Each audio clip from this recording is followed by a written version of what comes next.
well. It boasted lower fees and faster transactional times. And the interesting thing about Ethereum is it could track blocks of data, not just the Ethereum coin. And these blocks of data can be used to store programs, often little bits of code, whatever you can think of. And Vitalik had a vision. He envisioned a future where the whole internet was rewritten, where it was all decentralized, bypassing governments and banks and other centralized services. Your very identity could be stored on the chain. A term that comes up a lot, and we're going to talk about it, is banking the unbanked and the forgotten, which personally I'm not too sure what that actually means, but we'll talk about it. Okay, so I've shared this quote from, it's doing that, sorry, I do apologize, it's doing that thing where it's like skipping slides. Okay, so I've shared this quote from Vitalik, so I'll read it to you. "I cried myself to sleep, and on that day I realized what horrors centralized services can bring." Now, that sounds pretty drastic, right? So you'd think he'd be talking about something absolutely devastating. But it turns out he's talking about World of Warcraft. So he used to play World of Warcraft, and he logs on one day to find that his favorite mage wizard character's favorite spell has been nerfed by the dev team because the dev team thought it was too effective. And that was his reaction. And I haven't posted this to make fun of him. Like, we've all got way attached to something in our lives. I've definitely got attached to video games in the past. But I think it's worth sharing because it's interesting looking at the sort of thought process that's happening inside the head of a lot of the people working in the Web3 space. Okay, so NFTs. I'm pretty sure you've all seen NFTs over the last few years. They really exploded during COVID, or non-fungible tokens is their full name.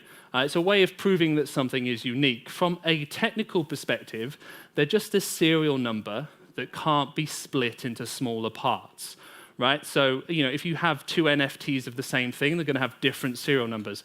So if you took a picture of me right now waving my arms and we turned that into an NFT, the first one would have one serial number, the second one would have another serial number. And it's a bit like prints of a painting. So when you have a painting and you make prints, the first one is worth the most, the second one a little bit less, and third, and so on and so forth. Now, NFTs, often referred to as tokens that digitalize something, can also store small packets of data or code, and these are often referred to as smart contracts. Now, NFTs are supposed to be a revolution where they could liberate artists from the gig economy, they could be used for identity, tickets, ownership, and more. And I'm just going to, once again, just step out of our little timeline here to talk about another tweet from someone in the NFT space, which I just find a little confusing. So NFTs equal identity 2.0. Can't remember the last time I used my picture on the left. And I'll read these out to you. Emphasis on physical traits, genetic lottery, prone to bias and prejudice. And then under his NFT, identity by choice, unique and digitally scarce representation of values and beliefs. Now, I'm going to put aside the fact that the NFT looks like something that we used to make in MS Paint at high school. And the thing is, Santiago has a vested interest in you believing this is the case because he paid the equivalent of $171,000 US for that NFT on the right. So quite interesting.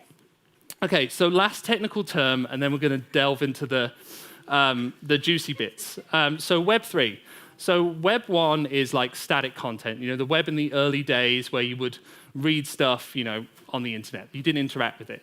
Web 2 is users creating content, so like YouTube, social media, we make videos, we make posts, it's a much more service-orientated internet. Web 3 is supposed to be this new revolution in the crypto space where users control their data and content, things are more distributed, and it's not controlled by big corporations. Now, the thing is, I actually agree with some of that, terminology being used there. I do believe we should all control our own data, and I also believe that having all the power in a few tech companies is a bad idea, but I really disagree with the execution. Okay, so time to spread some FUD. What's FUD, Alex? So in the crypto space, when you spread negative thoughts or sentiment or point out critical issues in a project, you often get accused of spreading FUD. You're preventing us all going to the moon and buying Lambos or whatever they say. So let's spread some FUD. Okay, let's talk about ransomware really quickly. Ransomware is a terrible thing, right? We are seeing schools, hospitals, energy supply pipelines being held to ransom by cyber criminals, and most of the time they have to pay in Bitcoin to get their data back once it's been stolen and encrypted. We even have individuals. I mean, I'm sure there's some of you in this room with grandparents that have had their data stolen and been, held at ransom. It happens all the time. And this is a $5.2 billion a year industry. That is insane. In fact, that number has probably gone up since I made this slide. And it's worth pointing out that this industry is only as big as it is because of things like Bitcoin. Because the thing is, if you get held to ransom with your data, and they say, transfer $20,000 to us, please. If you go down to your bank to do that, online or in person, they're going to have questions about transferring $20,000. They're not going to just let you do it. And the thing is, if they know that the receiver is a known criminal or on their sanctions list, they're also not going to do it. The thing is, by creating things like Bitcoin, we've actually created loopholes around our centralized services, allowing industries like this to flourish. Now, look, I'm not going to be the first one to defend banks. They have screwed us over a lot. Just look at 2008, for example. But the thing is, centralized services exist for a reason. Security, sanctions, and laws need to be paid attention to. And look, they're not always perfect, but the thing is, we do have democratic governments, so we can try and get people elected that make it better, rather than creating loopholes that create industries as predatory as this. So let's talk about energy and environment, possibly my favorite topic, because I work in the climate space. Now, we're going to talk about Bitcoin first, and for those of you who work in the space, don't worry, we'll get to environmentally friendly crypto coins as well. But we need to talk about Bitcoin because it is the biggest and the worst. Right, so Bitcoin uses 0.5% of the world's power, just for Bitcoin. That is a tremendous amount of energy. It uses more energy annually than Argentina. And then the second factor that I think is really, really important, it produces more e-waste than the Netherlands. Right, so Bitcoin is responsible for supply shortages in chips, SSDs, and more. Right, so when the PS5 came out, and you couldn't get one. I mean, obviously, COVID played a part.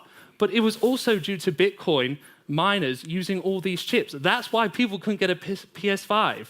And personally, I don't want to live in a world where you can't get a PlayStation 5 when you want one. And there's something else to be said. Now, I'm not going to debate this. Climate change is real. If you don't believe this, then you can ignore this part of the talk. But we have to transition to renewable energy in Australia. I mean, in other countries, they may have to use nuclear, but in other parts of the world, we've all got to transition, right? We have to do it. And there is only so much energy in the world. And one of my arguments here is you really can't afford to waste energy on a speculative system like Bitcoin when we have to transition to save our future. And it's also worth noting that only a few days ago, just as I was doing another practice, the White House tweeted that they are actually looking at proof-of-work blockchains and considering banning them because they're going to prevent them from reaching their environmental targets. And Bitcoin is really bad. So many dormant or near-dormant fossil fuel-fired power plants are restarted to mine Bitcoin. A power plant in New York increased its emissions by 6% and heated up a local lake when they started mining Bitcoin. And we're seeing this all the time. There's so much greenwashing going on. We've got fossil fuel companies bringing in big rigs of Bitcoin miners and attaching it to gas burn-off to power it. We're making fossil fuel companies more profitable. So, inevitably, people can be like, Alex, you keep talking about Bitcoin, which uses proof of work, which remember is that complicated algorithm process to add a block to a chain. Now, there are environmentally friendly cryptocurrencies as well, and they tend to use something called proof of stake. So it's more efficient because it doesn't scale in cost and time like proof of work, but it does make participation expensive. So basically, validation is achieved by how much a user has to stake. So for example, you need to hold a certain amount of the crypto or tokens to be able to add blocks to the chain. So that makes it really easy for someone with a lot of money to own the entire chain, which begs the question, is it really decentralized then?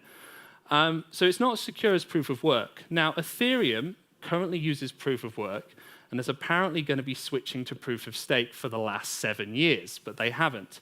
However, they've made a big announcement this month that they're finally going to do it, and it looks like they might actually do it this time, and that would make Ethereum environmentally friendly. However, that's not where my beef ends. So let's talk about fraud and scams. Now, what I'm about to talk to you is all facts and is a serious problem. $10.68 billion has been lost to scams or grifts since February 2021. This is out of date. I made this slide 2 weeks ago. It has gone up since then. So let's have a look at the scams that happen. So rug pulls, these are really common. So it's where a developer or a company raises tokens and then makes a run for the door with investments, right? So a good way to think about this, a startup, you have an idea, you build an MVP, you raise investment, you build the product, you grow the value of the company. Well, in the Web3 space, what happens a lot of the time is that people have vague plans for a video game or a product or something, and then they raise all these tokens, and then they just cash out and disappear, and they shut down all the social media sites, they shut down the website. I mean, this one's fantastic. Air Moon rug pulls for $6.3 million. I mean, besides being a blatant Pokemon ripoff, it's just, or my favorite one, Martin, the wonderful pharmaceutical guy from America who jacked up the price of a much-needed drug. Once he got out of prison, he started his own NFT project and got hacked, and all the money disappeared. Very interesting. Or this one, Bribe Protocol team disappears after raising $5.5 million. I mean, one, the amount of money that they raise is insane, but the fact that they just disappear and most of the time get away with it is really bad. Now, let's talk about lies, because this happens a lot, and I think it's really worth addressing. So, Celsius Network is like a bank savings account, except the idea is you put your crypto in it. So if I have some Bitcoin or Ethereum, I can lend it to Celsius in their account, and they loan it out to other people, and I earn interest on my crypto being with them. Now, it was touted as being safer than a bank, the new type of investments, but in the crypto crash this year, they suspended all withdrawals and swaps in June, and then in July, they filed for bankruptcy. Now, they've been accused of being a Ponzi scheme, but during their bankruptcy hearings, people have written in to explain the losses that they've suffered. Now, I've stayed up late at night reading some of these, and they are brutal, right? They are absolutely devastating. Some of them talk about suicide and really dark things. Now, I've filtered out some of the darkest ones, but I've included 3 that I want to read to you because I feel it's important to understand the position. So, my name is Brandon Lawrence. I'm writing the letter for the same reason as many. I am one of the little guys. I put my life savings and trust into Celsius & Co. Even worse, I took out a margin loan on Robinhood for 50 grand for a Bitcoin at its near high, and I sent it to Celsius to offset the monthly margin interest. I also sent a Bitcoin from when I was buying a little bit here and there around 2018 and up. It was my nest egg. Now when I go to work, I drink water, eat any scraps I can find for lunch. Every day, I'm still paying for the Bitcoin I do not have with interest. I'm in deep depression and do not know if I can pull myself out of this. Here's another one for you. Both my wife and I are depositors in Celsius and have 3 young boys, aged 11, 17, and 20. We are unaccredited USA investors and were lured into Celsius based on promises directly from the CEO that our deposits are safe and can be withdrawn at any time. The CEO of Celsius stated several times that Celsius is safer and better than a bank, and those sentiments were reflected in their advertising. Now, there is one more, and just to give you a warning, there is a mention of domestic violence, just to let you know, just for any of those who might be triggered by past experiences. During my life, I've escaped domestic abuse perpetrated within a 28-year marriage, raised an orphan as an older adult without any support. I've survived a brain tumor while coping with polycystic kidney disease, debilitating arthritis, and extreme fibromyalgia. During the years of raising my son as a single mother, I scrimped and saved for a meager retirement. Regretfully, I placed 70% of my funds in an earn account in the Celsius network. Now, as a single senior citizen, I face kidney dialysis. Additionally, I'll be forced to sell my home, return to work, and possibly rely on government relief to make up for this deception. Now, I know that some of you in this room will be thinking, hey, you should only invest what you can afford to lose. And I think it's really, really important to point out that that is victim blaming. Celsius lied to these people. They defrauded them. They sold them false promises. They told them things were safe and their money was in good hands. They were lied to. So if this pops into your head, please just throw it away because it's an invalid argument. It is victim blaming. And I think another thing to think about here is we live in a society which isn't fair. There are systems that when you end up in poverty, keep you down. And the chances are most of you in this room might never have experienced poverty. We work in tech, which gives us access to a relatively good lifestyle. But the thing is, when you're in poverty, all you can do is think about how am I going to get out of this? Where's my next meal going to come from? And when someone comes along promising the world and saying to you, I've got the solution that's going to break you out of the system, that's going to stop you from being poor, you're going to take that because you're looking for that ray of hope. So I really hate this whole sentiment that you should only invest what you can afford to lose, especially when the companies selling the future are lying. So yeah, look, there's more scams. Insider trading. So staff at Coinbase have been accused of buying tokens before they list. So Coinbase is a platform where you can buy and sell cryptocurrency. Ponzi schemes, endless projects returning profits from new investors to old investors. Wash trading, so that's kind of like where multiple accounts owned by the same or multiple people sell NFTs between them to inflate the price. By the way, all of this stuff that I've just mentioned with normal securities, so like stocks and bonds and companies, it's against the law. If you do insider trading, wash trading, you go to jail. There is a whole regulation industry set up to prevent it. And look, it doesn't always work, but it's illegal. And the thing is, this industry doesn't have any laws to protect it, to protect normal, everyday people. Now, we are starting to see some punishments in America and other places, but so many people are still getting away with all these terrible things. We also have copyright issues. Artists who were supposed to be liberated by NFTs getting angry when their work is stolen and minted and sold as an NFT without their permission. And I think my favorite part about this is when they go to complain, they get laughed at or chastised, saying it's their fault for not doing it sooner and being part of the future. You know, theft. Because in crypto, we're not using banks, you're supposed to be your own bank, it's so easy to scam and fraud people, dropping NFTs into people's wallets that when they click it, drains out all their money. Now, I could really go on about all these, but one, I'll be having a classic Alexander rant, and two, it does get quite depressing. But I think it's worth mentioning here that crypto is zero-sum by design. Now, what does that even mean? I have to admit, when someone first explained it to me, I was like, what? But the best way to think about it like this, when you buy a stock in a company, the company generates value because it sells a service or it develops a product, so more people become interested in it, more people buy it, so the value grows, right? So you get value because it's generated value. In crypto, that's not how it works, right? Blockchain doesn't, and Bitcoin don't generate value, and they're not making anything. So your only chance to make money is to buy low, sell high. But because it isn't generating value, when you sell at a high than when you bought, you need someone else to put money in for you to get out, which means it's zero sum, because for you to take money out, someone has to put money in. But when you take into consideration miners and exchanges that extract money from the system, it makes it strictly negative sum, which is really weird because we now have this system where we've got all these fraud and scams, it's zero sum by design. It almost sounds like a multi-level marketing scheme. And this kind of gets backed up by these wonderful celebrities here doing all these wonderful crypto ads. For those of you who've not seen it, Matt Damon's ad where he compares investing in crypto to landing on the moon and basically calls us all cowards for not investing has to be the worst advert I've ever seen. Or the Larry Super Bowl ad. Don't be like Larry, start investing today. Or Paris Hilton on late night talking about their NFTs. Because this is the thing, it doesn't generate value. So to keep money coming in, they have to keep the hype train going, or otherwise it stops.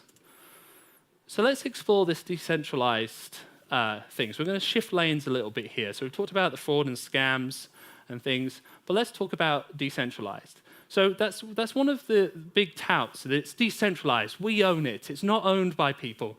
But most of the major services in the Web3 space are run on centralized servers and just query the blockchain with an API. If a miner owns 51% of a network, is it really decentralized? And these are things that are all worth thinking. If you have to have a bank account and go through a centralized exchange to use a Web3 app, is it decentralized? I have to admit, I set up a MetaMask wallet myself, and it took me about half an hour, and I'm a developer, so God knows how we're going to get normal people to do it. So I think Moxie here sort of helps me with my decentralized argument. So Moxie is one of the founders of Signal. So he created this NFT. If you want to go figure out how he did it, it's up on his Twitter. But basically, it looked different based on where you viewed it. So if you viewed it on OpenSea, one of the biggest centralized platforms for buying and selling NFTs, it looked one way. And if you looked at it on Rarible, another. But if you looked at it in your crypto wallet, it rendered out as a poo emoji, which is just absolutely fantastic. But this is funny. He was delisted from OpenSea for violating their terms and conditions, but I thought it was a censorship-free, decentralized system. But it gets even better. Then his crypto wallet stopped showing the NFT because it turns out his crypto wallet just queried OpenSea's API to check for the NFT's existence. So none of that is decentralized. That's all using centralized services. So let's dig into censorship resistance a little bit. Now, I want to start by saying I am a firm believer in freedom of speech. You have the right to say whatever you want. And I think that should be a right. And it's very depressing in other countries where governments use their power to suppress that. But the thing is, freedom of speech does not give you freedom of consequences. And also using your freedom of speech to suppress other people's freedom of speech is plain wrong. And I think we need to talk about this censorship-resistant blockchain, because the thing is, there is stuff out there that needs censoring, right? Content moderators that work for YouTube, Facebook, and Twitter, they don't last very long in their job censoring the content that gets uploaded. And they see the worst of humanity. There are some dark places in our society, child porn, animal violence. This stuff is real, and it happens all the time and needs to be censored. If we create a censorship-resistant complete system, we are going to allow child pornography, hate, racism to just spew out all online, which isn't really a great place. And let's expand on that a little bit and talk about the death of privacy. So I'm a big privacy advocate. I go out of my way at the startup I work at to try and respect privacy as much as possible, even building analytics in a different way, all that sort of stuff. And privacy is important, and blockchain often gets touted as it's more secure, it's the data in your hands. And look, we should have data in our hands, I agree with that. But the thing is, it's not really private, because I cannot stress this enough, it's a public ledger. Everything you do is visible to the public.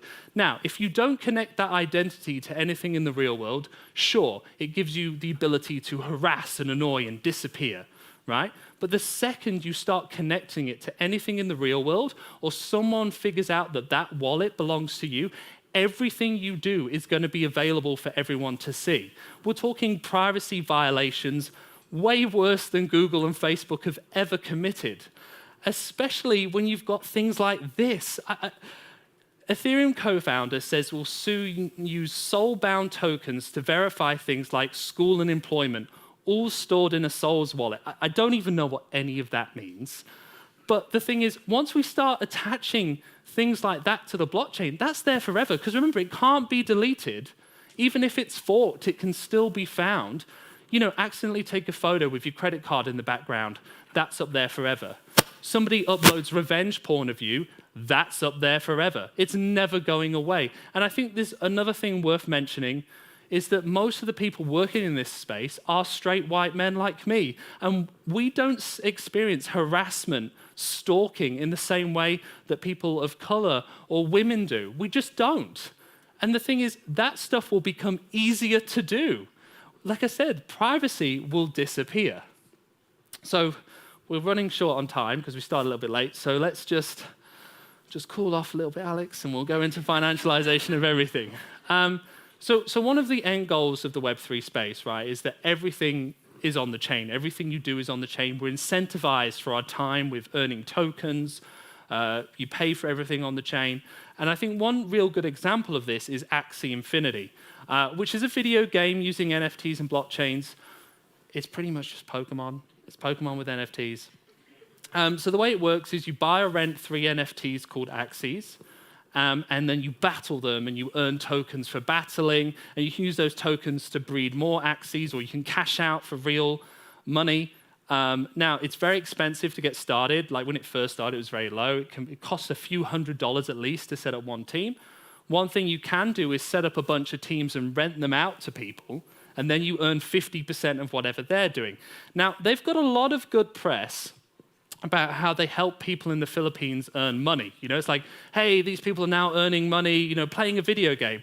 But the thing is, play to earn is not play to have fun. So when we had the crypto crash earlier this year, they saw their player numbers drop massively because people were just using it to earn money. They were just grinding to earn money. And when you take into consideration there's lots of whales, so that's people with lots of money renting out NFTs, earning 50% of the money they're earning, it almost sounds a bit like a sweat factory.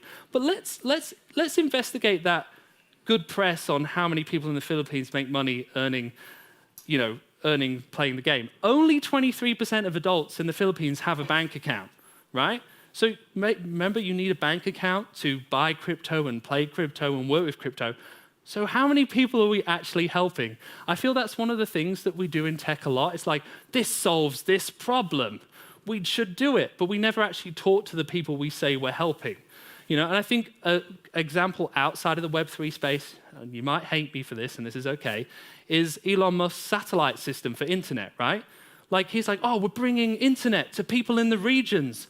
Have we asked them what they want? Is internet top of their list? I'm pretty sure that if you talk to most people living in the regions, they'd be like, 24-hour access to doctors and nurses, more public surfaces and infrastructure that isn't falling apart and 50 years old, you know? Not saying the internet isn't important, but it's one of those things where like, let's just shove a whole bunch of satellites in the atmosphere every year and not think about the consequences because apparently we're doing some good. And in the end, it's people that lose, right? Like it's people that get left out. It's people that suffer the consequences of us just charging ahead and doing something. I think not a week goes by where people aren't like, oh, let's stick this on the blockchain. For example, let's put power distribution on the blockchain. That will make things better. But then who decides when we disconnect someone when they're struggling with finances? Who decides that we keep someone connected to the power because they've got medical devices? If we create this decentralized system, a really good example is if you take Synergy, our state-owned power company, and you compare that to all the private companies over East, which is a little bit like a blockchain. They all don't really work together that well. They all do whatever they want. Our disconnection rate in WA for people in financial hardship is much lower because we have a centralized system working together. You know, look at MySpace, the environment space. Everyone's like, oh, if we put offsets on the blockchain, it fixes them. You know, we need carbon offsets to offset some emissions that are unavoidable. But the thing is, the industry is rife with lies, fraud, kicking people off their own land in third world countries. And the thing is, how does sticking that on the blockchain fix it? One, it doesn't stop people lying before they put data in there. And all it does is create another financial market on top of the other. And I think that's the biggest thing that I want you guys to take away from this, is that tech alone isn't going to save us. We have to actually trust each other and work together and stop just pushing ahead with tech because it seems cool or fun. So please, just remember, we can trust each other, we can work together, and centralized systems are important too. I'd like to thank some of these amazing people that I got some of the content for this talk from, because I feel like although I read and work in this space a bit, these people are far more experienced than I am. Molly White, in particular, is probably the coolest person you could ever meet and kicking ass and documenting some of the terrible things happening in this space. And I'd also like to thank our sponsors for today at DDD Perth. Thank you very much.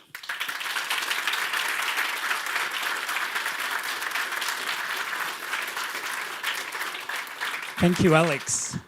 We've got about 5 minutes before there's morning tea in all the foyers. The next session is starting at 11:25. So is there anyone who's got a question for Alex before we wrap up? Cool. Oh, dear. So the hype train's real. How do we get investors in startups to avoid throwing cash at shiny things that have Web3 and crypto in them? Ooh, see, so that's a difficult question, right? And I don't have a perfect answer for that because I work for a startup too, and I've seen other companies just come along with a wild idea, get millions of dollars, and we only ever got a few 100,000 to start with. So I think there's that thing where it's like you have to look at, is endless growth always a good thing? Can I bootstrap a startup with income first before I go to investors? And just try and avoid those investors, which means less stuff will be built that doesn't have Web3. But hey, maybe we have a slightly better society for it as well too. Yeah. Awesome answer. Any other questions? Yeah, I'd just be curious in your opinion on whether there exists maybe a possibility for some sort of decentralized financial product. For example, I'm thinking of the problems on the internet with the MasterCard and Visa stranglehold on certain services. Yeah, so I do have an answer for this, and some of you might not like it. So I agree, things like internet and payment, actually internet infrastructure, not just payment infrastructure, is a necessary for today's world, right? Just like electricity and water are a necessity. So maybe it's time that certain infrastructure isn't actually owned by private companies anymore, but actually a public-owned good. Now, look, yeah, governments have some bad reputations for running things, but the thing is, maybe that's actually what starts to need to happen. Maybe we need a publicly owned payment infrastructure. Maybe we need publicly owned internet and server infrastructure, because the thing is, we actually need it to function. And maybe it's time we modernize our governments a little bit to make that possible. Thank you. Fantastic. Any other questions down the front? I was just going to ask, so obviously in the late 90s, we had the dot-com bubble where a bunch of companies went on the internet and they didn't have to, and everything just kind of went straight downhill from there. Yeah. But obviously the underlying technology was somewhat useful in the modern world. So do you feel the whole system of Web3 as a whole is completely useless, or is it more that it's kind of the wild, wild west right now? I agree that it is useless, but that's my personal opinion. And I disagree with the Wild Wild West, because although there was a bit of Wild Wild West when the dot-com bubble happened, there wasn't this level of fraud and scams, right? This is insane. Like, if this was happening in the banking industry on a daily basis, it would be on the news every night, right? Like, it's, and the thing is, look, maybe there is a use for blockchain that I'm not aware of, right? That we could actually do, but technically, don't we already have that? And I think it's called Git. You know, like, it's like, maybe we already found the use case. Look, I just want people to be protected. So, you know, really, I think the industry should be regulated. And I think you'd find if that happened, it would probably mostly disappear because, like I said, it's zero sum by design. Awesome. One last question over here. Pass that down that way. So you talked about public ownership or government ownership. Is there any initiatives like that they've started, or are they thinking about it? No, there isn't, which sucks, right? I mean, there are some people in America talking about it, but I think that's actually what needs to happen, right? We need to stop saying, oh, you know, a government's terrible at running this. Well, let's make a government good at running this, right? I know people push for privatization of synergy, and look, we're delving into my personal beliefs a little bit here, but that's okay. And you're allowed to disagree with me, but I believe our energy should be state-owned. You know, it kept our power prices lower most of the time. It leads to better things. This whole thing of choice in certain things is important, but when it's infrastructure, so really, maybe working in the tech space, we should all start pushing for that because it is needed. Awesome. And can we give another round of applause to Alexander? Thank you very much. Thank you. He's going to be kidnapped briefly for a photo of all our speakers, but after that he will be in the foyer, and I'm sure you can track him down for any other questions. Thank you for joining us.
Mark, where are you, Mark? Turn your camera on.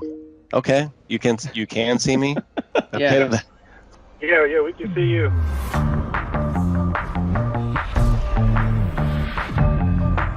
Hey friends, I'm Scott Hanselman, and I was told to give you a tour of my office.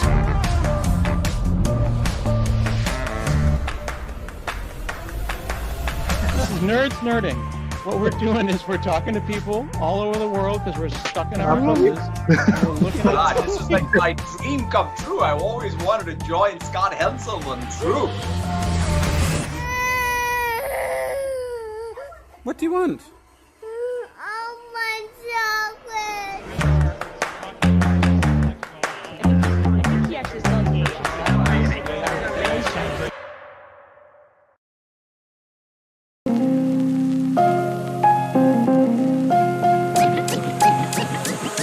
Go.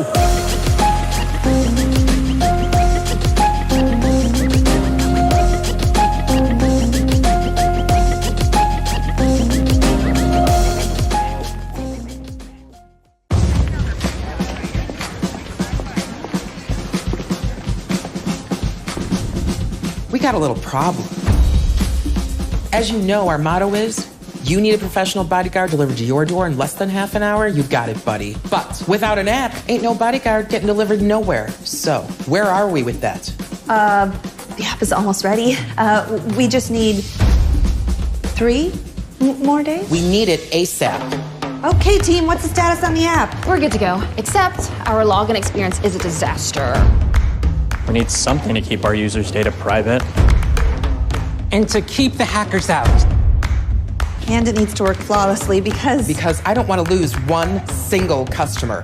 I hear you, so let's use Auth0. Auth what now? Auth0, it's an identity platform. Fast, easy logins, just what the boss wants. Can't we make our own authentication service? Come on, the ultimate keymaster, you know we don't have that kind of time. We need to confirm identities with passwords, fingerprint scans, whatever the users like to use. Auth0 can do that. Yeah, but it needs to be secure. We can't have our app compromised by breaches. Not a problem. And it needs to scale if we get hit with a ton of traffic. And if it stalls or freezes up, I will get fired. We can do this.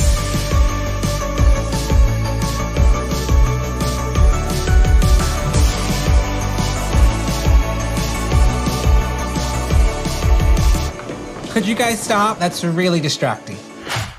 We did it. It's done. Already? Yep. And I think our customers are gonna love it. I got a real app now, folks. You know what? I want a bodyguard. Hey, we got a customer. Cool app. My name's Steven. What's up, Steven? We can do this.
Mark, where are you, Mark? Turn your camera on. Okay, you can see me. Yeah. Okay. Yeah, we can see you.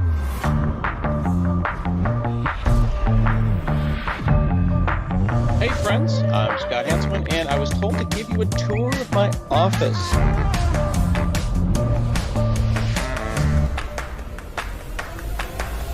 This is Nerds Nerding.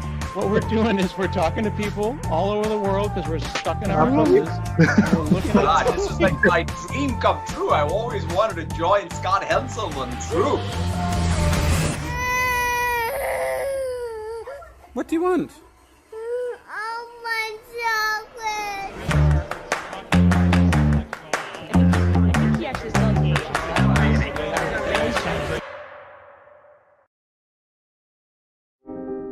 Ambition is a fearless hunger for success. It drives us to challenge the way things are, to pursue what seems insurmountable, to keep going when others would stop. Ambition is how a global manufacturer is using AI to empower employees with disabilities. Ambition is how a company managed an overnight transition to remote work for 100,000 teammates. Ambition is how a children's hospital built an app to reduce stress for families. Ambition is how a law firm rallied against a malware attack to reclaim control and prevent a devastating breach of client confidence.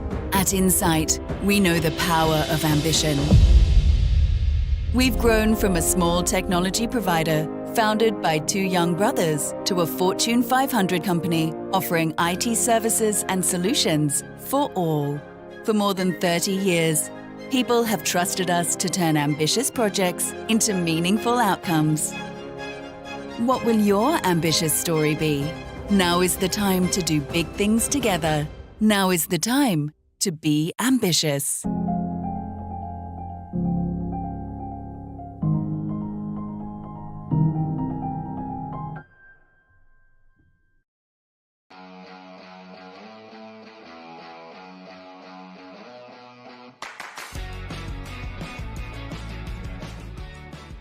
My name is Carol. I'm a test engineer.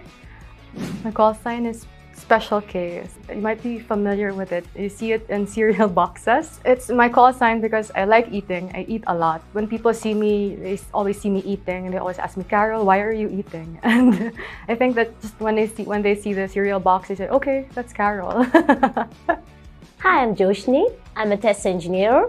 They call me Jester because I always have a smile on my face, whatever situation I'm in.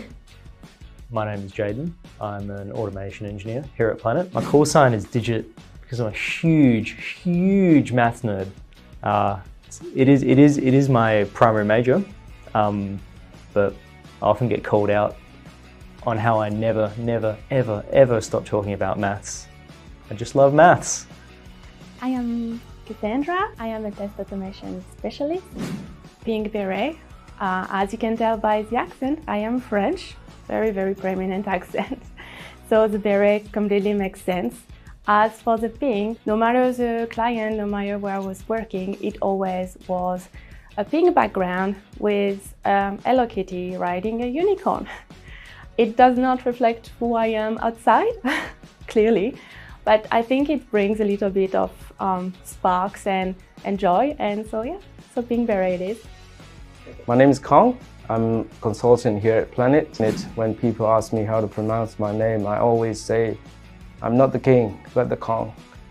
But after joining Planet, I am the king and I'm the Kong. Work to inspire is very something that we live by, I believe. We definitely see how much passion we have for quality and how much we want to convey this as a client. We don't just go for target, we always try to go a little bit further, and we try to inspire each other by learning new skills, having new challenges and taking them, and I think it's very inspiring. Be better, build better. Personally, I always try to be better than yesterday. That's always been me, so I'm better than yesterday and I'll be better tomorrow. I also got a lot of training opportunities on Planet because there's a vast library of training courses available that I can just access anytime. Before I joined Planet, like when you want to learn something, you go first, right? And then when you Google something, you always have to pay for something, and that's not what I want to do. So it's really good that Planet offers these free courses for me, and I don't have to feel pressured about buying something just so I can improve my skills and use them for work. Planet always encourages learning, and learning is a good way to just accelerate your career growth. Top Gun of testing is it's awesome. It's really cool to be around people who are so passionate, so driven to do what they do, and who always want to learn and get better. I think that's really important, and I think it's going to be a driving factor going forward in the IT industry in general. Top Gun is the best of the best, and for me, it's if you want to grow up in your career, you are at the right place because we have got all the training materials, right people, and right opportunities. Whatever you need to progress in your career, you have got everything in here to boost your experience and boost your personality. Everything in a compact pack. That's what Planet is for me.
Mark, where are you, Mark? Turn your camera on.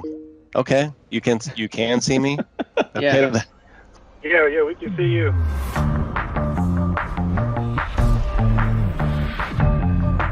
Hey friends, I'm Scott Hanselman, and I was told to give you a tour of my office.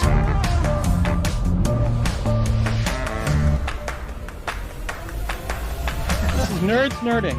What we're doing is we're talking to people all over the world because we're stuck in our houses. And we're looking at This is like my dream come true. I always wanted to join Scott Hanselman's group. What do you want?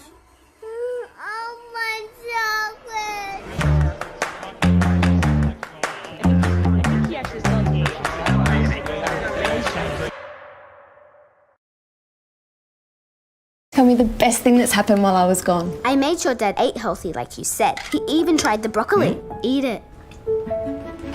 Then I helped him make his work much better. And we found the perfect outfit to wear to my party.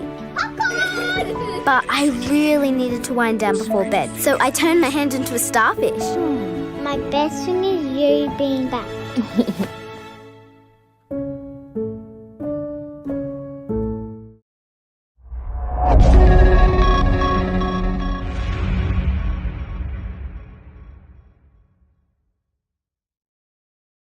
By applying market-leading technology solutions through our lifecycle services, we help clients realize business outcomes through our advice, integration, and operational services. MOQ Digital helps clients to fully understand their IT needs, adopt the right solution, and provide ongoing support to maximize their investment.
Mark, where are you, Mark? Turn your camera on. Okay. You can see me? Yeah. Yeah, we can see you.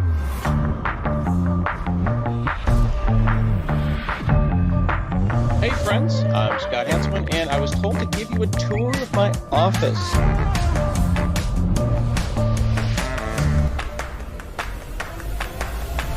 Nerds nerding. What we're doing is we're talking to people all over the world because we're stuck in our houses. And we're looking God, at this is like my dream come true. I always wanted to join Scott Henselman's group. What do you want?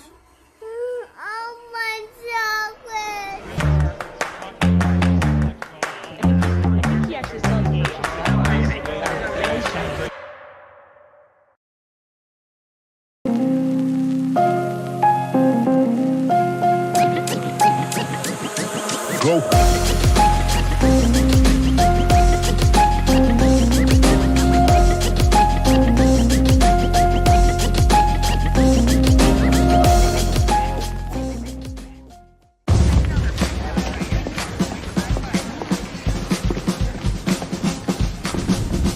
We got a little problem. As you know, our motto is, you need a professional bodyguard delivered to your door in less than half an hour, you got it, buddy. But without an app, ain't no bodyguard getting delivered nowhere. So, where are we with that? The app is almost ready. We just need 3 more days? We need it ASAP. Okay, team, what's the status on the app? We're good to go, except our login experience is a disaster. We need something to keep our users' data private. And to keep the hackers out. And it needs to work flawlessly because... Because I don't want to lose one single customer. I hear you, so let's use Auth0. Auth what now? Auth0, it's an identity platform. Fast, easy logins, just what the boss wants. Can't we make our own authentication service? Come on, the ultimate keymaster, you know we don't have that kind of time. We need to confirm identities with passwords, fingerprint scans, whatever the users like to use. Auth0 can do that. Yeah, but it needs to be secure. We can't have our app compromised by breaches. Not a problem. And it needs to scale if we get hit with a ton of traffic. And if it stalls or freezes up, I will get fired. We can do this.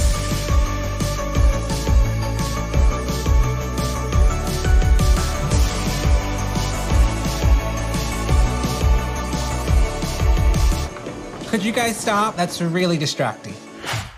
We did it. It's done. Already? Yep. I think our customers are gonna love it. We got a real app now, folks. You know what? I want a bodyguard. Hey, we got a customer. Cool app. My name's Steven. What's up, Steven? We can do this.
Mark, where are you, Mark? Turn your camera on.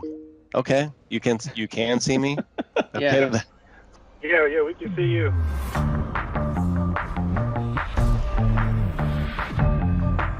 Hey friends, I'm Scott Hanselman, and I was told to give you a tour of my office.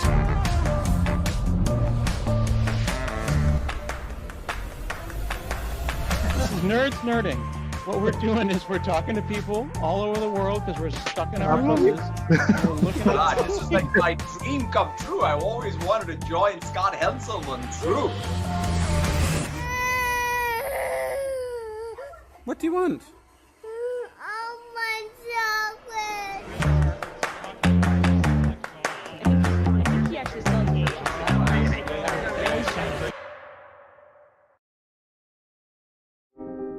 Ambition is a fearless hunger for success. It drives us to challenge the way things are, to pursue what seems insurmountable, to keep going when others would stop. Ambition is how a global manufacturer is using AI to empower employees with disabilities. Ambition is how a company managed an overnight transition to remote work for 100,000 teammates. Ambition is how a children's hospital built an app to reduce stress for families. Ambition is how a law firm rallied against a malware attack to reclaim control and prevent a devastating breach of client confidence. At Insight, we know the power of ambition. We've grown from a small technology provider founded by two young brothers to a Fortune 500 company offering IT services and solutions for all. We have James and James here to take us all on a pen testing adventure. We have one James who is from VGW and the other from Bankwest. So I'm sure it's going to be quite an interesting session. If we have time, we'll have some questions at the end. So feel free to formulate those through the session. Without further ado, James and James.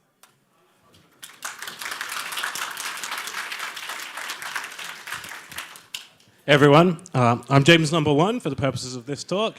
So I work at Bankwest in the identity platform. In 2019, my friend convinced me to join his team participating in WACTF. It's a cybersecurity competition, if you're not aware of it. Unfortunately, our team kind of arrived a bit late to the venue, and instead of being allowed in the room with the other guests, we got relegated to the foyer out there. In spite of that, we took 4th place that year, and I kind of credit that with, I guess, igniting a passion for cybersecurity. So that's me. I'll let James 2 introduce himself now. Yes, and I'm James number 2. James number 1, just slightly cooler. My interest in cybersecurity began when I was working at Bankwest in the grad program. I spent 6 months working there in the Security Operations Centre, and the team there was super passionate about security, and that ended up rubbing off on me a little bit. From there, I started participating in things like Hack the Box, WACTF, much the same as James. James and I met together when we were working for 6 months at Bankwest under Piers, who's in the room. We've kept in touch ever since, and James suggested the idea of doing a DDD talk together.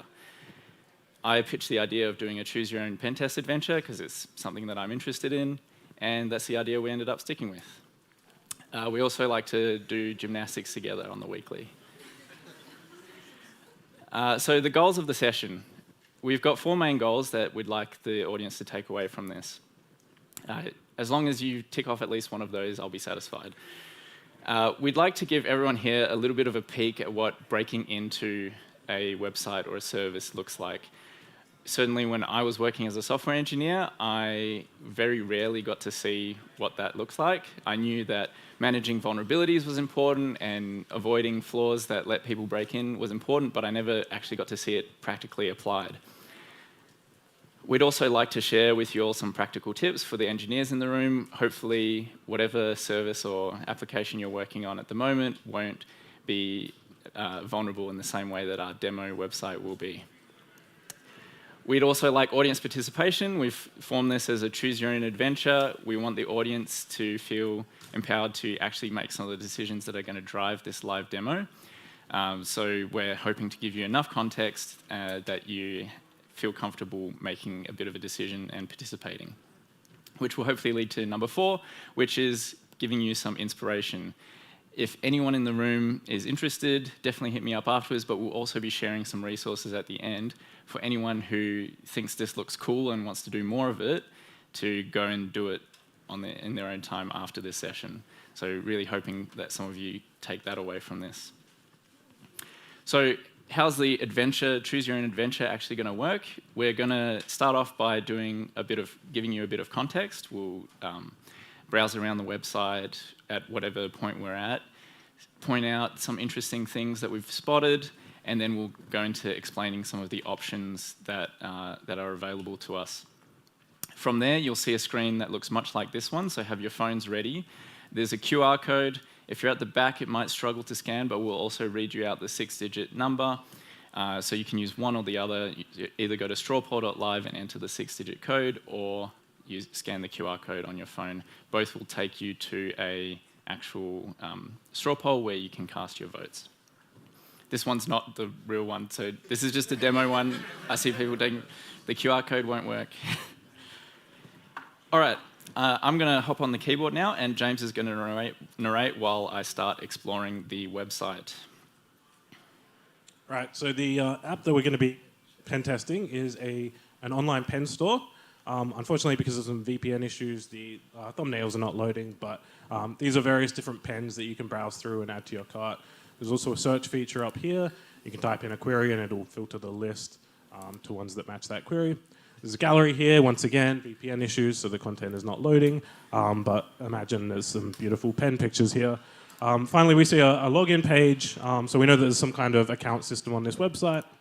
We're going to register an account for the purposes of this test.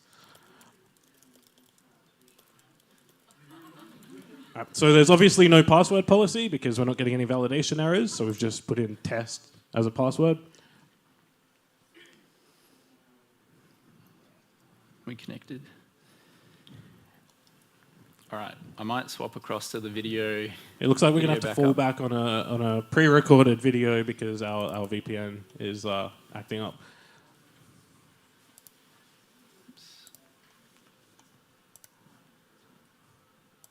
Oh, so we've registered our user. We're logging in now. Yep, so obviously a different user, given that it's pre-recorded. So once you're in, there's a profile page here.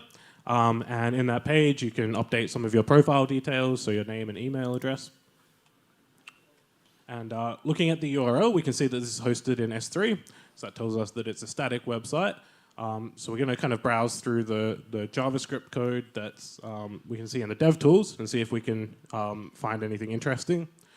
So we're going to start noticing that it's React. And we're just going to try to enumerate the routes that are available to see if there's any pages that we haven't been able to find yet. So we'll do that by prettifying the code, and then we're going to search for a route that we know exists, in this case /login, and we've immediately found a list of all of the routes. So one that we haven't seen yet that's interesting is this add product page. So we're just going to go and navigate into that and see if there's anything interesting there.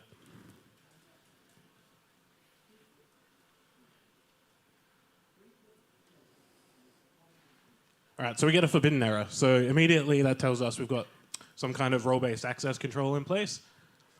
So next order of business, we're going to try to enumerate the roles that exist. So we're just going to search for strings that tend to appear in role names, guest, user, admin. And it looks like we found a map of roles, and it looks like admin and user are the only two roles that are defined. Since we didn't have access to add product page, we can deduce that we're probably just a normal user. But we're going to confirm that by looking in local storage, which is where single-page apps tend to put their session data. And we can see here that there's a role field, and we are indeed a user. Right, so having seen that, that gives us our first goal, which is going to be to become the website admin. So let's look at the options that are available to do that. So the first option, classic SQL injection. Show of hands if you've heard of it. Yeah, pretty much everyone. So in our case, we have this search feature, which is probably a good candidate. So if our products are stored in a SQL database, which is being queried to produce the search results, we can assume that our query might end up embedded in a query like this, where it's filtering on rows that have a description field containing our search term. Now, if the website is vulnerable to SQL injection, we would imagine that we could put in a query that can escape this context and do something more malicious with it. But there'll be more detail on that if we choose that option. Second option is mass assignment. So this one relies on the fact that we know that there's some kind of admin user. We know that we can register a basic user. And the question is, can we upgrade our existing user or register a new one as an admin? So we can assume that there's some kind of role column stored in the user data. If there's an API endpoint that doesn't enforce proper validation, it may allow us to overwrite some fields that we're not supposed to by forcibly providing extra input and thereby force our user to become an admin. Again, more detail on that if we choose it. Finally, brute forcing, pretty simple. If we spam login attempts, we might be able to ascertain the admin's username and password. We don't know their username, but we can take some guesses at it. Again, we'll look at that in more detail if that's what gets chosen. All right, so you've seen all the options. Now it's time to vote. If you're at the back and you're having trouble reading that, the URL is strawpoll.live, and the PIN number is 602156. So as soon as we get a clear result on the poll, we'll call it and we'll go down that path. And we won't be waiting for absolutely everyone to vote, unfortunately. As soon as we have a clear winner, we'll go ahead, just in the interest of time. Just trying to see if anyone's phones are still up. We'll go across, we'll look at the results. Oh. No internet. Uh-oh. Minor problem. That explains the that explains the VPN issue.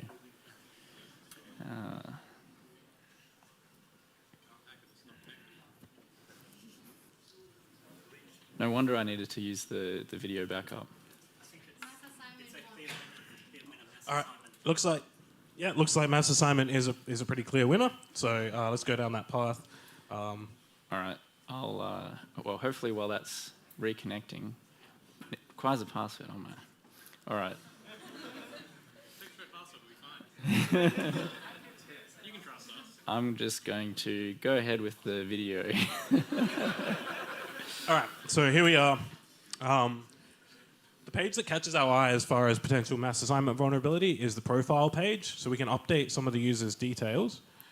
So we're just going to turn on this tool called Burp Suite, which is going to let us intercept requests and actually see what's happening behind the scenes when we do this. So let's go to...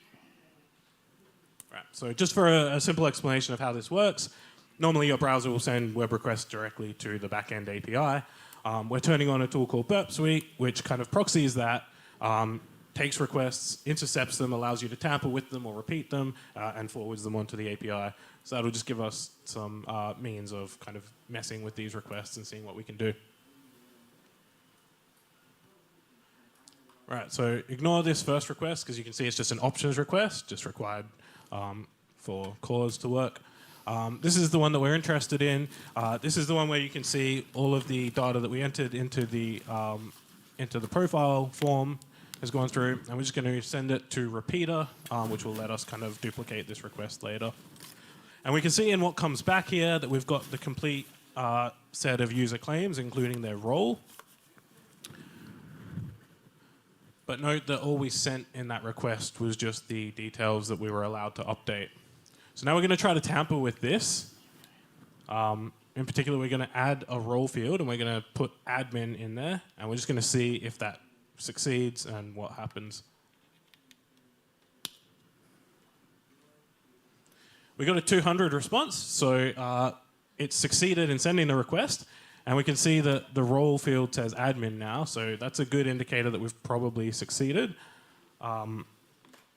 So the next thing we're going to do is just log out and back in, because this website wasn't really designed most likely for a user to change their role mid-session, so just to avoid any inconsistencies and make sure we refresh the session state. All right, now that we're here, we can see immediately that we have a new menu that we didn't have before, and it includes this add product page, which we can now access.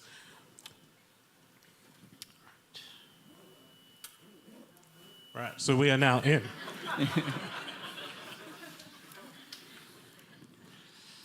All right, so time to reflect a little bit on what the developer did right and wrong here. So what's actually happened is that they've intended to send these details that are allowed to be updated, email, first name and last name, and superimpose them on the existing user record and store that in the database. When we included an extra field, role, there was nothing in the API that validated that, and there was nothing that stopped it from being superimposed on top of the user record and being stored.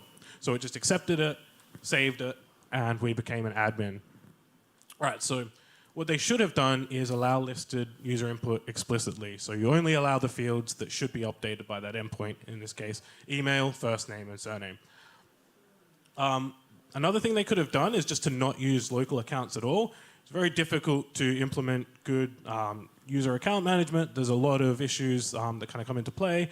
Using a third-party service like Azure AD or Cognito or Auth0, something like that will solve a lot of those problems for you. And also, just a note on this, a couple of popular JavaScript frameworks are vulnerable to this out of the box.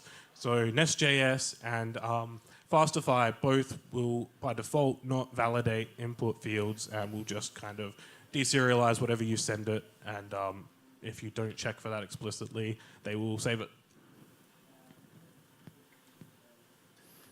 All right, so now James is going to hop on the keyboard. I've tethered, so hopefully we've got internet. If I just refresh GitHub, yeah, okay, we've got internet. We can resume the live demo. I guess just log in as the admin user. So now James is going to explore what permissions we've got now that we're admin. And I showed briefly what was there in the... might have to restart the VPN, yeah. Do you remember my password? All right, give that a go. If not, we've still got the video backups. You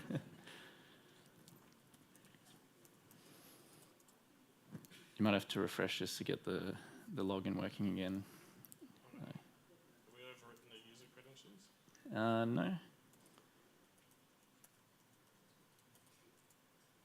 All right, we're in as admin, as we were before. Okay, so we've got this admin menu that we've gained access to, and there's a number of different buttons on there. So we've got these server logs. The feature's clearly a work in progress with some sample logs in there, not quite finished. We've got some notes that we can access. These are developer notes with a bunch of to-do list items. So the developers mentioned that there's an add product feature that shouldn't be using eval for parsing. Some of you might recognize that as a interesting thing. Add drop down to the logs page to view different log files instead of query parameters.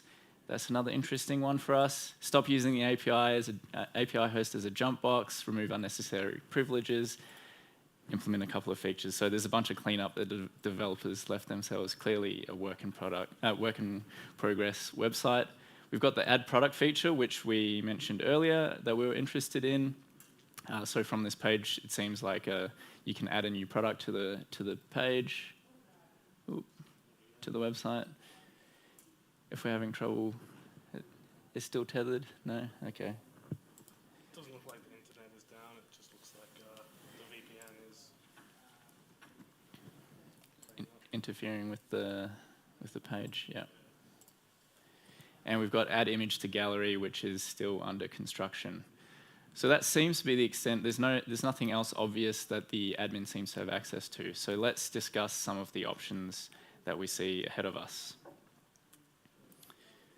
Yes. We're an admin and we've gained access to all of this, but we want to go deeper. We want to get onto the actual host machine. So how are we going to do that? We've got a couple of different options. Number one is information disclosure. This one's relatively self-explanatory. It means the website discloses information that it otherwise shouldn't. So in this case, we're looking at the server logs feature, and we're going to see if we can manipulate that into providing us with information that it otherwise shouldn't be. Normally, it should only give us access to logs. The developer mentioned that there's some work still to be done on this page, so we'll see if we can manipulate that to uncover more information, which will help us get onto the box. Next up is remote code execution. This one's a pretty severe one to have on your site. If it does come up, everyone probably has heard of Log4Shell late last year, early this year. Yeah, it caused quite a panic, lots of frantic patching. That was an example of remote code execution. There's a number of different ways that remote code execution can come up, but a very common theme is deserialization. In that case, an attacker can craft a specially crafted payload. So maybe a profile picture with some code in it that's not really a JPEG.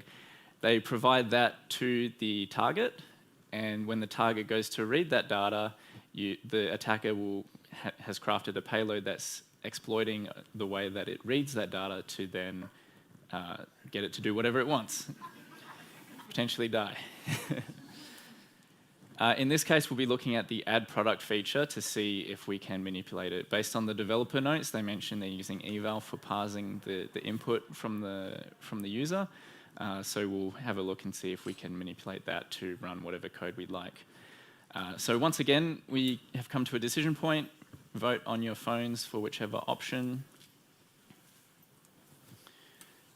So for those at the back, the code is 169648 if you need it. We'll give it a minute for people to have the URL loaded up.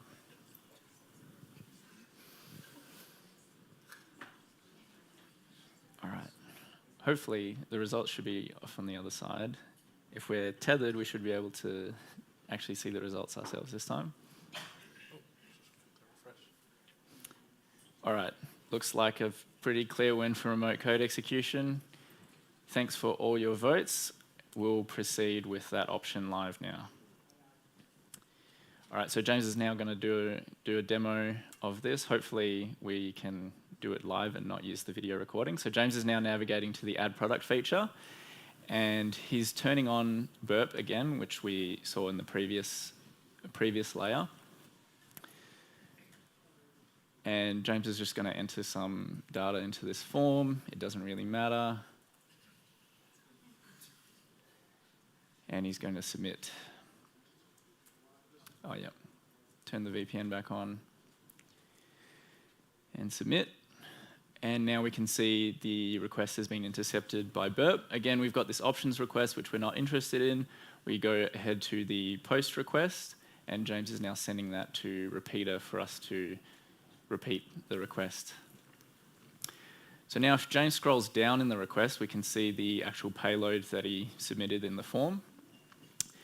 And what he's going to do now is he's going to update that payload to something else. We're going to try and see if we can get remote code execution. So he's just put in just a string there, see what we get back out of the API.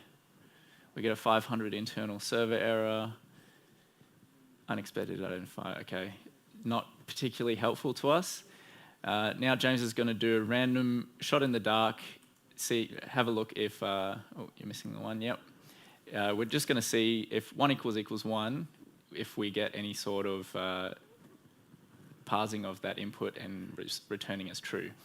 So we get a 200 OK from the API, and okay, maybe the error codes could use some work. It says parsed input could not be read correctly with the additional information being true. That to us hints that we've got some sort of remote code execution because the 1 = 1 has been evaluated as true instead of maybe just being interpreted as a string. So now what James is going to do is try and identify what we're working with here. If you Google eval, the top 2 results are JavaScript and Python. So James is just going to try a quick JavaScript command here and see if we get a response back. So we get a 200 OK, and we now have what appears to be the current working directory of the running process. Hopefully everyone can see that, but it says, basically we see what looks like a folder path there. So now that we've identified that we're working with JavaScript and we've got remote code execution, the rest is relatively simple. You can go by a playbook. So what James is doing now is installing a tool called Netcat. This is a tool that we'll be using to set up a remote shell. We're using the Yum package manager here, assuming that we're working with an EC2 instance because the front end was S3. It's a relatively safe assumption that the back end is EC2, which allows us to use Yum. In this case, we're using a child process to run the command, so we're not actually getting any immediate response back. So at this stage, we're working a little bit blind. This is a very common theme for these sorts of things, is you will set something up and assume that that has worked when you go on to your next step. And you'll find out at the next step if it actually worked correctly. What James is now setting up is using Netcat, which we just installed, to set up a bind shell listening on port 8181. We'll explain more about these reverse shells and bind shells in a second. Again, we don't get any immediate response back because this is working through a child process. We're just going to have to assume that it's worked, and we're now going to try and connect to the target. In a new tab, James is now going to run that, and we don't get any immediate response, but if James runs who am I, it seems we're root on the target, we're in the folder that we saw earlier, and we've got access to the files there. So it looks like we're on the actual target. James is now just going to upgrade our shell to something a little bit nicer. There we go. So we're root on 10.0.0.10, and we're in the folder that you can see there. So we're in. We're in on the host machine now. We can skip straight to remote shells. Yep. So what we've set up currently is a bind shell. In the commands that James ran, he set up Netcat, and he configured it on the target to listen for an incoming connection on port 8181. And then the attacker, that's my laptop here, connects directly to that IP address on that port, and now we have a connection. The inverse of this is a reverse shell, where you set up the attacker to listen. So I would set up a process on the laptop to listen, and then get the actual target to reach back out to me. This is much more common in practice because it doesn't require nearly as much knowledge about the target. You don't need to know the IP address of your target for it to reach out to you. It just has to have internet connectivity. You don't need to have a port available on the target to bind to because you're only listening on your actual attacker. Either way, the end result is the same. We have a connection between the attacker and the target, and we, as the attacker, can tell the target to do whatever we want it to do. Now onto eval. Let's reflect a little bit on what the developer was doing here. We don't have access to the code, but we can more or less guess that they knew this was wrong because they left themselves a note to remove the use of eval. But they also had this hidden behind the admin role. They were the admin of the website probably, and only admins could access this feature, so why worry about locking it down? It's not customer facing anyway. However, yes, they did know it was wrong. If you Google eval JavaScript, the top 5 results are all various warnings about not using eval, so don't do what this developer did. Yep, never use eval. You should instead use a JSON parsing library to parse JSON. Under the hood, probably a lot of them do end up using eval at some point, but they do all sorts of validation and make sure that you're not giving it anything nasty before just running code. So that's it for that layer of the demo. I'm now going to hop back on the keyboard, and James is going to narrate while I explore our newfound permissions. Yeah, right. So we're now on the host. It's an EC2 instance, so we're actually on AWS infrastructure. So the natural next step for us is going to be to try to see what stuff we can get to in the AWS account. So one natural target would be querying Secrets Manager for secrets that are available and seeing if we can read any. So this is a AWS CLI command that's going to do exactly that. So we can see a list of secrets that have been returned. So that means we have the list secrets permission. Doesn't guarantee that we have permission to read it. So there's a secret here that clearly catches our eye, super duper top secret. So let's see if we can read that.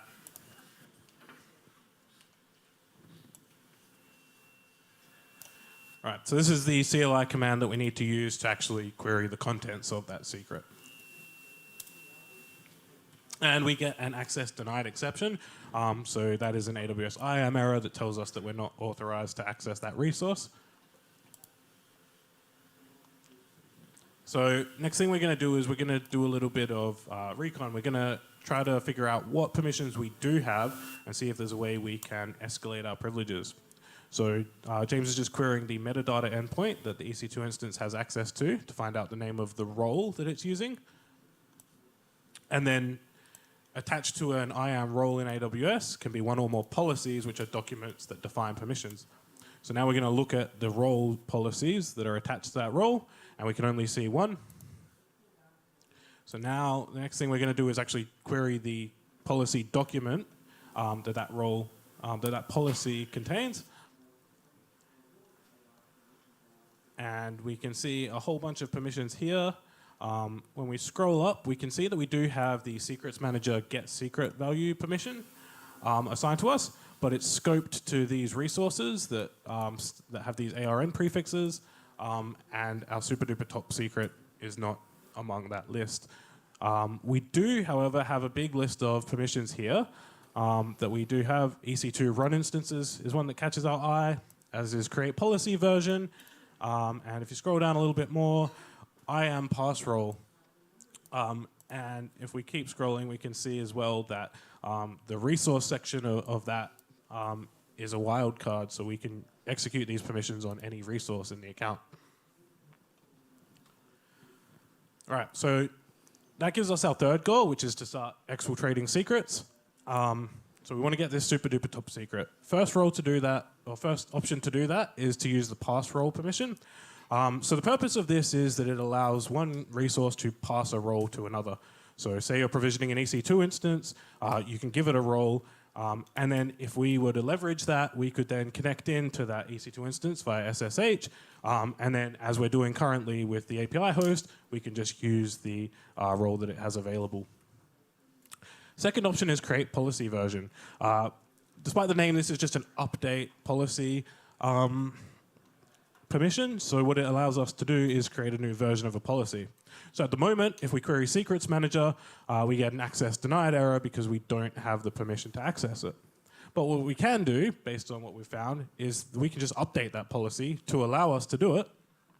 And then next time we try to query it, we should be able to do that.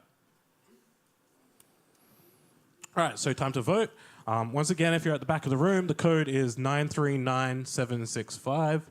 And again, we're just going to go until we have an authoritative result, not until every single vote it comes in.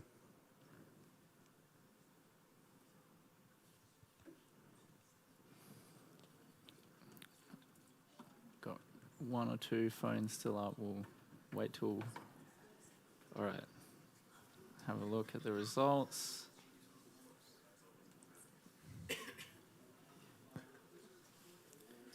Ooh, this one's pretty tight. Oh boy.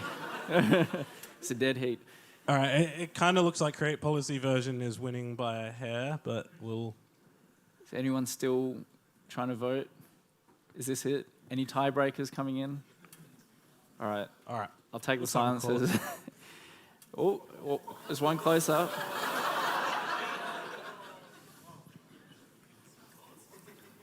We'll give it 5 more seconds.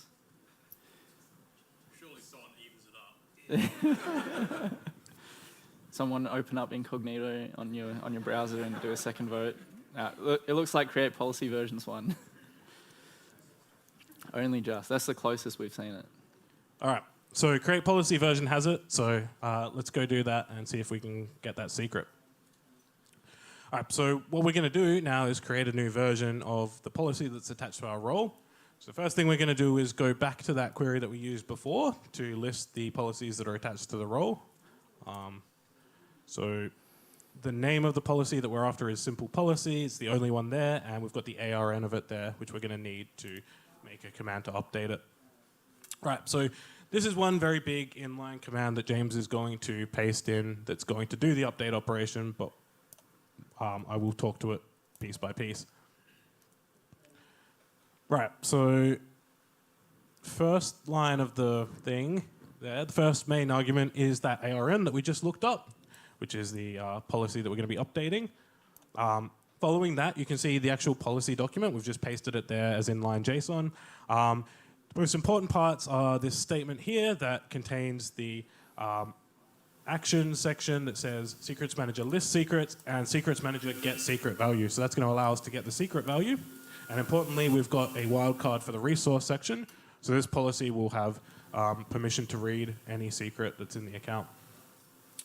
Finally, we can see set as default. That's just another flag we set, which makes that the default version that's going to be used by any role that isn't pinned to a specific version of the policy. Shell's a little wonky, which is why you can see all the commands are repeated a second time. Right, so having run that, it succeeded, we didn't get any errors, and we now have a new version of the policy there, version 3. And because we gave it set as default, it is now the default. Right, so now we're just going to go back to the CLI command that we ran before to get the secret value and see if it works. So it did work, we didn't get the same error, and we have in secret string here the actual content of the secret. Now in this case, this is just a flag, but obviously in a real application it could be something far more interesting like database credentials or really anything.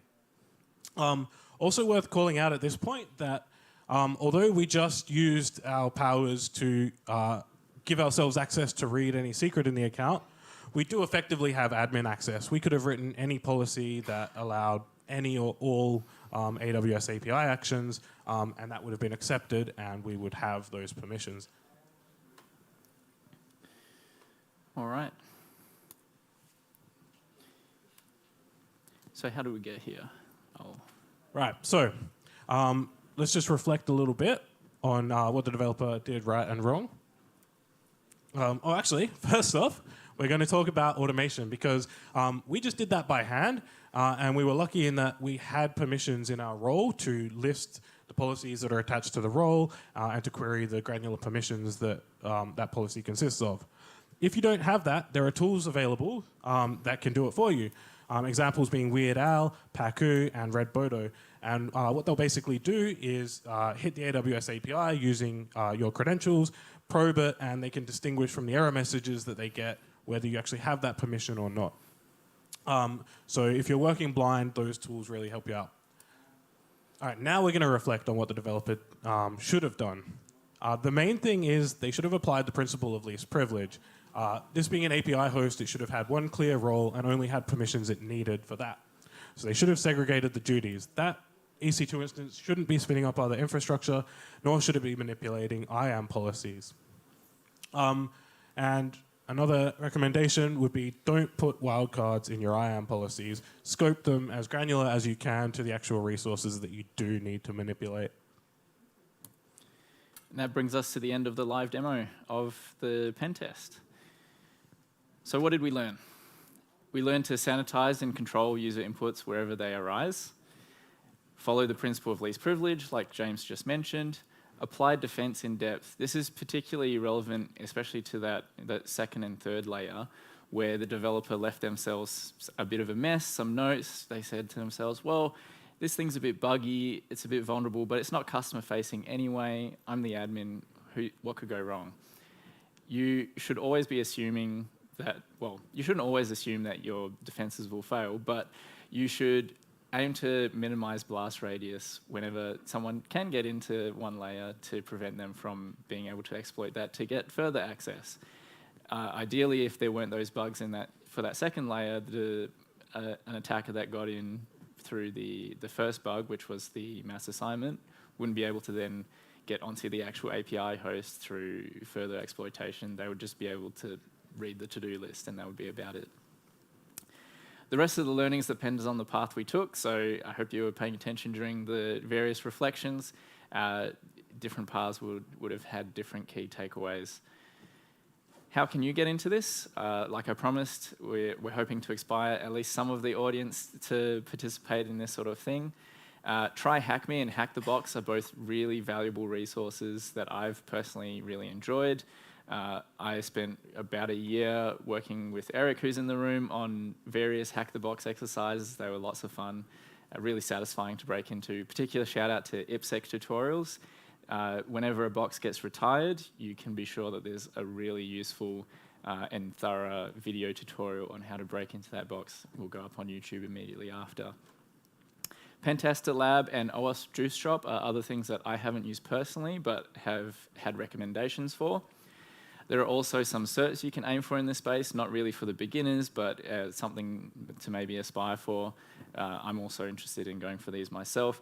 OSCP and CEH, Offensive Security Certified Professional and Certified Ethical Hacker. That was a mouthful. Interesting certs that I think anyone in this space could be interested in aiming for eventually. And then, like James and I mentioned, WACTF or really any CTFs are a great environment to get exposed to all sorts of things related to pen testing or cyber in general. And they're a great environment, like very supportive community, and just a great area to learn about these sorts of things, other than being left out in the foyer when you arrive late. Finally, we'd like to give a big thanks to all the sponsors of DDD, without which this talk would not have been possible. So thank you very much. And that's all from us.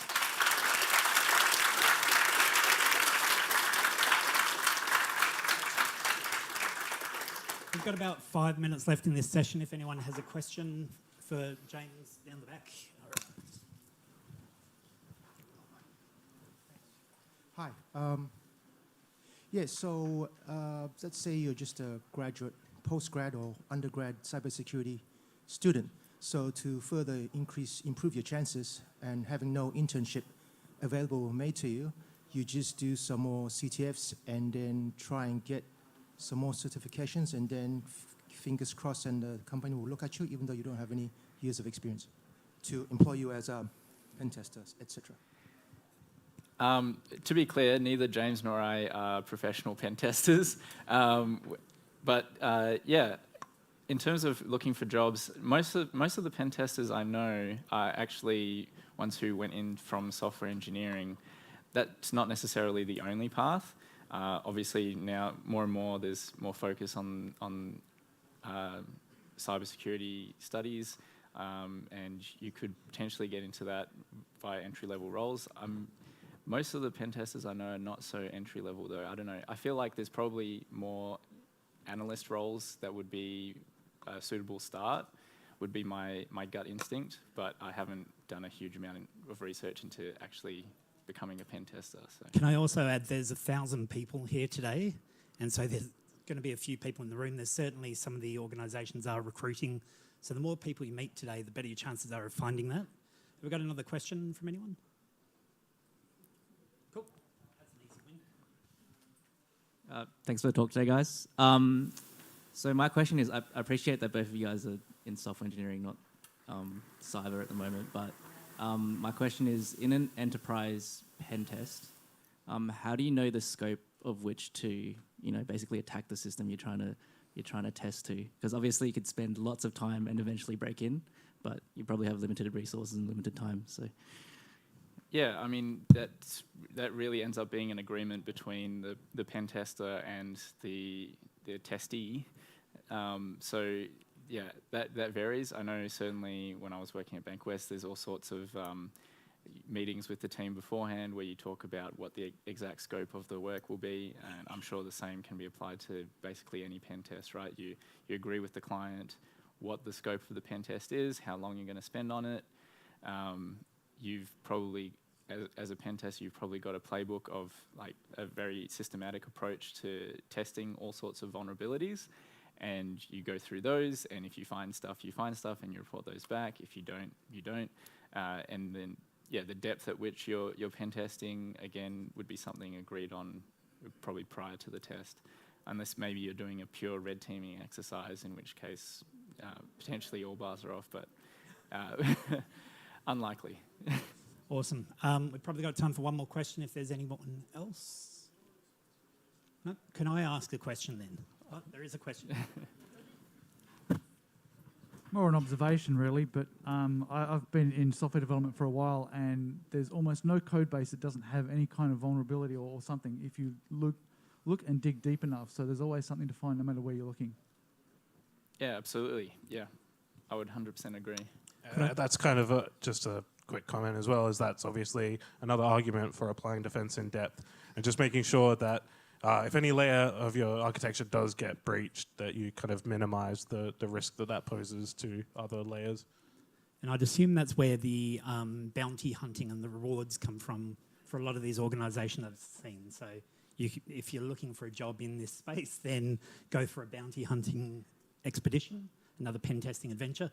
Can I have another round of applause for James 1 and James 2? Thank you.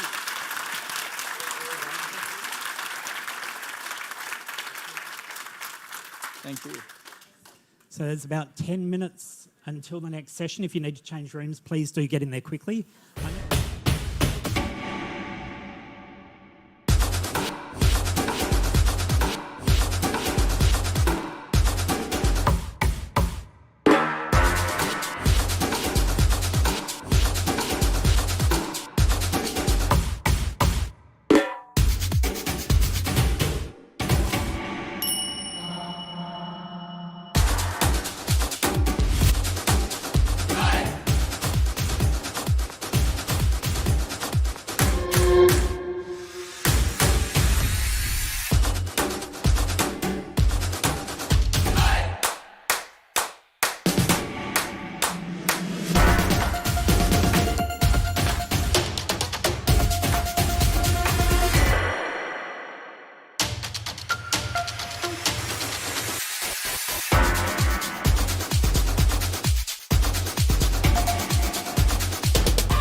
Mark, where are you, Mark? Turn your camera on.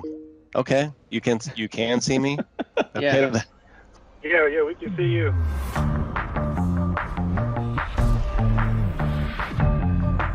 Hey friends, I'm Scott Hanselman, and I was told to give you a tour of my office.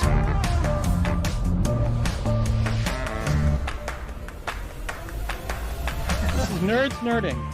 What we're doing is we're talking to people all over the world because we're stuck in our houses.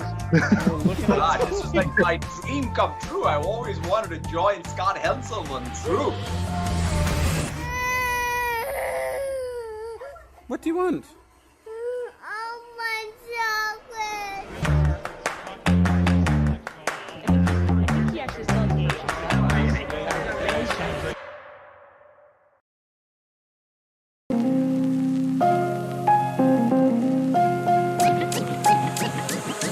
Go.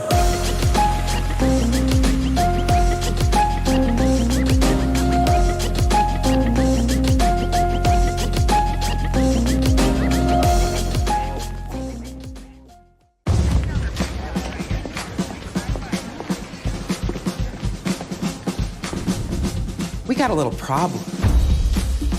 As you know, our motto is, you need a professional bodyguard delivered to your door in less than half an hour, you got it, buddy. But without an app, ain't no bodyguard getting delivered nowhere. So, where are we with that?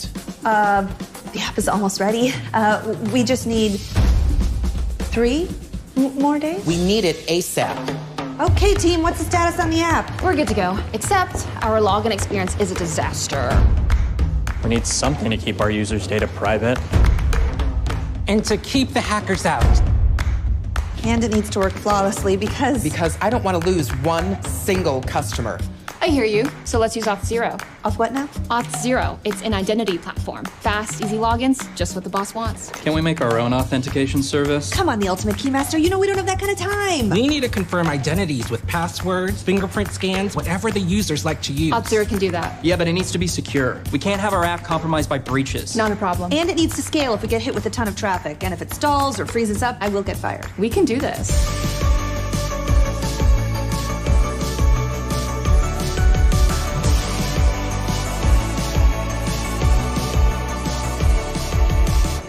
Could you guys stop? That's really distracting.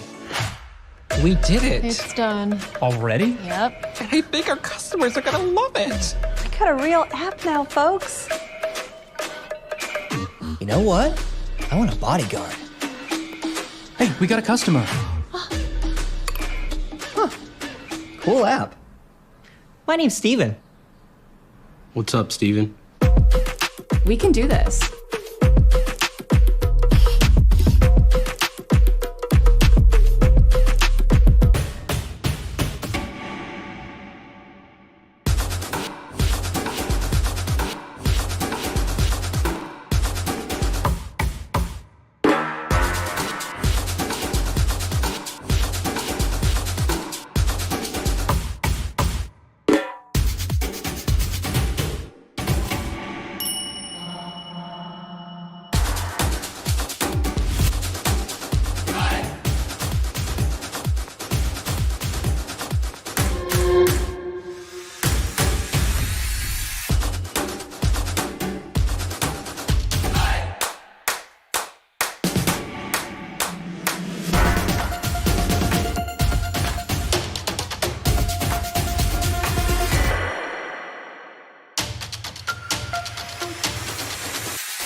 Mark, where are you, Mark? Turn your camera on.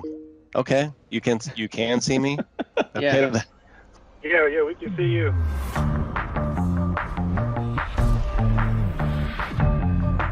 Hey friends, I'm Scott Hanselman, and I was told to give you a tour of my office.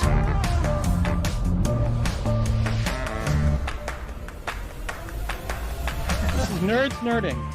What we're doing is we're talking to people all over the world because we're stuck in our houses. And we're looking God, at this is like my dream come true. I always wanted to join Scott Hanselman's group. What do you want?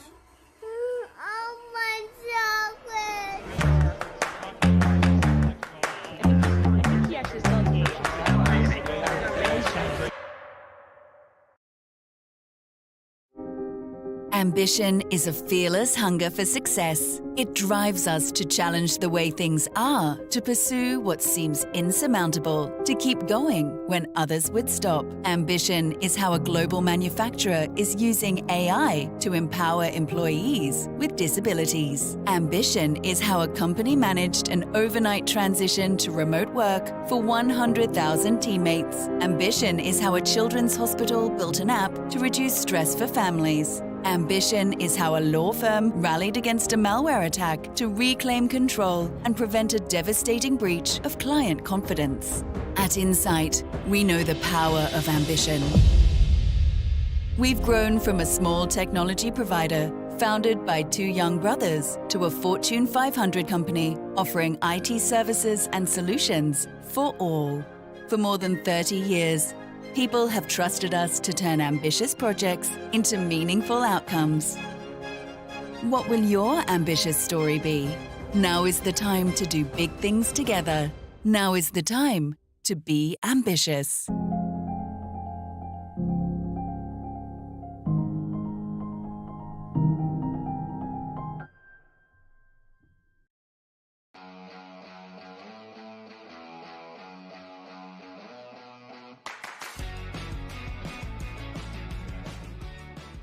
My name is Carol. I'm a test engineer. My call sign is Special K. You might be familiar with it. You see it in cereal boxes. It's my call sign because I like eating. I eat a lot. When people see me, they always see me eating, and they always ask me, Carol, why are you eating? And I think that just when they see the cereal box, they say, okay, that's Carol. Hi, I'm Joshni. I'm a test engineer. They call me Jester because I always have a smile on my face, whatever situation I'm in. My name is Jaden. I'm an automation engineer here at Planet. My call sign is Digit because I'm a huge maths nerd. It is my primary major, but I often get called out on how I never, ever stop talking about maths. I just love maths. I am Cassandra. I am a test automation specialist. Pink Beret. As you can tell by the accent, I am French. Very prominent accent. So the beret completely makes sense.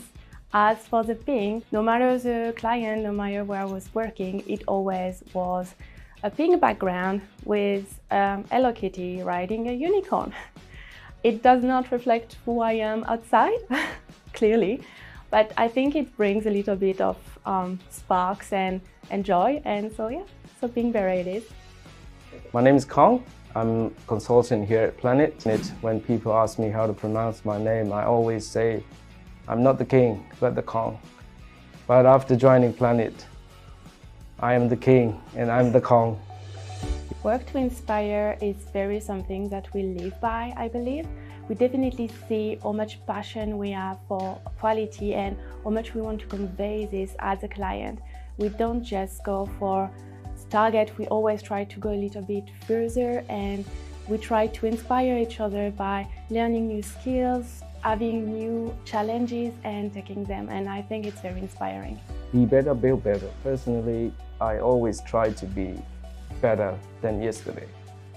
That's always been me, so I'm better than yesterday and I'll be better tomorrow. I also got a lot of training opportunities on Planet because there's a vast library of training courses available that I can just access anytime. Before I joined Planet, like when you want to learn something, Google first, right? And then when you Google something, you always have to pay for something, and that's not what I want to do. So it's really good that Planet offers these free courses for me, and I don't have to feel pressured about buying something just so I can improve my skills and use them for work. Planet always encourages learning, and learning is a good way to just accelerate your career growth. Top Gun of testing is it's awesome. It's really cool to be around people who are so passionate, so driven to do what they do, and who always want to learn and get better. I think that's really important, and I think it's going to be a driving factor going forward in the IT industry in general. Top Gun is the best of the best. And for me, it's about web APIs and two-factor authentication. You might also want to talk about making simple easy, which was Ene's talk, also in this room at the same time. We don't know where that is at the moment, but I'm sure we'll figure things out. I'm delighted to introduce Phil, and take it away. Thank you very much. Yes, I'm not the originally scheduled person in here, and I hope that's okay with you all. I won't try and give that person slide deck, though I have my own. And today I want to talk about, well, I'm calling it Secrets of the Credential Management APIs. Now, has anybody heard of the Credential Management APIs before? Hands up. That's 1, 2, 3, 5. Okay, that's 5 is more than normally put it up. But for the rest of you, I guess it's not so much secrets of these APIs, but the APIs have been sort of kept a secret from you a little bit. And we'll dig into a bit of that soon. Now, I also realize this is a 20-minute talk. I might talk a little fast because the last time I gave this was about half an hour. So let's crack on with it. My name's Phil Nash. I am a developer evangelist at a company called Twilio. If you want to learn about Twilio or talk to me again later, I have a booth on the other side there, opposite the coffee stand. So come say hi to me there, or catch me online. I am Phil Nash all over the internet, Twitter, LinkedIn, whatever, or hit me up on email, philnash@twilio.com. We have a question already. Yeah. I love it, right? I will pay anything to have my domain name like that. Also, some Phil Nash has got philnash.com and is holding on to it and doing nothing with it anymore. But this is better. This is better. Cool. So what I want to kind of talk about is like better authentication experiences. I have this concern that when we build applications on the web, that the important and interesting things that we work on are, the applications are actually building, that thing beyond the login experience, the thing that users actually want to get to. And that login tends to be friction, the thing that goes in the way of people getting to do the stuff that they actually care about. And I want to improve that. So I was looking at some data a while back, and this 24% number comes from a survey that Google did at the end of 2018 about kind of security things that users do. And 24% was the number of people who use a password manager from that survey. 24%, not bad, actually a pretty good number. But that still means 3/4 of people are not using a password manager, which sort of is bad because passwords, right? In fact, and I do want to kind of prefix this by the fact that we're probably developers or power users of computers and our laptops in our daily work, and we probably are amongst those 24% that do use a password manager, or in fact have worked on your own login experience so that you don't have to worry about that. It's normally a click. You don't have to know your own password. But that's not the case for most people, and that's my point here. This awkward sort of flow diagram kind of is the experience of somebody logging into a website, right? And it starts at the top where you hit the login page right there. And immediately you ask yourself, do I know my username? Because that's not necessarily clear. Now, sometimes it's your email, sometimes it's something else. And if you don't, you have to go through a nice little username reset pass flow. If you've got past the username, if the answer to this is yes and or indeed maybe, because you can never tell until you've put it in, we get to do I know my password. And again, that's the same problem. Maybe you do, maybe you don't. If you've got it in a password manager, you're probably fine. But if you are not, if you're a regular user, if you're one of the 76% of people not using one, do you know your password? Who knows? Maybe you have to go through a reset flow. If you think you know both of those, you can enter them in and hope for the best, at which point you find out whether you knew your email address, your username and password, and either go back to the start and maybe go through one of the reset flows again, or you get on and maybe hit a two-factor authentication challenge because it's a secure site, and then a text message is sent to your phone's in another room, you give up, you close the computer, you throw it out the window. That's the sort of regular user flow of logging into a website. That's the two-factor authentication message, right? Yeah, sure. The user experience of this ends up being, I have a scale of 0 to poop emoji on this, and it's just poop emoji. This is not a scientific scale. It's just how I like to think about things. It's a bad user experience, and we can make it better. Because it's full of friction. That's what I'm kind of talking about. It's full of that, do I know my username? Do I know my password? Am I right about either of those? And how long does it take to actually get to the thing we wanted to do in the first place? Do we want to buy the thing? Do we want to carry on the service? Whatever. So I'm going to run us through how we can do usernames and passwords better, real quick. I'm going to start with the HTML. HTML can actually help us an awful lot in this place. It makes the form more accessible. It makes the experience better and quicker. And so this is what a login form might look like, right? We've got a fairly straightforward form. It's got two inputs,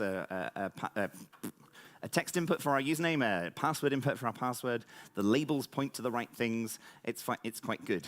But there's more we can do to it than this.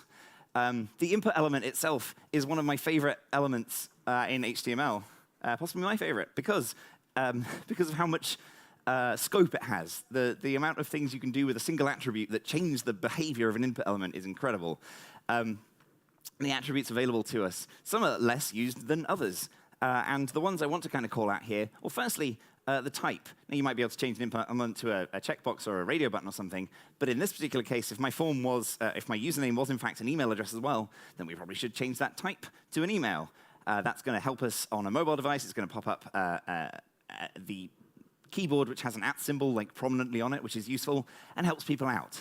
And then we've got autocomplete. Autocomplete is going to feature quite a bit in this because it's the greatest attribute the input element has. In this case, autocomplete username and autocomplete current password allow us to give hints to the browser and indeed to any other technology like a password manager that might want to autofill these things in for you. Username is really useful. There is also autocomplete email, but that's really for when you're dealing with somebody's actual contact details, not the thing you're using to log into a thing. Current password is really cool because there's also a new password, autocomplete. That's particularly useful for your page where you're changing your password and you have 3 different password inputs on the same page. One's for the old password and 2 are for repeating the new password. But without new password and current password, browsers or password managers will autofill the same thing into all 3. But if you have new password and current password, then they'll be able to offer suggestions to the new password and the existing one to the current password. Actually, Firefox itself offers you a secure suggestion if you have autocomplete as new password on an input. Really useful. So don't forget about these. Autocomplete, look it up. It's amazing. I have a little demo of just kind of my existing login flow. I've got a demo application that we're going to deal with for the rest of this app. And all it does is log in, which is annoying, really, because the entire app is 100% friction. But this, it's got nothing on the other side of it. It's amazing. It's got a log out button. But I just want to show you, like, this is the existing experience, right? We go to log in. We have to do all the typing. Now, I happen to know my username and password for this. The password is secret. It's the most secure 6-character password I can think of. And I'm logged in. In fact, I've got a 2-factor authentication message, and there it is over the other side. 843293, cool. So I had to look at my phone, and then I come back over here, and oh my goodness, it was. Yeah. Are we logged in yet? Yes, we're logged in. Cool. Go away. I'll come back to that later. So that's our existing slow. I have to type everything in version. So let's see what else we can do. That had our autocomplete attributes on it, but because I wasn't using any other technology to autocomplete things, it didn't show up to help. But this is where we get to credential management, and for the people who put their hands up, they know about this. It's great. Credential management APIs in the browsers allow us to store and then retrieve our users' credentials. And so I was annoyingly clicking away the browser pop-up there to say, would you like to save your username and password in this? But that was just kind of the browser doing on its own. What we can actually hook into is triggering that and then using it later. Because if we, as a developer, as the website, trigger that pop-up, we're actually able to retrieve the password from the username and password from it later and make a smoother login flow. And I will show you how that works.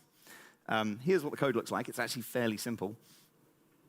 We look for the password credential to be in the window object. And when we have that, we can create a password credential using our user ID and password. So this is once we know that the user ID and password is correct. So this could happen at registration or on a successful login. And once we create that credential, oh, hold on, I've got things there. There we go. This line, await navigator credentials store credential, allows you to then store it in the browser's credential management, the browser's password manager. And the real power of this is the next page, where we get to ask for it back again. So when the user comes to log in, we can go and retrieve those credentials. We say navigator credentials get, password is true. We're asking for password in this case. And that pops up another permissions thing from the browser to say, do you want to log in with these credentials? And if the user approves that, then they are through. You can write a function that says that pass them through. You can actually do this silently as well, which is kind of cool. I'm not necessarily the biggest fan of it, but if you can kind of do that without the permissions dialog, and that will pass a user straight through, get the credentials for them and allow you to log them straight in. No friction whatsoever. I think maybe a little bit of friction is useful. But you can turn that on with unmediated is true here. But you can make sure that permissions always pop up if, say, a user has specifically logged out. And so when signing out, if you call a navigator credentials prevent silent access, that's a good thing for a user properly signed out. They don't want to be automatically signed in again. What does this look like? I think it's important to show kind of better what this looks like. So if I go and log out, I'm going to go back through my process. Well, 1 second. I need to check out the version of the code that does this. Credential management, there you go. Ooh, basically just uncommented a bunch of stuff. And now if I go and log in, this time around, we're going to see that same browser pop up to say, hey, do you want to store your username and password? But this time I'm asking for that access. And I will be able to use it again later. So boom, we're going to log in. We know it's a successful login because we've succeeded. I'm saving it. I've got to go to my two-factor authentication. We'll cover making that better in a second. 7034434. And submit that, and I'm through. Now this time I'm going to log out, log back in again, and we see it work. No! Which one is it? Friction, exactly. Well, it doesn't help if I'm logging in and out a bunch of times, but it is that.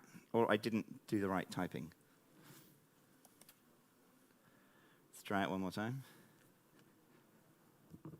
Yeah, all right, cool. I was right, I just typed it wrong. So this time around, I used that credential management API, and as I got a successful login, I stored the thing in the browser. So if I log out again and then go to log in, it's going to know it's me and suggest that sign in. Look at that. Woo. Do you want to sign in as Phil? I absolutely do. Sign in. So we've turned, in this particular case, our sign-in process from having to remember your username and password, having to type it all in, into a single click, a single tap, and we're through. And I'm very excited about that. Sadly, obviously, we've got stuck at two-factor authentication again, which hasn't even come through now. Oh, it's 941525. There we go. I have a bank that screams at me every time they send me a text message with a code in, being like, never tell anyone this. I'm like, it times out in 5 minutes. I will tell people then. It's true, you shouldn't obviously share these things. Oh my God, I'm going to run out of time. Brilliant, so we've got logged in. Let's go back. I'm going to run out of time if I don't get through this. So let's talk about two-factor authentication. I think it's super important because we have these usernames and passwords, and people who don't use password managers, and people who repeat themselves and use the same passwords all the time, and the whole thing is friction over and over again, right? So password reuse. This was in the same survey that I mentioned at the start. The blue slice of the pie there is people who reuse passwords some of the time. The yellow slice is people who reuse passwords all of the time. I love that. The people answering this survey were just like, how many passwords do I have? Just one. I use it everywhere. It's the greatest password. Those are the people getting hacked all of the time. It was 13% of people in this particular survey. 52 said some of the time. 13% said all of the time I reuse passwords. And then this nice little green slice of people who say they never reuse passwords. 35% of people in this survey said they never reuse passwords. I'll remind you that 24% of people said that they use a password manager. So 11% of people have a photographic memory or they're lying. And that's our users for you. It's a bad experience. And so, and thus, we also do, that always comes up too tiny. The problem about this is our problem. We've put all these problematic password things in the way of people. Your password must contain at least 8 letters, a capital, a plot, a protagonist with good character development, a twist, and a happy ending. If you can, you'll never remember that password, or maybe you'll only ever remember that password. It's a great story. But what this actually, the real things we do is say we must have a capital letter, some lowercase letters, a number, and a special character, right? And this is the perfect password for that because it does everything. It's got 8 characters, it's got 10 characters in it. Look at that enormously long password.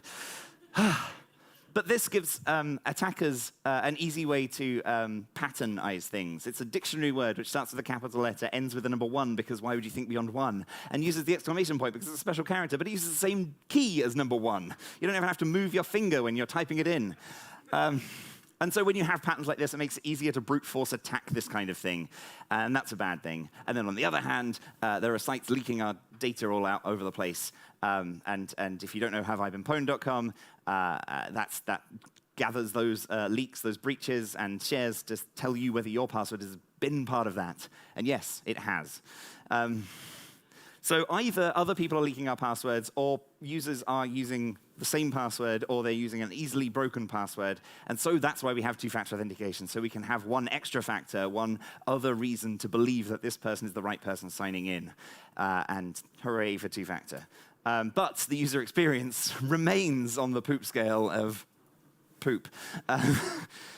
Because it's still more friction, like I said, we've watched me struggle to enter a code several times just today.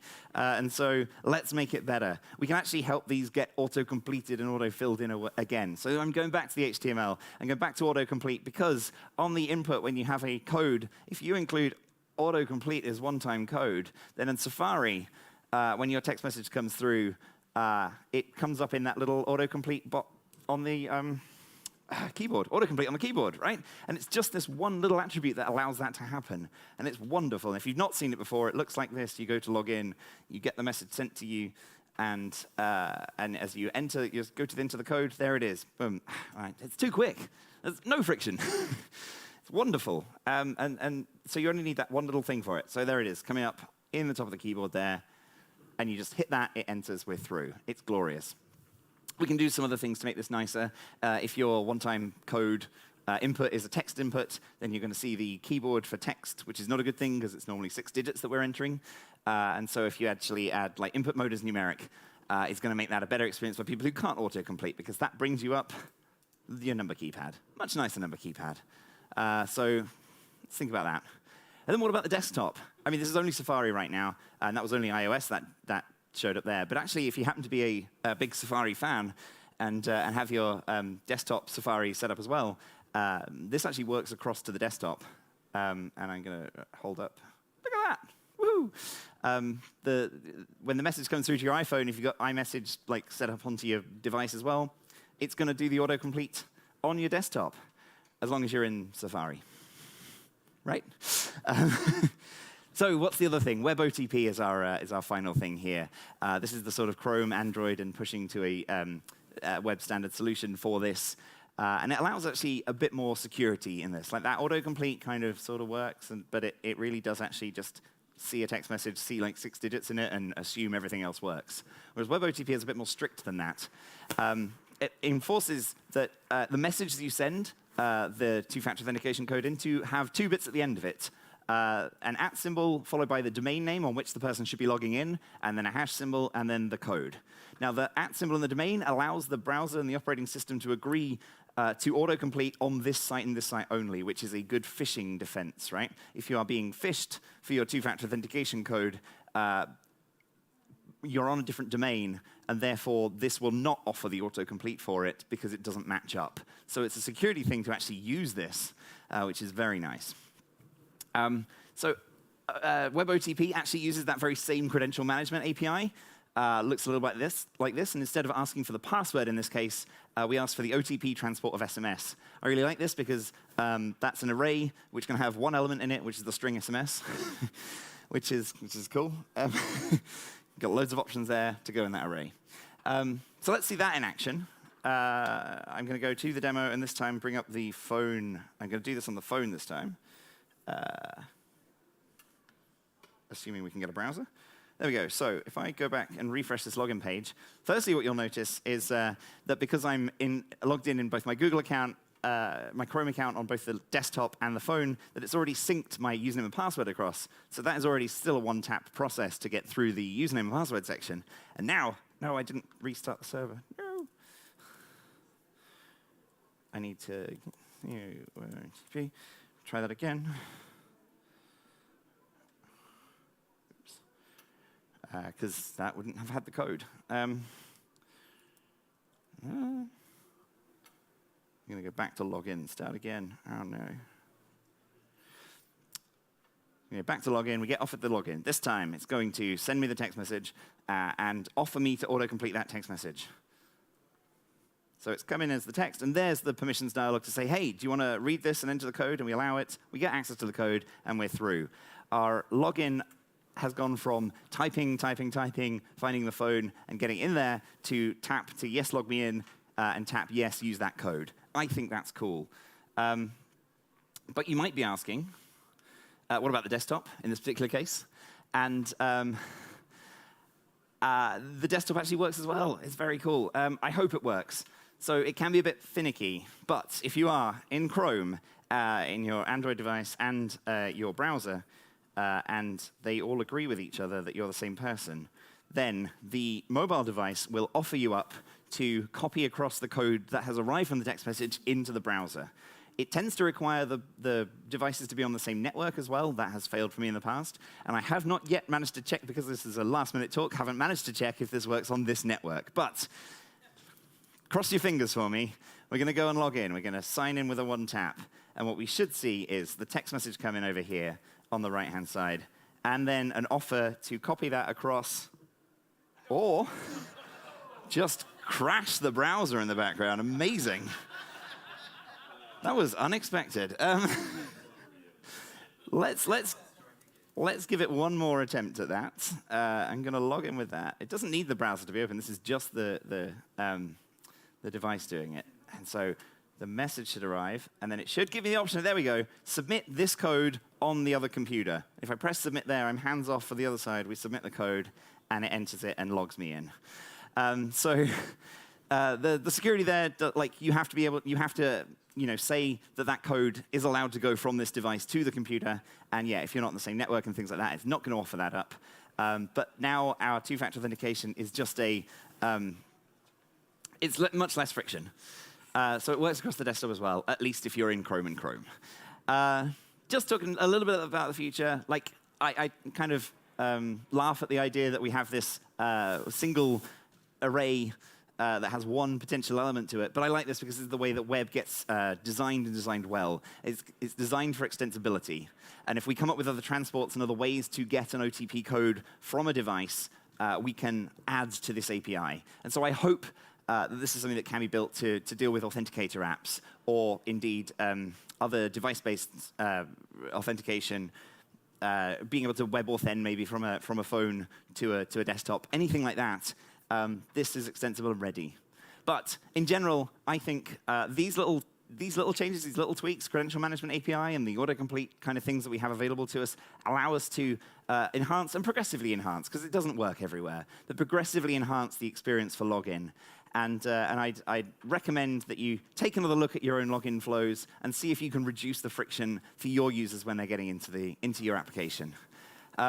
That was a bit quick, but hopefully that was interesting. My name's Phil Nash. I'm a developer of Twilio, and I would love to talk and meet you over at my stand sometime later. Thank you.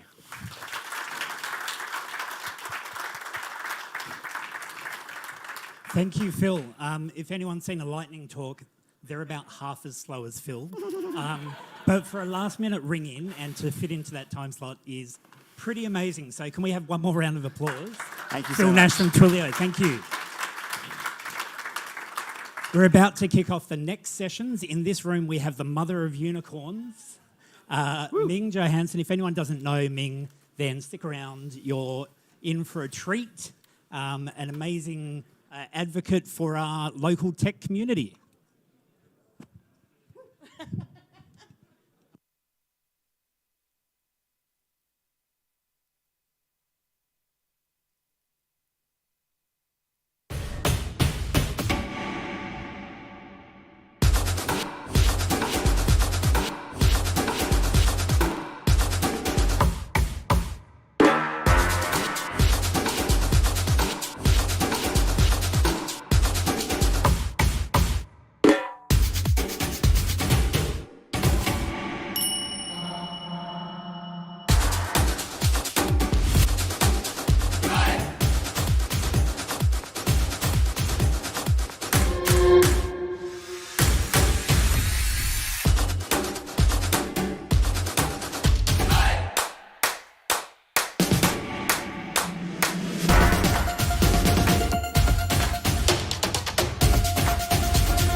Mark, where are you, Mark? Turn your camera on.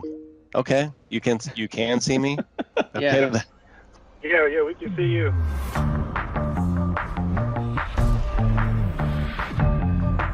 Hey friends, I'm Scott Hanselman, and I was told to give you a tour of my office.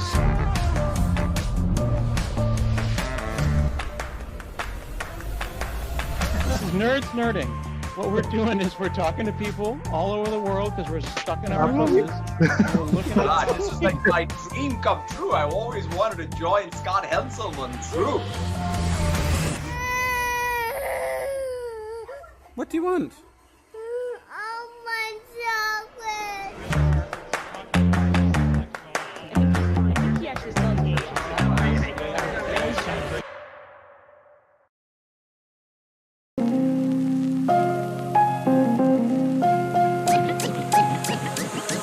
Go.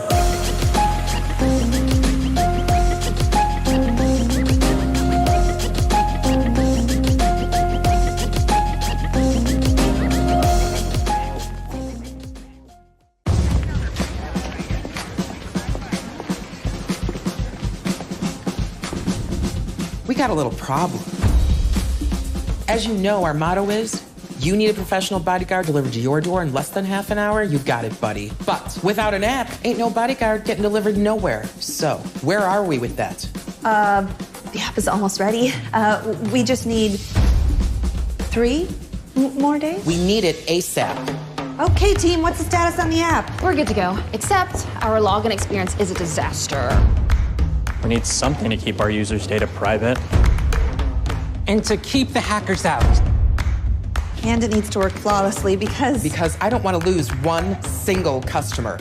I hear you, so let's use Auth0. Auth what now? Auth0, it's an identity platform. Fast, easy logins, just what the boss wants. Can we make our own authentication service? Come on, the ultimate keymaster, you know we don't have that kind of time. We need to confirm identities with passwords, fingerprint scans, whatever the users like to use. Auth0 can do that. Yeah, but it needs to be secure. We can't have our app compromised by breaches. Not a problem. And it needs to scale if we get hit with a ton of traffic. And if it stalls or freezes up, I will get fired. We can do this.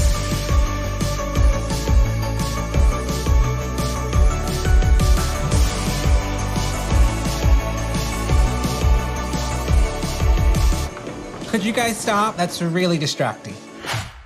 We did it. It's done. Already? Yep. I think our customers are gonna love it. It's Ming Johansson, and I've got a memory like a sieve. So the marketing jumpstart, I think. Yay! Got it right. If you don't know Ming, where have you been? And as with myself, I'm delighted Ming's presenting this room. We're talking about remote work and how to manage that. Hands up, burnout specialist right here. Woo! And take it over, Ming. Thanks. Thank you. Hi, everyone. I'm going to be standing here because I have hair and the microphone doesn't really coordinate with that. So first of all, I wanted to thank the sponsors. Honestly, this event wouldn't be able to pay for lunch without the sponsors. So they have contributed a great amount in order for us to be able to run these cool events. So today I'm going to be talking about how to be productive when working remote. A little bit about me is that we have been working remote for 5 years. I am the CEO of my own business. I run a company called Marketing Jumpstart. I've been running it for 12 years. I'm very tired. I also have a diagnosis of CPTSD and anxiety. I don't say that for anybody to feel sorry for me or anything like that. It's actually more for anybody in the room who might have their own diagnosis and needs to see the evidence in the room. I also talk in the media a lot. You see my face sometimes on the television and on the radio. I think it's hilarious that they let me. And also, the biggest deal is that my team is here for the first time ever together in the same room and the same state. Can I get you guys to stand up? No, they're not going to stand up because they're shy introverts. So, some notes about this talk. Today, what I'm going to go through is the benefits of remote work from the position of the employer and the employee. I'm going to talk about the challenges of remote work and healthy boundaries and communication and distraction guilt. I'm also going to talk about adapting the environment and what that's meant for us. And I'm going to put some final notes and lessons learned from the pandemic. So, first off, time coverage. Benefits for the employer. So 2 of our team that's flown in from Melbourne and Sydney, they are obviously 2 hours. Wait, are you ahead or behind? I can't remember. My brain's not working. Ahead. Cool. So on either side of the day, we actually have an extra 4 hours for our clients. So it means that we have a little bit extra coverage. More focused work happens when we're working remote because we don't have meetings on Zoom every day because we get fatigued. We figured that out really early on in the pandemic. A larger pool of future employees. So I mentioned before I have CPTSD, anxiety disorder. Half of our team have PTSD, executive dysfunction, ADHD, all of the other acronyms. And what it means is that we cater for a higher level of neurodivergence. So having different types of work styles means that we actually have different values that we can add to the business. Reduce fixed cost for a business owner is really important. So obviously, I don't pay for an office. And for me, that became really important because I want to invest in my team. So as a business, you could see this as an opportunity to downsize and reduce operating costs and invest more in your people, technology, and for me also, training. Benefits for the employee. Less time in commute. Who loves commuting? Not me. On average, in Western Australia, you could spend 26.5 days a year commuting to work. That's a lot of time. For our team, the fact that we don't have to commute to work means that we have that time back and we can spend it on our hobbies, for which we have many. So hobbies like roller skating, wool spinning. Kira has 3 spinning wheels. Yep. Counting. Gardening, food, video games, photography, music. One of our team, who isn't here unfortunately because he's unwell, is a musician. So things like nurturing support in a business. The idea that someone being late for work in our business doesn't exist. One of the things that I say often to my team is work to your biorhythms, not to what the business needs. Work to what you need. The reason why that change was made is because that we tell ourselves a lot of stories coming from corporate work or previous works that we might have worked with. How many of you have heard things like, leave your life at the door? A couple of people. So, more hobbies, less time in commute, suited work environment. So each of us obviously work in our own homes, or at a cafe, or at the beach, or in the middle of a wonderful forest. So uniquely to each team member, we all get to work with our best colleagues as well, our pets. So, some challenges for working remote. Considering boundaries. Now normally, like Christina mentioned it this morning in her incredible keynote about the idea that people just sort of check in and go, oh, can you just have a quick look at that for me? Could you just have a look at this? And there's this constant disruption that happens in an office. How that looks online is 27 messages on Discord or Slack. So relearning what that looks like for you when you don't have an open door policy in your office is then figuring out what your boundaries look like in your home. There's potential for scope slip. So because we're not talking to each other face to face every day, our interactions are often online. And if things get complicated, text on a screen can make it worse. Has anybody ever heard of procrastinators?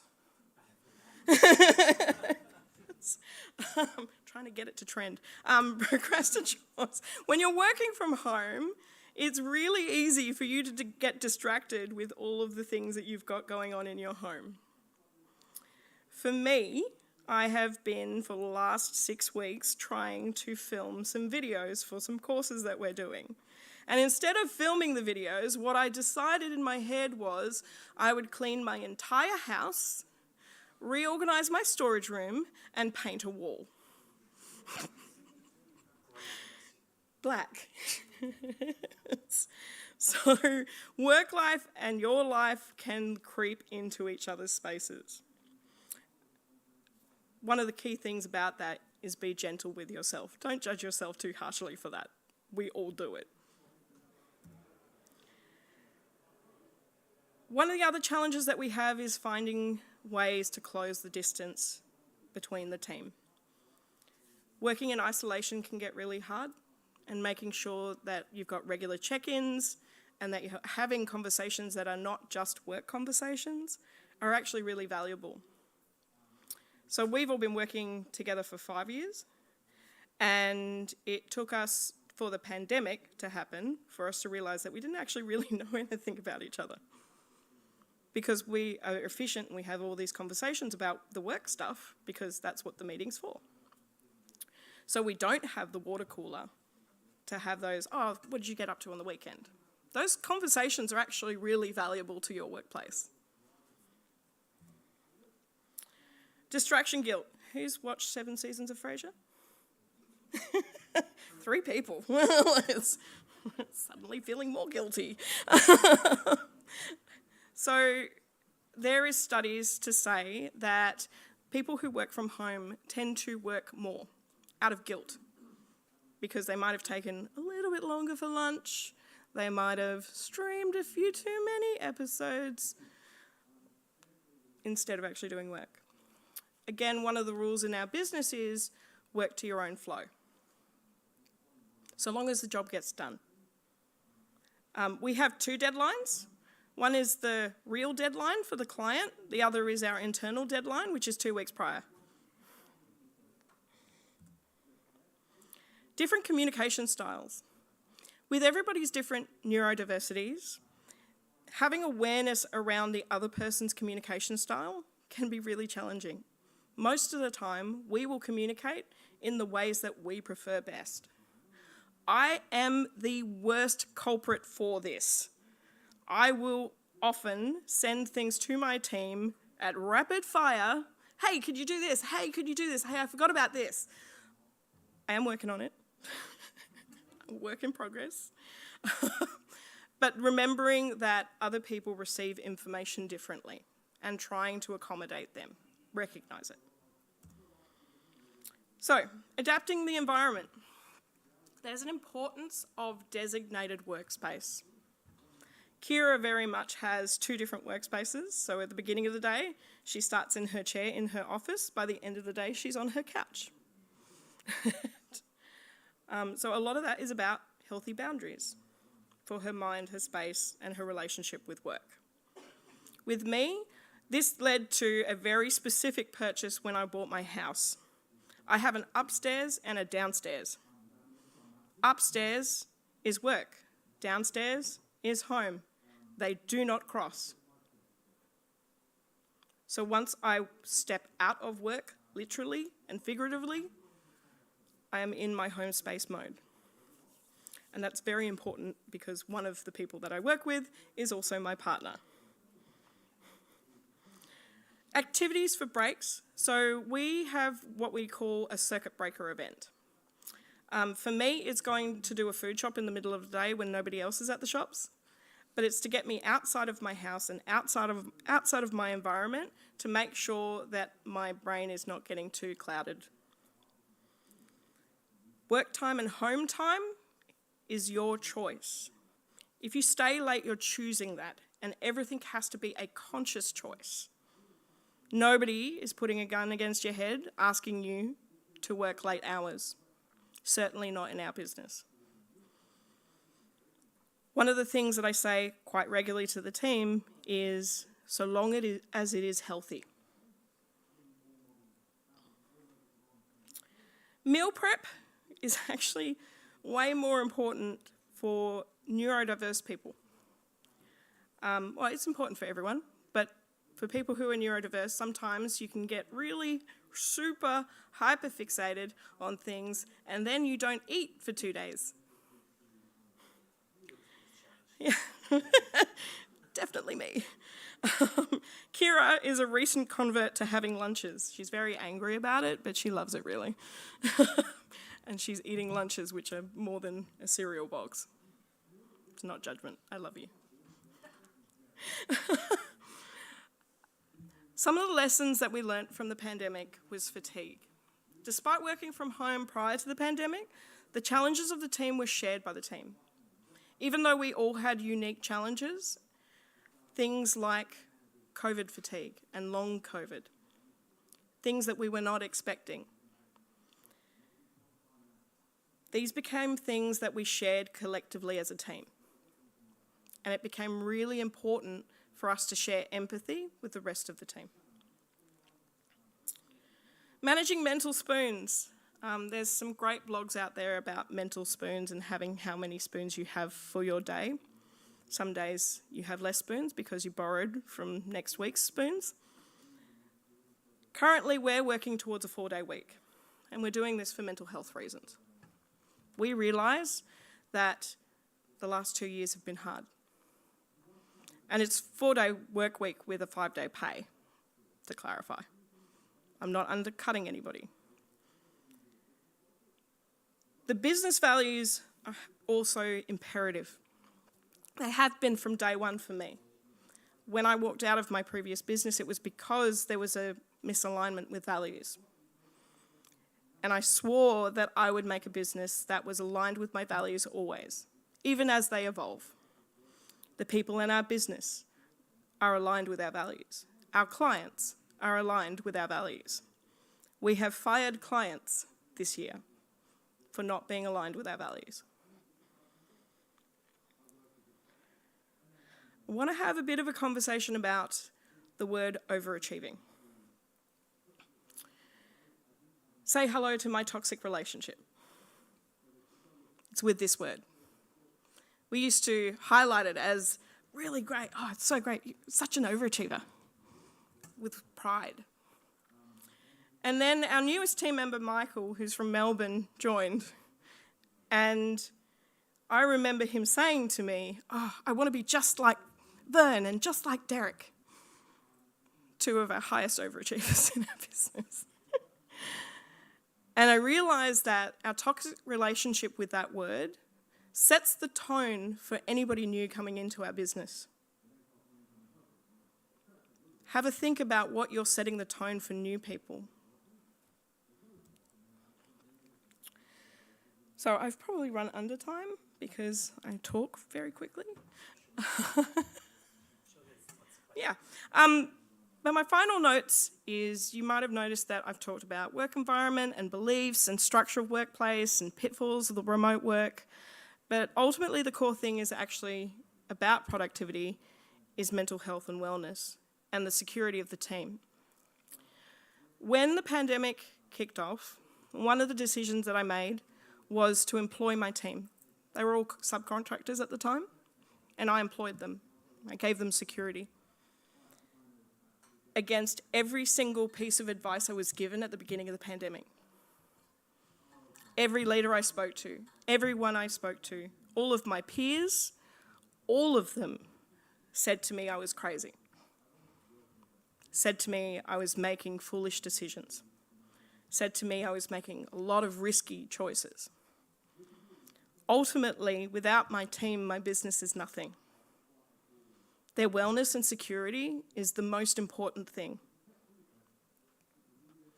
What it meant was that 2 years into the pandemic, 5 out of the 6 of us bought houses.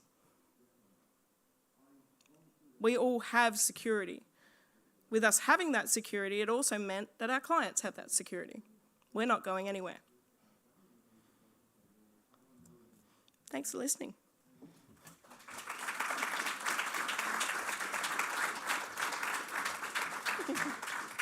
Thank you, Ming, for sharing your vulnerability. I'm also ADHD, so I relate to pretty much every slide there.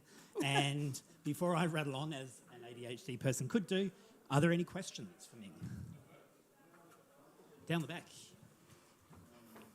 I should point out this past week, in terms of the toxic behaviours and all of that, I'm the director of media for DDD this year. So all of the things with all of the branding that you see in the conference, I have had some part in that.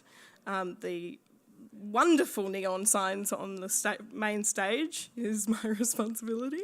And I've done a lot of work this week, specifically and worked like midnight every day, plus running my business, plus I also decided in my infinite wisdom to do a rebrand this week. Completely forgot it's Are You OK week. And what was the other thing, Kira? Oh, we did a photo shoot, yeah. Oh, and I flew the team over. Oh, yeah, no, I definitely maxed out the tabs in my brain. Yes, thanks for the talk. I was wondering, you mentioned you're catching up for the first time here today. I'm also doing remote work for many years, and I've considered catching up at regular times very valuable. So have you guys considered catching up, let's say, every 2-3 months and at a place and work together, doing a workation type of thing? So 2 of our team work on the East Coast. Yeah. At the moment, I can't afford to fly them over every 2 weeks. I would love that. I think 2 weeks would be a big ask because everybody's got families and life stuff as well to work around. It is an important thing that's been flagged as something that we would like to do more often, absolutely. Excuses like DDD Perth is a great excuse for that. I don't know if that answers your question. I do think it's important, if you have a local team, catching up with them. I catch up with all of my team once a week online, and it has been enough for the last 5 years. Do you guys want to? Can I add something? Yeah. I would recommend considering this to everyone. So I was working in Europe a lot, and I flew over from another country to meet the team every 4 to 6 weeks because of this. Even before the pandemic, that was for myself very important. To catch up and have this chit chats and what you've mentioned, and I can only recommend doing this. It's what you lose at the costs you lose basically for office. You should spend in this kind of events. That's what we chose to invest in was training at the time, and I think one of the things I have always encouraged from the team is that they engage in community, that they find their own local community and find their own peers. Because we don't know what the pandemic will look like in the future. We might go into another lockdown. The concern I have is if we go into another lockdown, then how do we maintain that? How do we support that? I'd actually agree with that. If your team is remote, at least find a tribe, and that's actually why I'm here at DDD Perth, because I'm working remotely in a team of one, and so I get to connect with amazing people like Ming who invited me here. Another question? Hi, if you feel comfortable, can you expand a little bit on the toxic relationship with overachieving? How people might recognise that in themselves, potentially? I think this week has been a good example. I think specifically to people who work remote, you have on average 2 to 4 hours that are actually productive work. The rest of it is spinning wheels. And I think if you are pushing yourself or drinking lots of Red Bull, caffeine intake's probably a good indicator. Missing meals is another one. For me, I'm very lucky in the fact that I have a great relationship where my partner has got very healthy boundaries with work and home life. And so a lot of that dictates my relationship with that. When I was single, I can guarantee you I would work 14 hours because sometimes I don't have a perception of time. And I think, speaking to the neurodiversity side of things, certainly this week, I don't always know what my max output looks like. And it's taken me probably 5 years to figure out that I maybe do too much. I think also being neurodiverse, there's something called delay aversion. Yeah. So you procrastinate and then you freak out and you rush to the finish. 100%. But you do it successfully and that gives you a dopamine reward, and then you repeat the behaviour and it's self-fulfilling.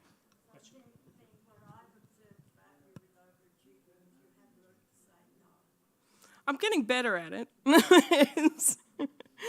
I don't know if I've learned that lesson yet, because I'm still saying yes to lots of things. I mean, great talk. It's not so much a question, more an observation. I think like with the toxic overachieving, linking self-worth to achievements as well. Yep. So not being satisfied with an outcome, if there's the perception of failure, you then look at yourself as a failure, as opposed to looking at the activity as failed. Yeah. So yeah, that can be a big thing. So just to add to that, so with the PTSD side of things, a lot of my internal dialogue is around total catastrophic failure. And even this week, like little things have gone wrong this week.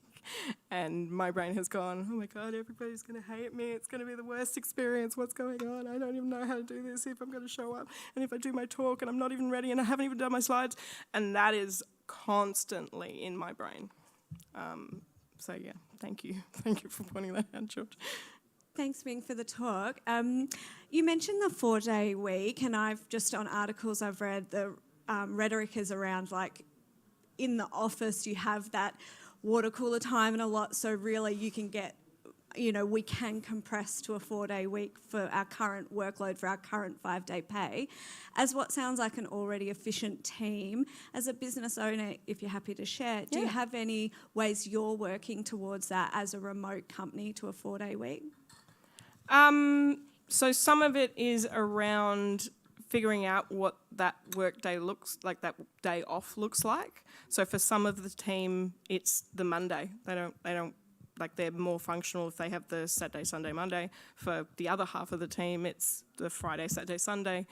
There's been conversations around community engagement and whether or not they wanted to use that time to engage with their community. In terms of cost management, charge more for my clients is probably a good start, because I don't charge enough. Like the costs, and certainly employing people and coming out of being a sole trader into a company, my role has changed. My role in my own business has changed from lead gen to then being, okay, I'm like, my days is staring at my bank account and making sure that I can afford to operate in the ways that we operate. I get zero joy from that. The joy I actually get from is working with my clients. So have we got a plan? The plan is currently we have some targets to hit for the business so we can financially support it. And then when we start to implement it, we're going to do a trial just to get our rhythms right. But you're quite right. Like the amount of work that we do we're a small team. We're a team of 6. The amount of work that we do is overwhelming.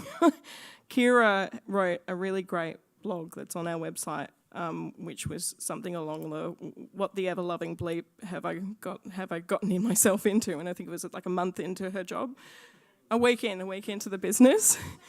Yeah, and she's now been in the business for 1.5 years, I think. Yeah, and so she sort of reflected on all of the things that we do, and she was like, "Oh, I had no idea what you guys did." So. Could I also add, I think what I've learned about you is you like to help people. Yeah. And it's really hard to say weakness. no. And you have to retrain the way, instead of saying no about what help you can give, instead of actually taking it on board and just getting it all done, because you achieve so much that you need to actually temper that with prioritising the right tasks? I recently did a money mindset training, and one of the things that came out of that was I have a nurturer money mindset, which means that I want to help everyone, except for myself. So I do have some boundaries that I've put in place that I've learnt, which is like with my community engagement stuff, limiting to 10% of my time. But yeah, so starting to put boundaries in place and stuff like that. So, with the gradual move towards remote work for more and more businesses, a lot of companies seem to have trust issues in their management staff trusting their actual staff who do the processing, the actual work, and do the output. So do you have any advice to help those people who do have small businesses that are looking at moving to remote for how to develop that trust relationship as an employer, and also for the employees to develop a trust relationship with them? Because don't forget, if you don't trust your manager and you're not in there every day, it's going to go horribly wrong. So, any advice for businesses looking to do that? Throw me a curveball, Sarah. Yeah, thanks. Okay, so a couple of things. One is if employers, managers, whoever are concerned that their team are not doing their job, hire different people. Hire people that you trust. If you don't hire people that you don't trust, what are you doing? And the other way around, if you're looking to find the right team to work in, actually figure that out first, because, yeah, it is all too common. So that kind of comes back to value alignment. So things like, for us, the question that I will always ask my team when they're struggling with something is, how can I support you? It's never, why didn't you do this? Because that's always going to come back with a point of aggression. That's never going to be a helpful question. But I've also managed people for over 20 years. So, Kira. Kira's got a question, and then we might have oh no, one of my team. Question, I have something to add. So Ming can obviously really answer that from an employer's point of view, but for the people who work for her, the way that pans out for us is that I think the most important takeaway for that for employers is don't dick over your staff. Yeah.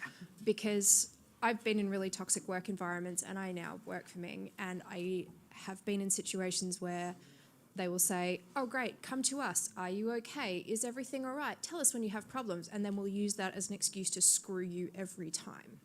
Whereas what I'm finding difficult to relax into is the fact that I can actually have a shitty day or have a problem or have something, and my boss isn't trying to screw me. So I'll go to Ming and she'll go, okay, that's fine. Let's do something else today. Let's find something else that you can manage, or let's put that on the back burner. And do you need to take a day? Exactly. Yeah. The amount of times I've said, I'm sick and just don't expect too much from me today. And she's like, right, you're going to bed now. I'm logging you off. It's very different for an employee, I think, to relax into that space. I also kind of want to point out that if you are treating your employees like they're criminals, it makes them very kidnappable for a better employer.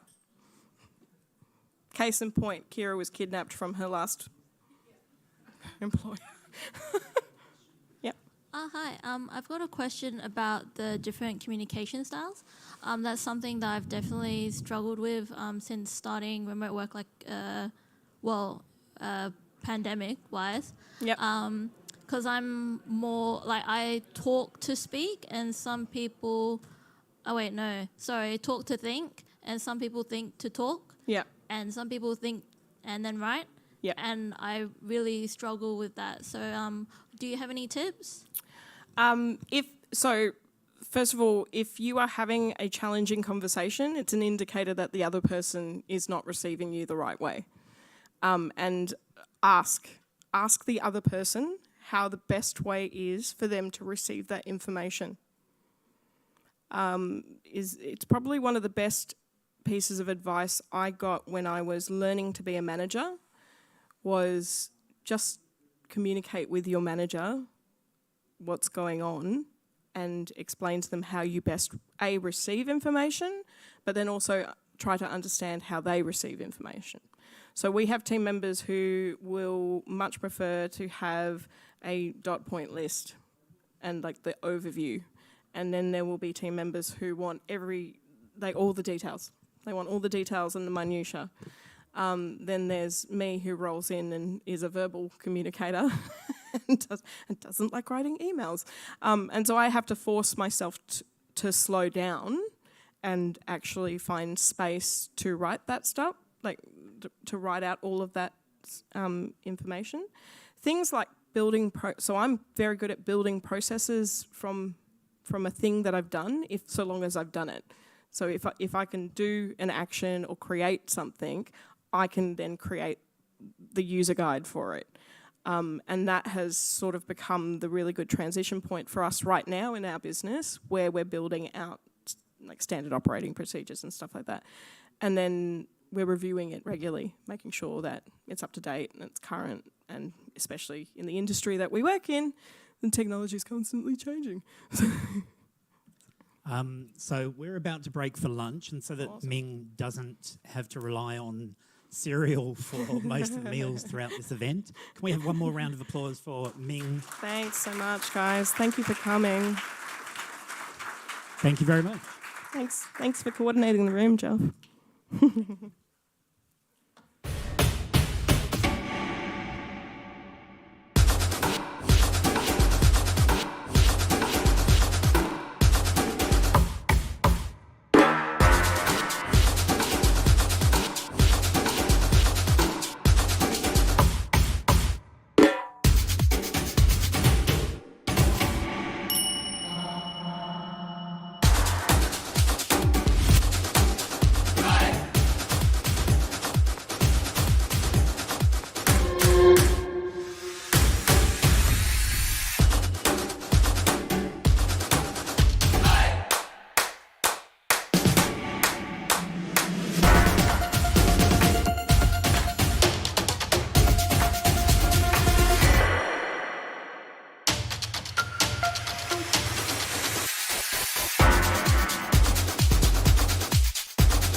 Mark, where are you, Mark? Turn your camera on.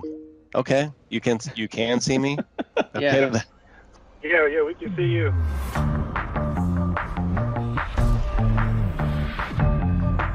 Hey friends, I'm Scott Hanselman, and I was told to give you a tour of my office.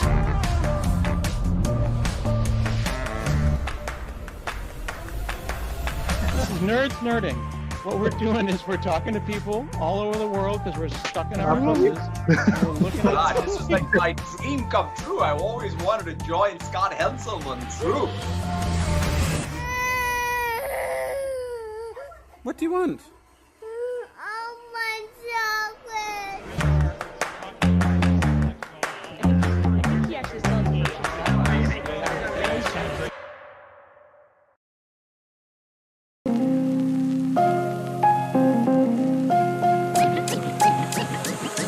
Go.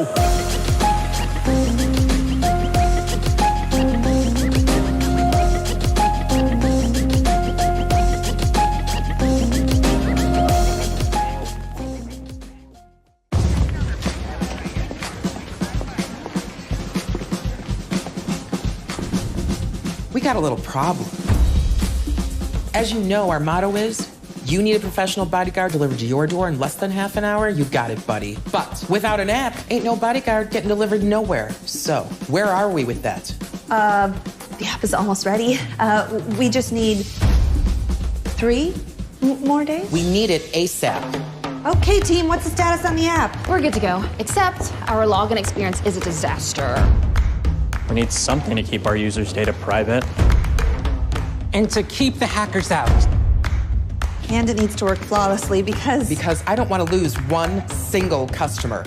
I hear you, so let's use Auth0. Auth what now? Auth0, it's an identity platform. Fast, easy logins, just what the boss wants. Can we make our own authentication service? Come on, the ultimate keymaster, you know we don't have that kind of time. We need to confirm identities with passwords, fingerprint scans, whatever the users like to use. Auth0 can do that. Yeah, but it needs to be secure. We can't have our app compromised by breaches. Not a problem. And it needs to scale if we get hit with a ton of traffic. And if it stalls or freezes up, I will get fired. We can do this.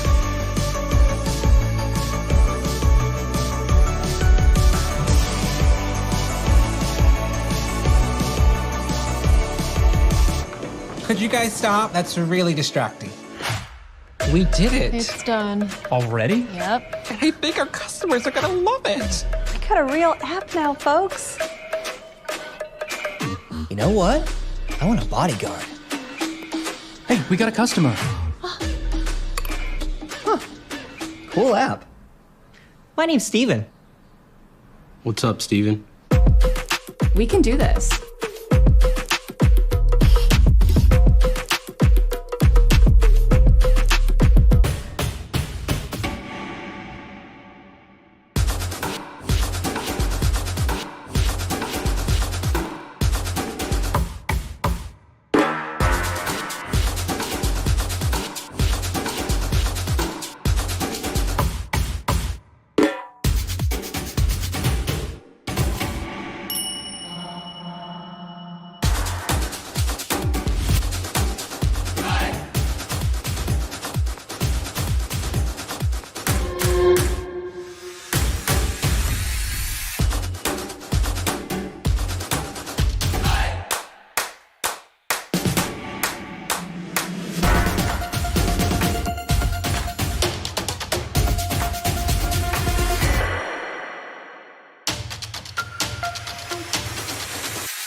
Mark, where are you, Mark? Turn your camera on. Okay, you can see me. Yeah. Okay. Yeah, we can see you.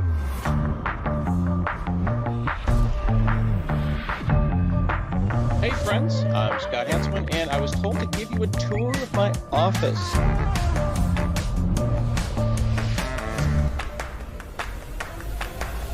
This is Nerds Nerding. What we're doing is we're talking to people all over the world because we're stuck in our houses. And we're looking at God, this is like my dream come true. I always wanted to join Scott Hanselman's group. What do you want?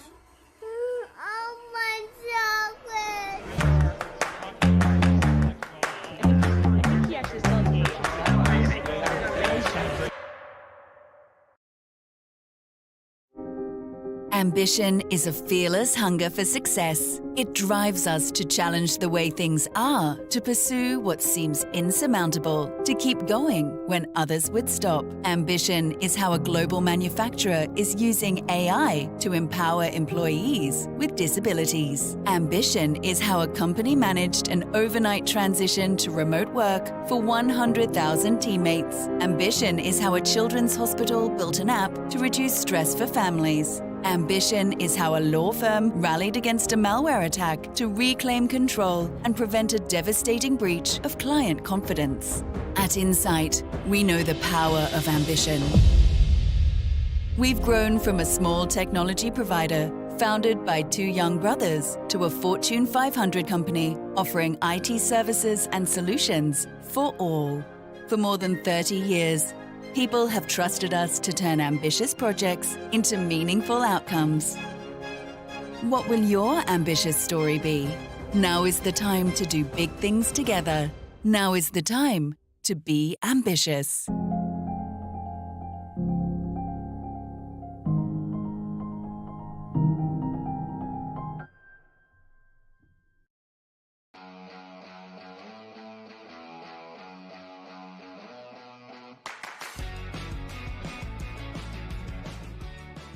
My name is Carol. I'm a test engineer. My call sign is Special K. You might be familiar with it. You see it in cereal boxes. It's my call sign because I like eating. I eat a lot. When people see me, they always see me eating, and they always ask me, Carol, why are you eating? And I think that just when they see the cereal box, they say, okay, that's Carol. Hi, I'm Joshni. I'm a test engineer. They call me Jester because I always have a smile on my face, whatever situation I'm in. My name is Jaden. I'm an automation engineer here at Planet. My call sign is Digit because I'm a huge maths nerd. It is my primary major, but I often get called out on how I never, ever stop talking about maths. I just love maths. I am Cassandra. I am a test automation specialist. Being Beret, as you can tell by the accent, I am French. Very prominent accent. So the beret completely makes sense. As for the ping, no matter the client, no matter where I was working, it always was a pink background with Hello Kitty riding a unicorn. It does not reflect who I am outside, clearly, but I think it brings a little bit of sparks and joy, and so yeah, so pink beret it is. My name is Kong. I'm a consultant here at Planet. When people ask me how to pronounce my name, I always say, I'm not the king, but the Kong. But after joining Planet, I am the king and I'm the Kong. Work to inspire is very something that we live by, I believe. We definitely see how much passion we have for quality and how much we want to convey this as a client. We don't just go for target, we always try to go a little bit further, and we try to inspire each other by learning new skills, having new challenges and taking them, and I think it's very inspiring. Be better, build better. Personally, I always try to be better than yesterday. That's always been me, so I'm better than yesterday and I'll be better tomorrow. I also got a lot of training opportunities on Planet because there's a vast library of training courses available that I can just access anytime. Before I joined Planet, like when you want to learn something, Google first, right? And then when you Google something, you always have to pay for something, and that's not what I want to do. So it's really good that Planet offers these free courses for me, and I don't have to feel pressured about buying something just so I can improve my skills and use them for work. Planet always encourages learning, and learning is a good way to just accelerate your career growth. Top Gun of testing is it's awesome. It's really cool to be around people who are so passionate, so driven to do what they do, and who always want to learn and get better. I think that's really important, and I think it's going to be a driving factor going forward in the IT industry in general. Top Gun is the best of the best, and for me, it's if you want to grow up in your career, you are at the right place, because we have got all the training materials, right people, and right opportunities. Yeah, whatever you need to progress in your career, you have got everything in here to boost your experience and boost your personality. Everything in a compact pack. That's what Planet is for me.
Mark, where are you, Mark? Turn your camera on.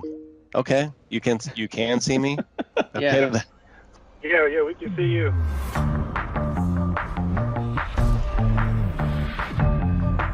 Hey friends, I'm Scott Hanselman, and I was told to give you a tour of my office.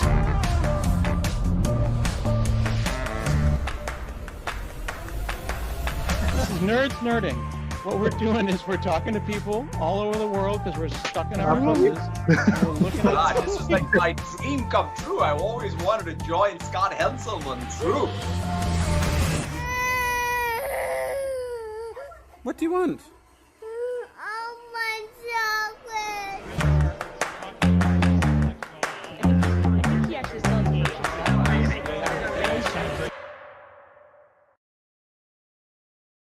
tell me the best thing that's happened while I was gone. I made sure Dad ate healthy like you said. He even tried the broccoli. Eat it.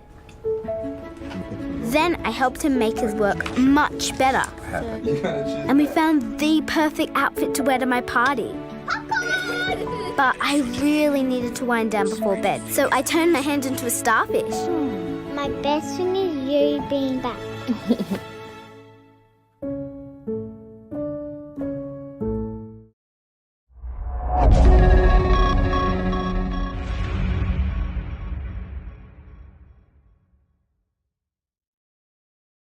By applying market-leading technology solutions through our lifecycle services, we help clients realize business outcomes through our advice, integration, and operational services. MOQ Digital helps clients to fully understand their IT needs, adopt the right solution, and provide ongoing support to maximize their investment.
Mark, where are you, Mark? Turn your camera on.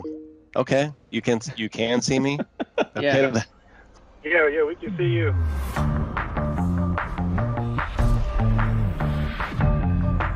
Hey friends, I'm Scott Hanselman, and I was told to give you a tour of my office.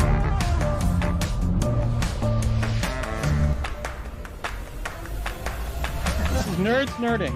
What we're doing is we're talking to people all over the world because we're stuck in our houses. And we're looking God, at this is like my dream come true. I always wanted to join Scott Henselman's group.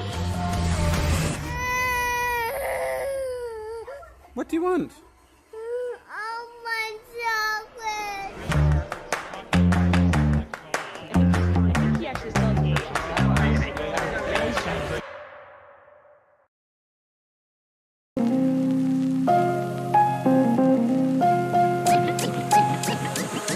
Go.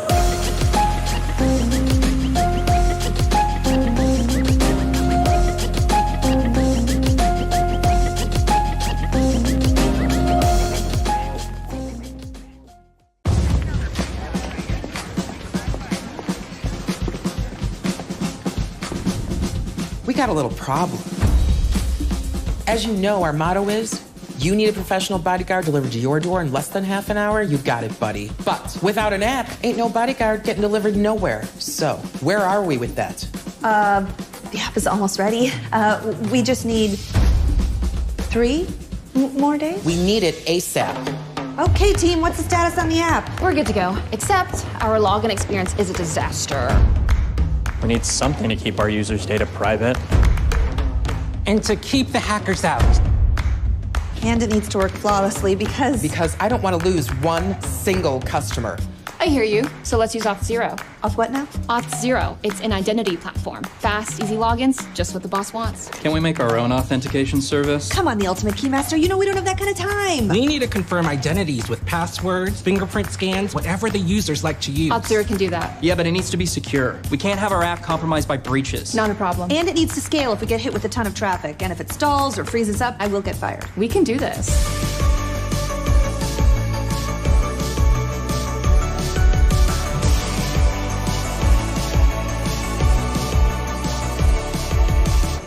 Could you guys stop? That's really distracting. We did it. It's done. Already? Yep. I think our customers are gonna love it. We got a real app now, folks. You know what? I want a bodyguard. Hey, we got a customer. Cool app. My name's Steven. What's up, Steven? We can do this.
Mark, where are you, Mark? Turn your camera on. Okay, you can see me. Yeah. Okay. Yeah, we can see you.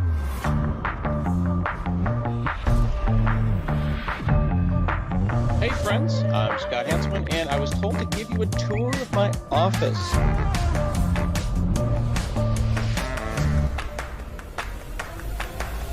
This is Nerds Nerding.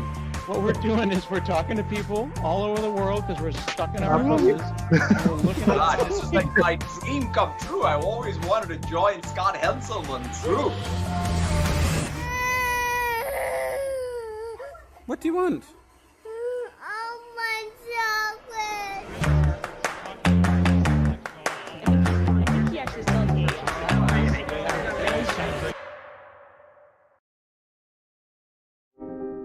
Ambition is a fearless hunger for success. It drives us to challenge the way things are, to pursue what seems insurmountable, to keep going when others would stop. Ambition is how a global manufacturer is using AI to empower employees with disabilities. Ambition is how a company managed an overnight transition to remote work for 100,000 teammates. Ambition is how a children's hospital built an app to reduce stress for families. Ambition is how a law firm rallied against a malware attack to reclaim control and prevent a devastating breach of client confidence.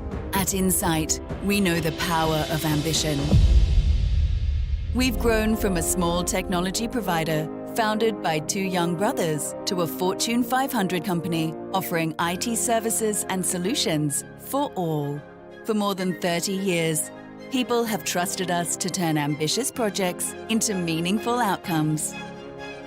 What will your ambitious story be? Now is the time to do big things together. Now is the time to be ambitious.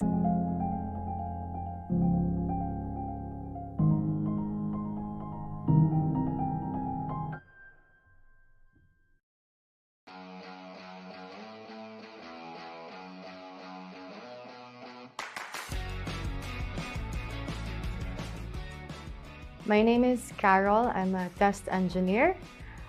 My call sign is Special K. You might be familiar with it. You see it in cereal boxes. It's my call sign because I like eating. I eat a lot. When people see me, they always see me eating, and they always ask me, Carol, why are you eating? And I think that just when they see the cereal box, they say, okay, that's Carol. Hi, I'm Joshni. I'm a test engineer. They call me Jester because I always have a smile on my face, whatever situation I'm in. My name is Jaden. I'm an automation engineer here at Planet. My call sign is Digit because I'm a huge maths nerd. It is my primary major, but I often get called out on how I never, ever stop talking about maths. I just love maths. I am Cassandra. I am a test automation specialist. Being beret, as you can tell by the accent, I am French. Very prominent accent. So the beret completely makes sense. As for the pink, no matter the client, no matter where I was working, it always was a pink background with Hello Kitty riding a unicorn. It does not reflect who I am outside, clearly, but I think it brings a little bit of sparks and joy, and so yeah, so pink beret it is. My name is Kong. I'm a consultant here at Planet. When people ask me how to pronounce my name, I always say, I'm not the king, but the Kong. But after joining Planet, I am the king and I'm the Kong. Work to inspire is very something that we live by, I believe. We definitely see how much passion we have for quality and how much we want to convey this as a client. We don't just go for target, we always try to go a little bit further, and we try to inspire each other by learning new skills, having new challenges and taking them, and I think it's very inspiring. Be better, build better. Personally, I always try to be better than yesterday. That's always been me, so I'm better than yesterday and I'll be better tomorrow. I also got a lot of training opportunities on Planet because there's a vast library of training courses available that I can just access anytime. Before I joined Planet, like when you want to learn something, Google first, right? And then when you Google something, you always have to pay for something, and that's not what I want to do. So it's really good that Planet offers these free courses for me, and I don't have to feel pressured about buying something just so I can improve my skills and use them for work. Planet always encourages learning, and learning is a good way to just accelerate your career growth. Top Gun of testing is it's awesome. It's really cool to be around people who are so passionate, so driven to do what they do, and who always want to learn and get better. I think that's really important, and I think it's going to be a driving factor going forward in the IT industry in general. Top Gun is the best of the best, and for me, it's if you want to grow up in your career, you are at the right place because we have got all the training materials, right people, and right opportunities. Yeah, whatever you need to progress in your career, you have got everything in here to boost your experience and boost your personality. Everything in a compact pack. That's what Planet is for me.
Mark, where are you, Mark? Turn your camera on. Okay. You can see me? Yeah. Okay. Yeah, we can see you.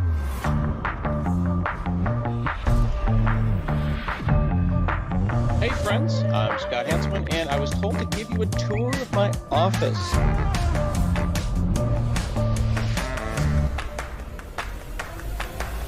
This is Nerds Nerding. What we're doing is we're talking to people all over the world because we're stuck in our houses. We're looking at God, this is like my dream come true. I always wanted to join Scott Hanselman's group. What do you want?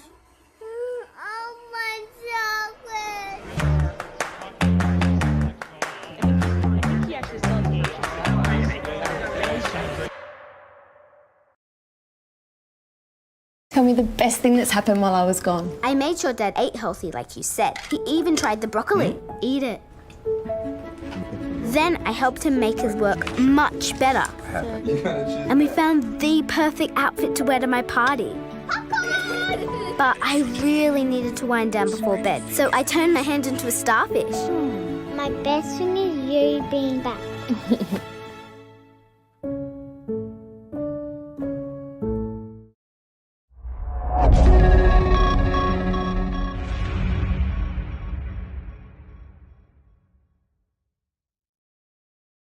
By applying market-leading technology solutions through our lifecycle services, we help clients realize business outcomes through our advice, integration, and operational services. MOQ Digital helps clients to fully understand their IT needs, adopt the right solution, and provide ongoing support to maximize their investment.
Mark, where are you, Mark? Turn your camera on. Okay. You can see me? Yeah.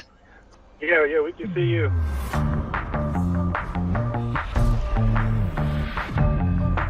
Hey friends, I'm Scott Hanselman, and I was told to give you a tour of my office.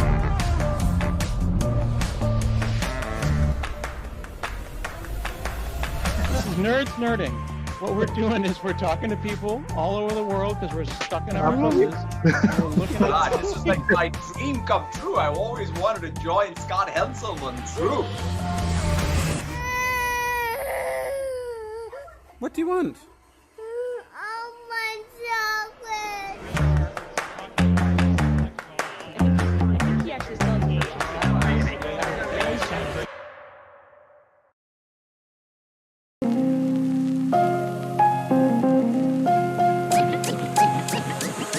Go.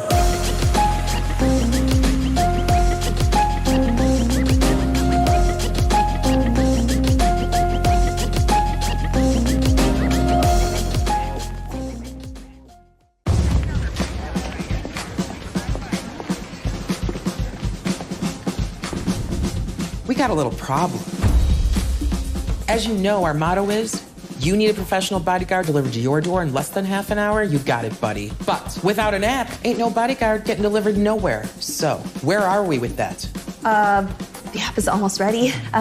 We just need 3 more days? We need it ASAP. Okay, team, what's the status on the app? We're good to go, except our login experience is a disaster. We need something to keep our users' data private. And to keep the hackers out. And it needs to work flawlessly because... Because I don't want to lose one single customer. I hear you, so let's use Auth0. Auth what now? Auth0, it's an identity platform. Fast, easy logins, just what the boss wants. Can we make our own authentication service? Come on, the ultimate keymaster, you know we don't have that kind of time. We need to confirm identities with passwords, fingerprint scans, whatever the users like to use. Auth0 can do that. Yeah, but it needs to be secure. We can't have our app compromised by breaches. Not a problem. And it needs to scale if we get hit with a ton of traffic. And if it stalls or freezes up, I will get fired. We can do this.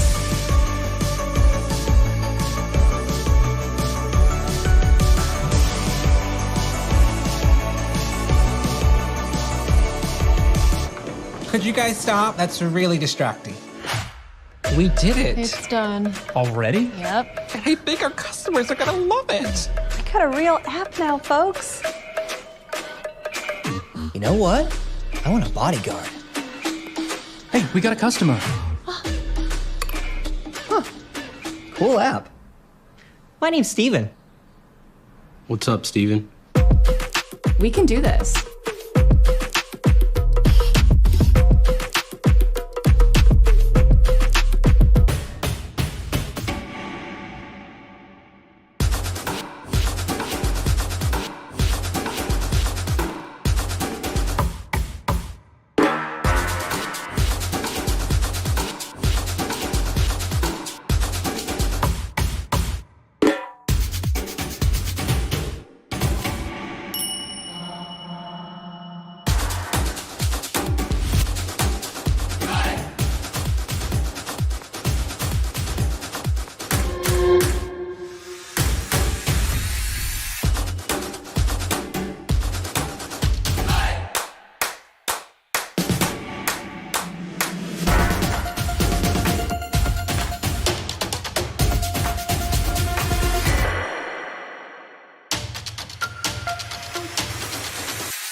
Mark, where are you, Mark? Turn your camera on. Okay, you can see me. Yeah. Okay. Yeah, we can see you.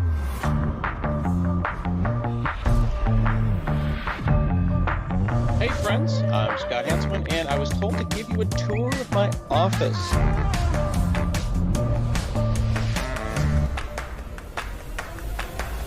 This is Nerds Nerding. What we're doing is we're talking to people all over the world because we're stuck in our houses. And we're looking at God, this is like my dream come true. I always wanted to join Scott Hanselman's group. What do you want?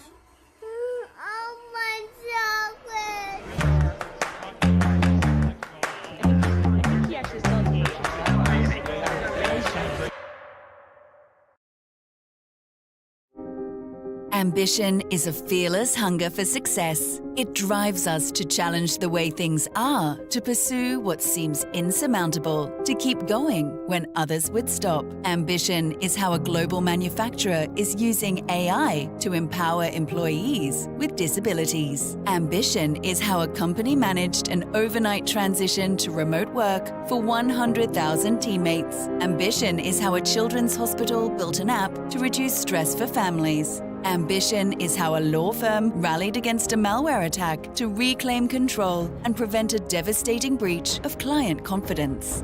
At Insight, we know the power of ambition. We've grown from a small technology provider founded by two young brothers to a Fortune 500 company offering IT services and solutions for all. For more than 30 years, people have trusted us to turn ambitious projects into meaningful outcomes. What will your ambitious story be? Now is the time to do big things together. Now is the time to be ambitious.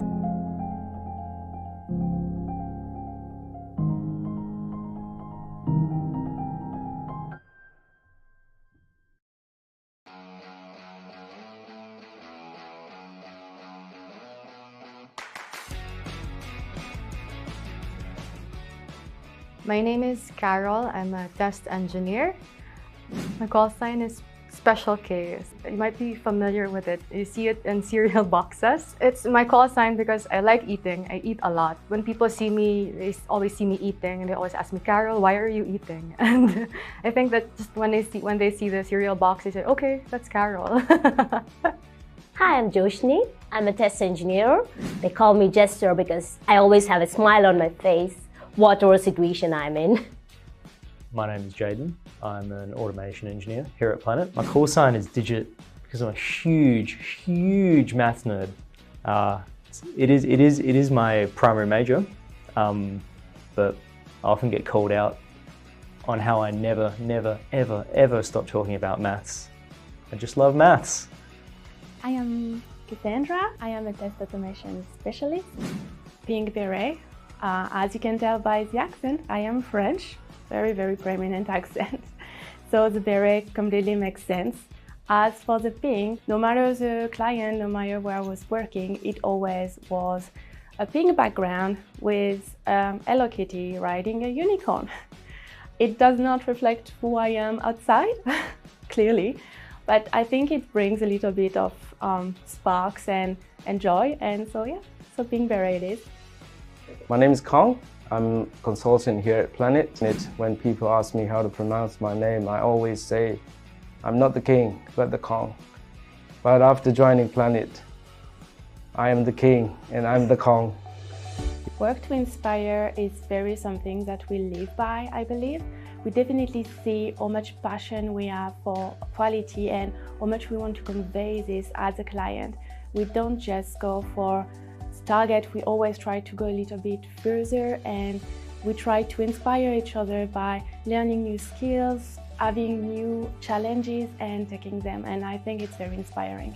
Be better, build better. Personally, I always try to be better than yesterday. That's always been me, so I'm better than yesterday and I'll be better tomorrow. I also got a lot of training opportunities on Planet because there's a vast library of training courses available that I can just access anytime. Before I joined Planet, like when you want to learn something, Google first, right? And then when you Google something, you always have to pay for something, and that's not what I want to do. So it's really good that Planet offers these free courses for me, and I don't have to feel pressured about buying something just so I can improve my skills and use them for work. Planet always encourages learning, and learning is a good way to just accelerate your career growth. Top Gun of testing is it's awesome. It's really cool to be around people who are so passionate, so driven to do what they do, and who always want to learn and get better.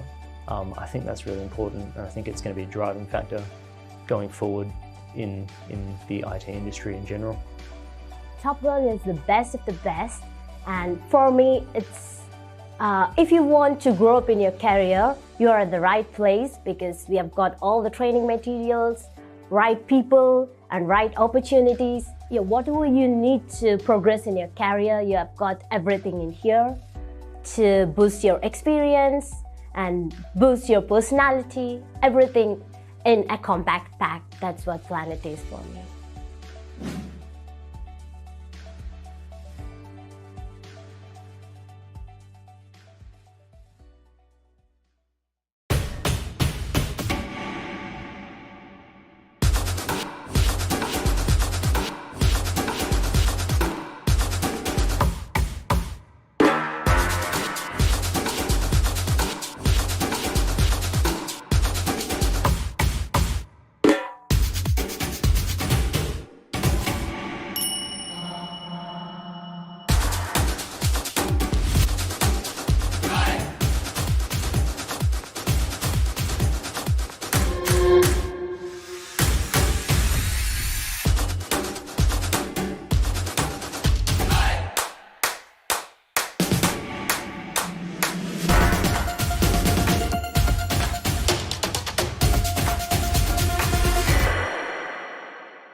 Mark, where are you, Mark? Turn your camera on.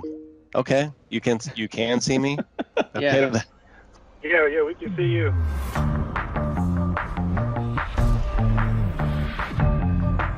Hey friends, I'm Scott Hanselman, and I was told to give you a tour of my office.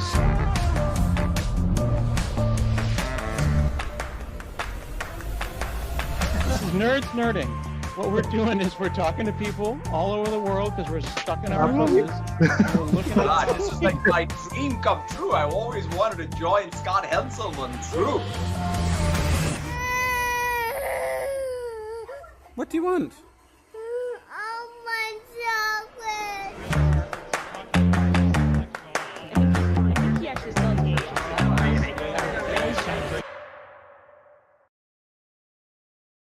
Tell me the best thing that's happened while I was gone. I made sure Dad ate healthy like you said. He even tried the broccoli. Eat it. Then I helped him make his work much better. And we found the perfect outfit to wear to my party. But I really needed to wind down before bed, so I turned my hand into a starfish. My best thing is you being back.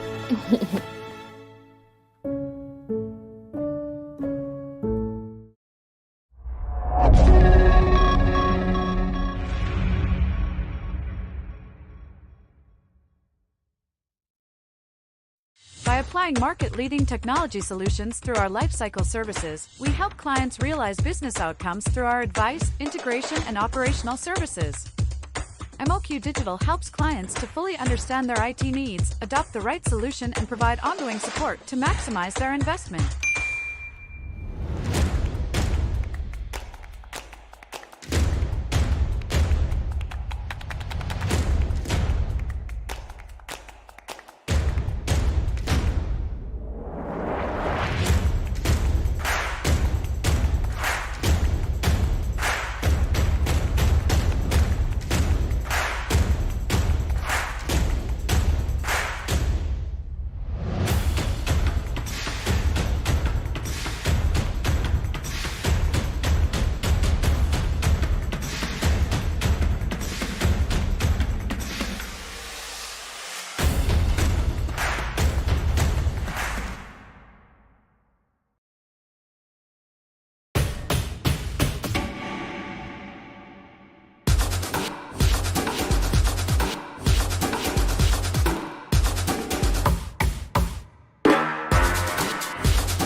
Mark, where are you, Mark? Turn your camera on. Okay. You can see me? Yeah. Yeah, we can see you.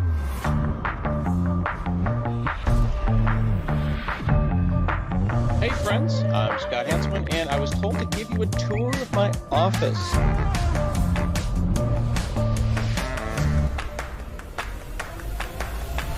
Nerds nerding. What we're doing is we're talking to people all over the world because we're stuck in our houses. And we're looking God, at this is like my dream come true. I always wanted to join Scott Henselman's troop. What do you want?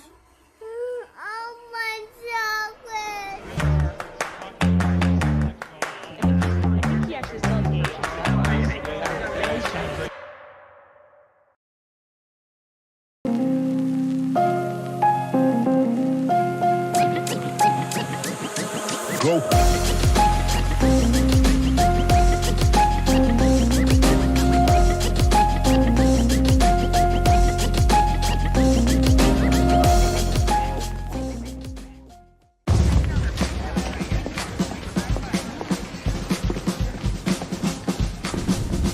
We got a little problem.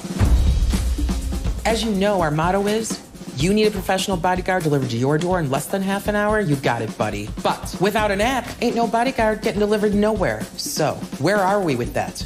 The app is almost ready. We just need 3 more days? We need it ASAP. Okay, team, what's the status on the app? We're good to go, except our login experience is a disaster.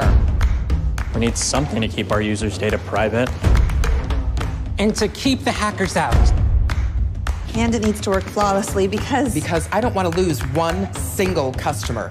I hear you, so let's use Auth0. Auth what now? Auth0, it's an identity platform. Fast, easy logins, just what the boss wants. Can we make our own authentication service? Come on, the ultimate keymaster, you know we don't have that kind of time. We need to confirm identities with passwords, fingerprint scans, whatever the users like to use. Auth0 can do that. Yeah, but it needs to be secure. We can't have our app compromised by breaches. Not a problem. And it needs to scale if we get hit with a ton of traffic. And if it stalls or freezes up, I will get fired. We can do this.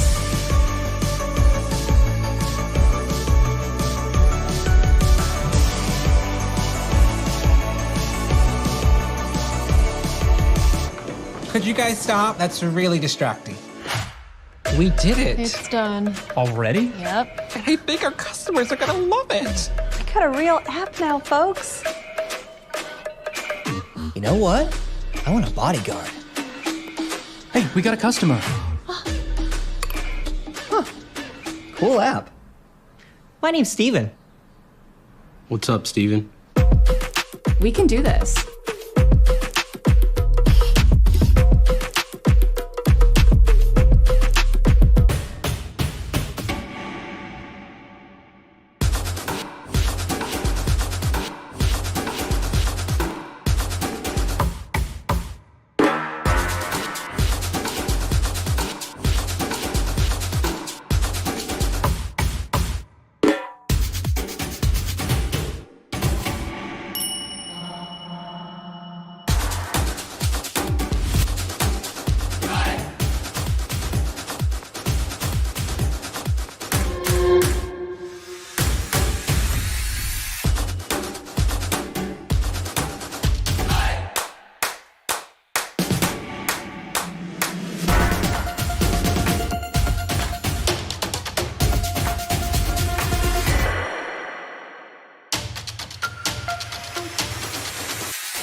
Mark, where are you, Mark? Turn your camera on.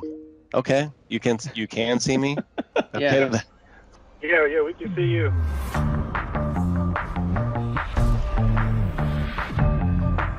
Hey friends, I'm Scott Hanselman, and I was told to give you a tour of my office.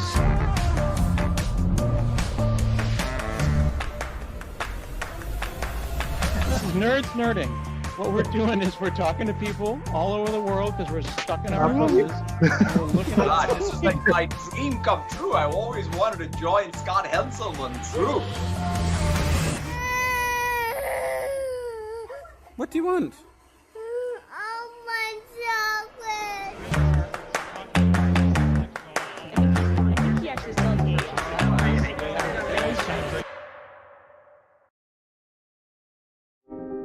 Ambition is a fearless hunger for success. It drives us to challenge the way things are, to pursue what seems insurmountable, to keep going when others would stop. Ambition is how a global manufacturer is using AI to empower employees with disabilities. Ambition is how a company managed an overnight transition to remote work for 100,000 teammates. Ambition is how a children's hospital built an app to reduce stress for families. Ambition is how a law firm rallied against a malware attack to reclaim control and prevent a devastating breach of client confidence.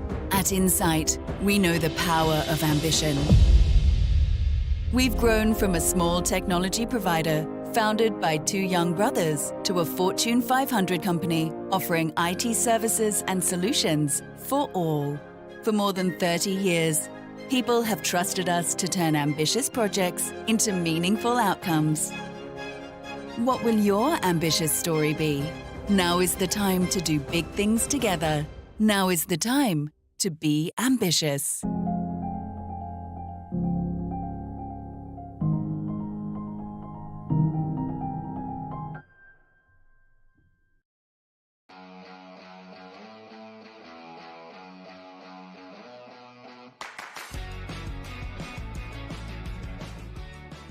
My name is Carol. I'm a test engineer. My call sign is Special K. You might be familiar with it. You see it in cereal boxes. It's my call sign because I like eating. I eat a lot. When people see me, they always see me eating, and they always ask me, Carol, why are you eating? And I think that just when they see the cereal box, they say, okay, that's Carol. Hi, I'm Joshni. I'm a test engineer. They call me Jester because I always have a smile on my face, whatever situation I'm in. My name is Jaden. I'm an automation engineer here at Planet. My call sign is Digit because I'm a huge maths nerd. It is my primary major, but I often get called out on how I never, ever stop talking about maths. I just love maths. I am Cassandra. I am a test automation specialist. Pink beret. As you can tell by the accent, I am French. Very prominent accent. So the beret completely makes sense. As for the pink, no matter the client, no matter where I was working, it always was a pink background with Hello Kitty riding a unicorn. It does not reflect who I am outside, clearly, but I think it brings a little bit of sparks and joy, and so yeah, so pink beret it is. My name is Kong. I'm a consultant here at Planet. When people ask me how to pronounce my name, I always say, I'm not the king, but the Kong. But after joining Planet, I am the king and I'm the Kong. Work to inspire is very something that we live by, I believe. We definitely see how much passion we have for quality and how much we want to convey this as a client. We don't just go for target, we always try to go a little bit further, and we try to inspire each other by learning new skills, having new challenges and taking them, and I think it's very inspiring. Be better, build better. Personally, I always try to be better than yesterday. That's always been me, so I'm better than yesterday and I'll be better tomorrow. I also get a lot of training opportunities on Planet because there's a vast library of training courses available that I can just access anytime. Before I joined Planet, like when you want to learn something, Google first, right? And then when you Google something, you always have to pay for something, and that's not what I want to do. So it's really good that Planet offers these free courses for me, and I don't have to feel pressured about buying something just so I can improve my skills and use them for work. Planet always encourages learning, and learning is a good way to just accelerate your career growth. Top Gun of testing is it's awesome. It's really cool to be around people who are so passionate, so driven to do what they do, and who always want to learn and get better. I think that's really important, and I think it's going to be a driving factor going forward in the IT industry in general. Top Gun is the best of the best, and for me, it's if you want to grow up in your career, you are at the right place because we have got all the training materials, right people, and right opportunities. Yeah, whatever you need to progress in your career, you have got everything in here to boost your experience and boost your personality. Everything in a compact pack. That's what Planet is for me.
Mark, where are you, Mark? Turn your camera on.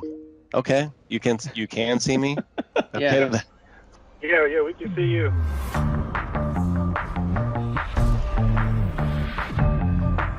Hey friends, I'm Scott Hanselman, and I was told to give you a tour of my office.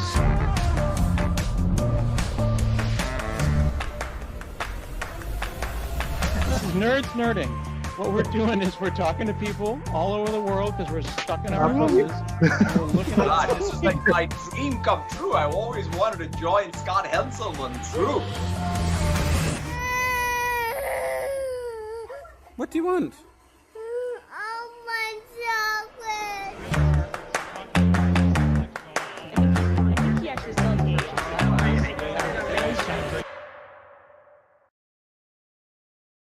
Tell me the best thing that's happened while I was gone. I made sure Dad ate healthy like you said. He even tried the broccoli. Eat it.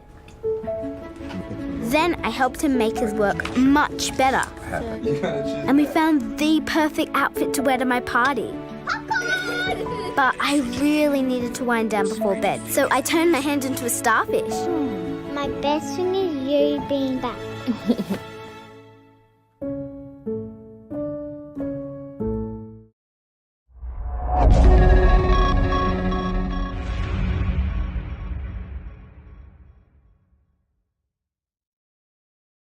By applying market-leading technology solutions through our lifecycle services, we help clients realize business outcomes through our advice, integration, and operational services. MOQ Digital helps clients to fully understand their IT needs, adopt the right solution, and provide ongoing support to maximize their investment.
Mark, where are you, Mark? Turn your camera on. Okay. You can see me? Yeah. Yeah, we can see you.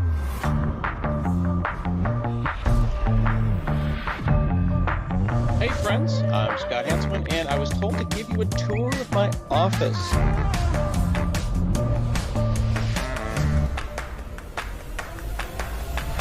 Nerds nerding. What we're doing is we're talking to people all over the world because we're stuck in our houses. And we're looking God, at this is like my dream come true. I always wanted to join Scott Henselman's troop. What do you want?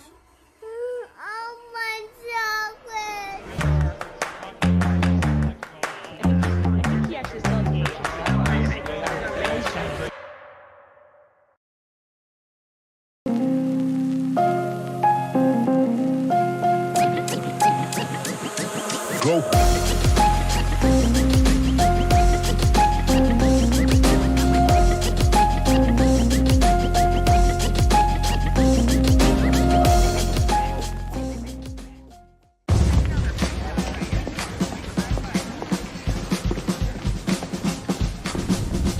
We got a little problem.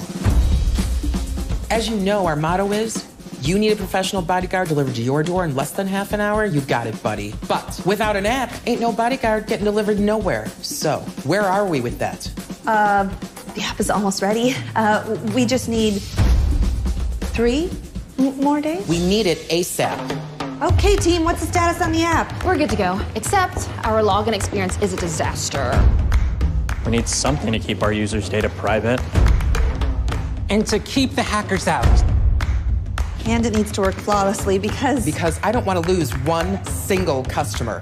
I hear you, so let's use Auth0. Auth what now? Auth0, it's an identity platform. Fast, easy logins, just what the boss wants. Can we make our own authentication service? Come on, the ultimate keymaster, you know we don't have that kind of time. We need to confirm identities with passwords, fingerprint scans, whatever the users like to use. Auth0 can do that. Yeah, but it needs to be secure. We can't have our app compromised by breaches. Not a problem. And it needs to scale if we get hit with a ton of traffic. And if it stalls or freezes up, I will get fired. We can do this.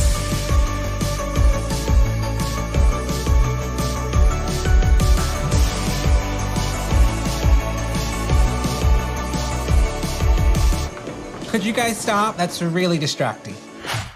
We did it. It's done. Already? Yep. Hey, bigger customers are gonna love it. I got a real app now, folks. You know what? I want a bodyguard. Hey, we got a customer. Cool app.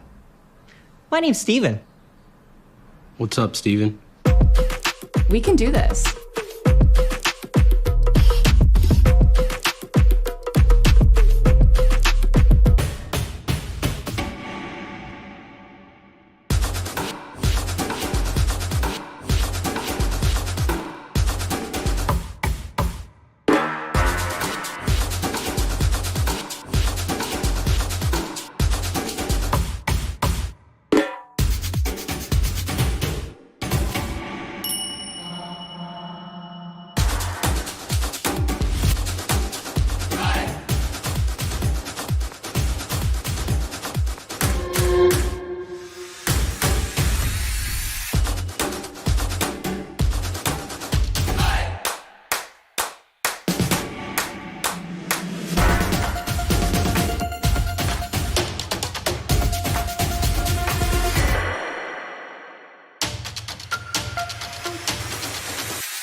Mark, where are you, Mark? Turn your camera on.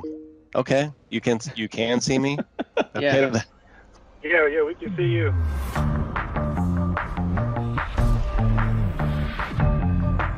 Hey friends, I'm Scott Hanselman, and I was told to give you a tour of my office.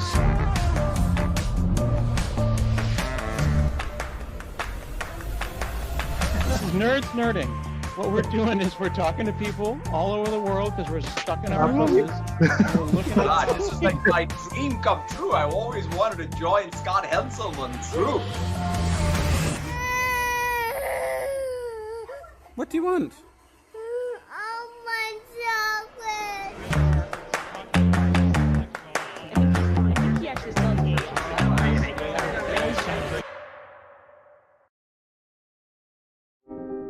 Ambition is a fearless hunger for success. It drives us to challenge the way things are, to pursue what seems insurmountable, to keep going when others would stop. Ambition is how a global manufacturer is using AI to empower employees with disabilities. Ambition is how a company managed an overnight transition to remote work for 100,000 teammates. Ambition is how a children's hospital built an app to reduce stress for families. Ambition is how a law firm rallied against a malware attack to reclaim control and prevent a devastating breach of client confidence. At Insight, we know the power of ambition. We've grown from a small technology provider founded by two young brothers to a Fortune 500 company offering IT services and solutions for all. For more than 30 years, people have trusted us to turn ambitious projects into meaningful outcomes. What will your ambitious story be? Now is the time to do big things together. Now is the time to be ambitious.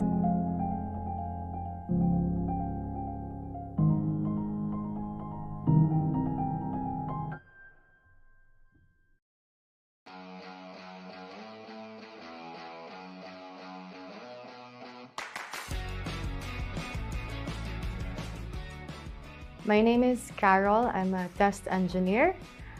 My call sign is Special K. You might be familiar with it. You see it in cereal boxes. It's my call sign because I like eating. I eat a lot. When people see me, they always see me eating, and they always ask me, Carol, why are you eating? And I think that just when they see the cereal box, they say, okay, that's Carol. Hi, I'm Joshni. I'm a test engineer. They call me Jester because I always have a smile on my face, whatever situation I'm in. My name is Jaden. I'm an automation engineer here at Planet. My call sign is Digit because I'm a huge maths nerd. It is my primary major, but I often get called out on how I never, ever stop talking about maths. I just love maths.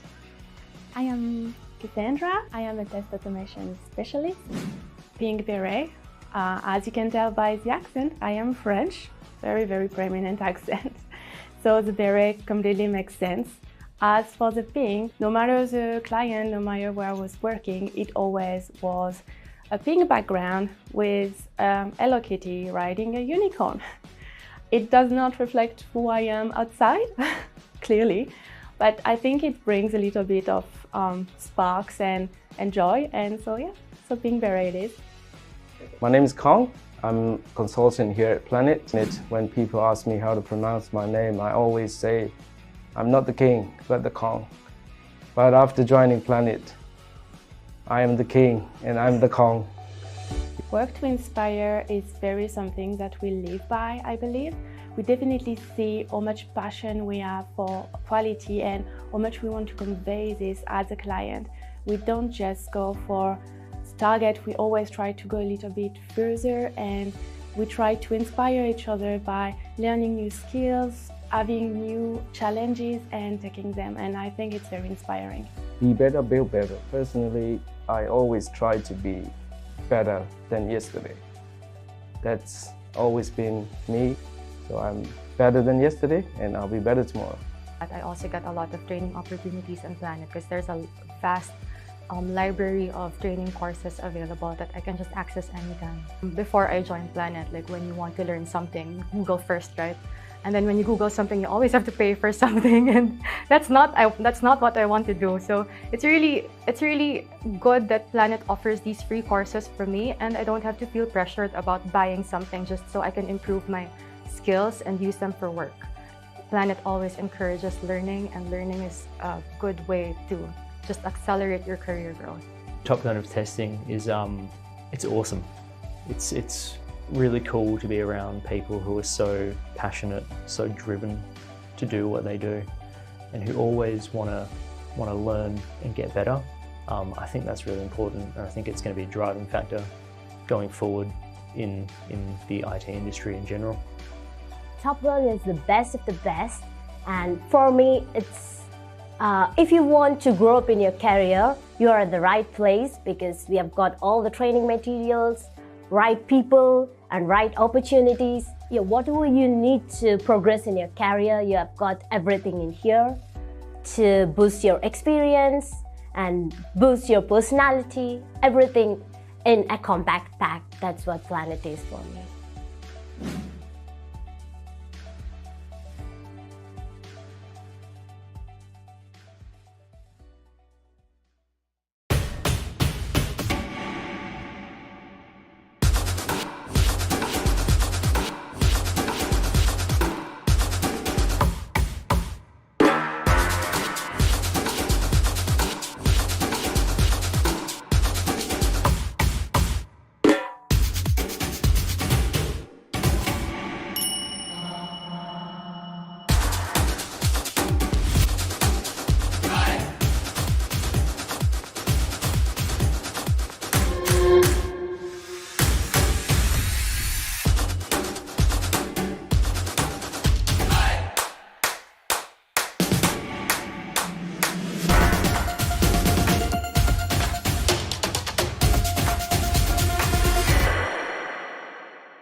Mark, where are you, Mark? Turn your camera on. Okay, you can see me. Yeah. Yeah, we can see you.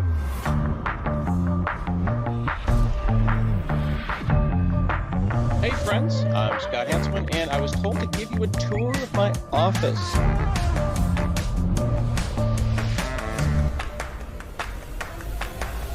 This is Nerds Nerding. What we're doing is we're talking to people all over the world because we're stuck in our houses. We're looking at God, this is like my dream come true. I've always wanted to join Scott Hanselman's troop. What do you want?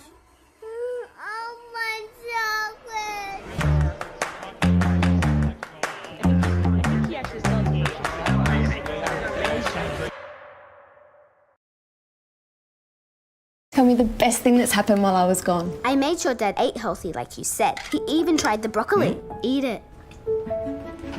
Then I helped him make his work much better. And we found the perfect outfit to wear to my party. But I really needed to wind down before bed, so I turned my hand into a starfish. My best thing is you being back.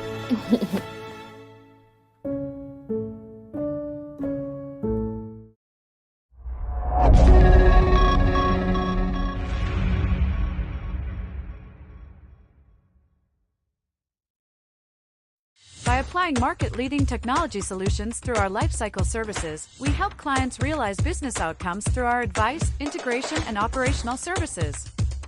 MOQ Digital helps clients to fully understand their IT needs, adopt the right solution, and provide ongoing support to maximize their investment.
Mark, where are you, Mark? Turn your camera on.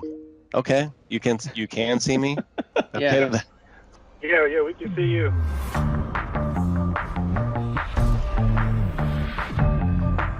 Hey friends, I'm Scott Hanselman, and I was told to give you a tour of my office.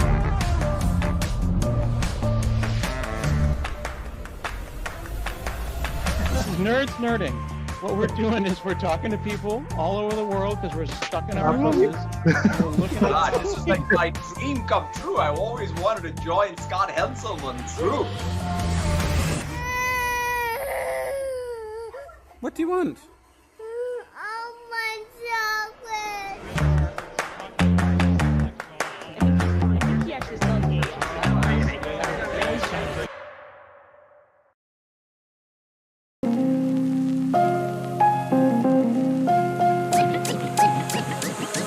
Go.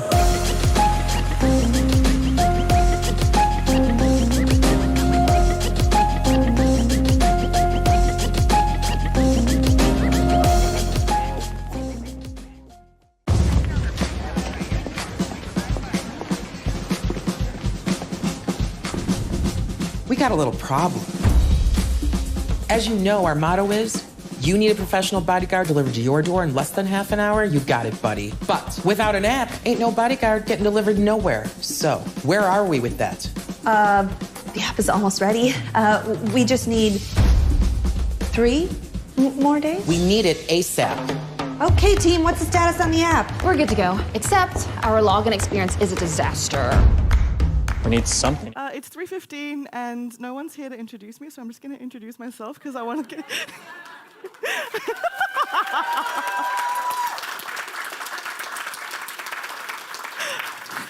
You guys are such an easy to please audience. Can I just leave now? I want to get you out of here on time, well, as much on time as I can.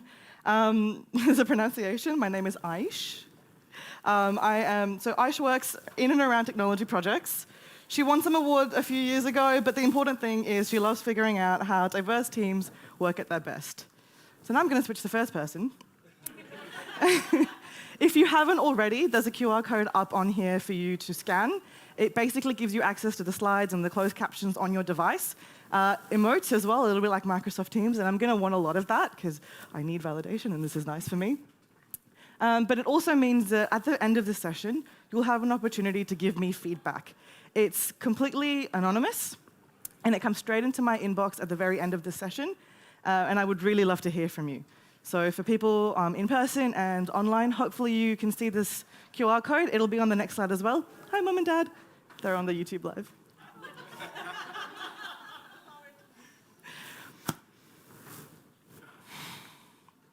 Kaya, Wanju, Nana Quarrel, Aish. Hello and welcome. My name is Aish. How lucky are we to live and work on Wajak Noongar Boodja?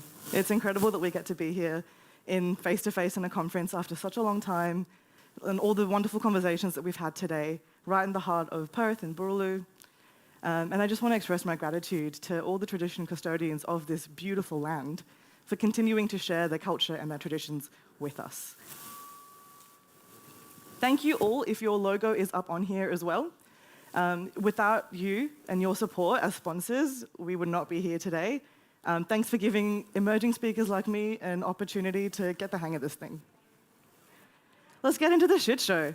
Now, I know you all voted for the swear word in the title, but thanks anyway.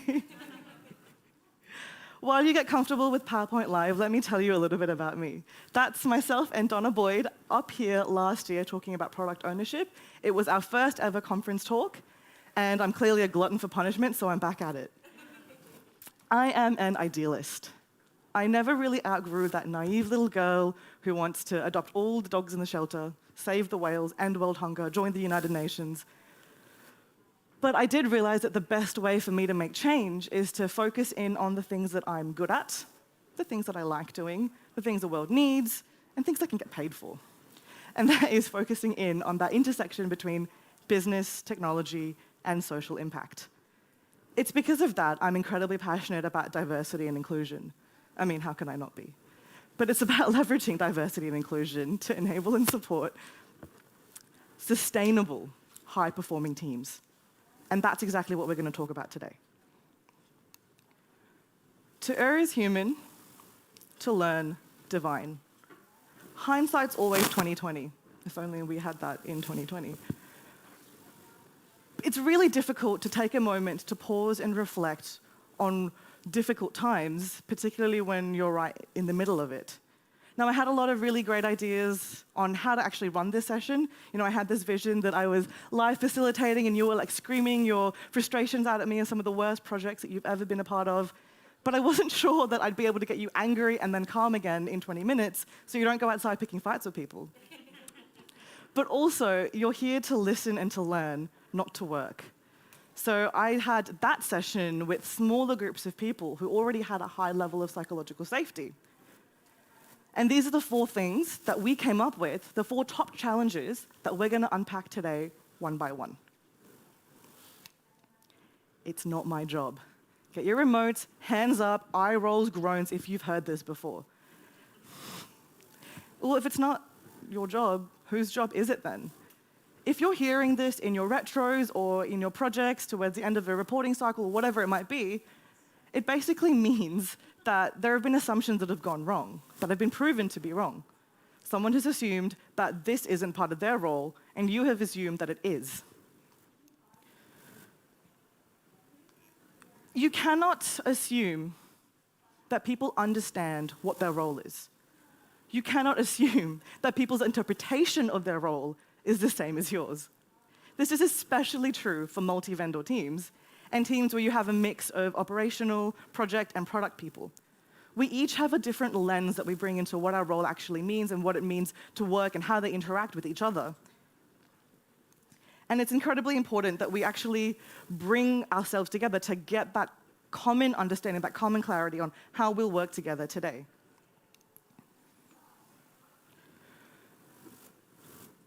What you need to do is, first steps, do we all actually agree on what our problem is? Do we understand what we're trying to solve? Why are we even here in the first place? When you have a clarity around that, then you can do your visioning. What's that desired outcome? Where are we heading to? What do we want to be in 3, 6 months, years' time? What are we trying to get to? From there, you have to understand what are the things that you actually need to do. Forget your project methodology for a moment, but what do you actually need to get done? What's your value chain that's going to get you to where you want to go? When you have that value chain understood and broken down as much as you possibly can to get your best estimates, from here you can have a look around and think, talk about the kind of project methodology you think is going to suit your project the best. What roles are available to you? And then you can agree and assign those roles and responsibilities. What's within your remit today? Now, you might be talking to me and might be thinking in your head, we've done this, and there's still things that come up that we don't know who it belongs to. Or maybe you're thinking about, well, the product that we're working on doesn't actually have a very clearly defined outcome. Well, it's true, we don't have a crystal ball, and we don't know always what's going to come up and potentially derail us on our journey to our end vision or our end goal. This is where you come together as a team and you actually talk about the roles that are available to you and your team. What are your experiences in previous projects and previous organizations? How have you worked with a project sponsor previously? What do you expect your tester to do? Are there some roles, or some responsibilities, I should say, that your change manager would traditionally be responsible for? But in this particular project, it makes more sense for your BA to do that. What's within your remit today? What's the social contract that you're forming? Someone clearly did not think it was their role to clear the path before painting, and I don't think it led to a remarkable outcome. In a game of he said, she said, you're going to want to keep your receipts. I don't care how or when, just make sure that you do. Number 2, we don't do things that way. Have you heard this before? You've come in new to the team and you've tried to introduce a new way of working. Sorry, mate, you must be a bit new here. We don't really do things that way. Things have been working fine until you came along. There's not enough angry emojis in there, but I love it. It can be pretty tricky to balance chaos and order, particularly when you're trying to manage the different people's expectations and their different comfort levels, along with the type of project methodology that's going to suit the organization that you're delivering to, what your customers are comfortable with, what your team's personalities are, and so on and so forth. Often you'll find people gravitating towards process and procedures in more like governance-heavy and regulation-heavy environments, or when people are particularly uncomfortable with chaos. As consultants, we're often asked to bring a best practice approach to executing work, and it's fantastic for us to be able to lean on our experiences on what's worked really well before at other similar companies or other similar sized projects. But the thing about software development is the sheer number of variables means that, well, there's no real silver bullet to delivering an outcome. And there's so many things that you need to consider when deciding on what's the best approach and technique that you can take. What are the project funding cycles, and how does your team report to them? What kind of legal and regulatory bodies do you sit under? There's so much that you have to consider here.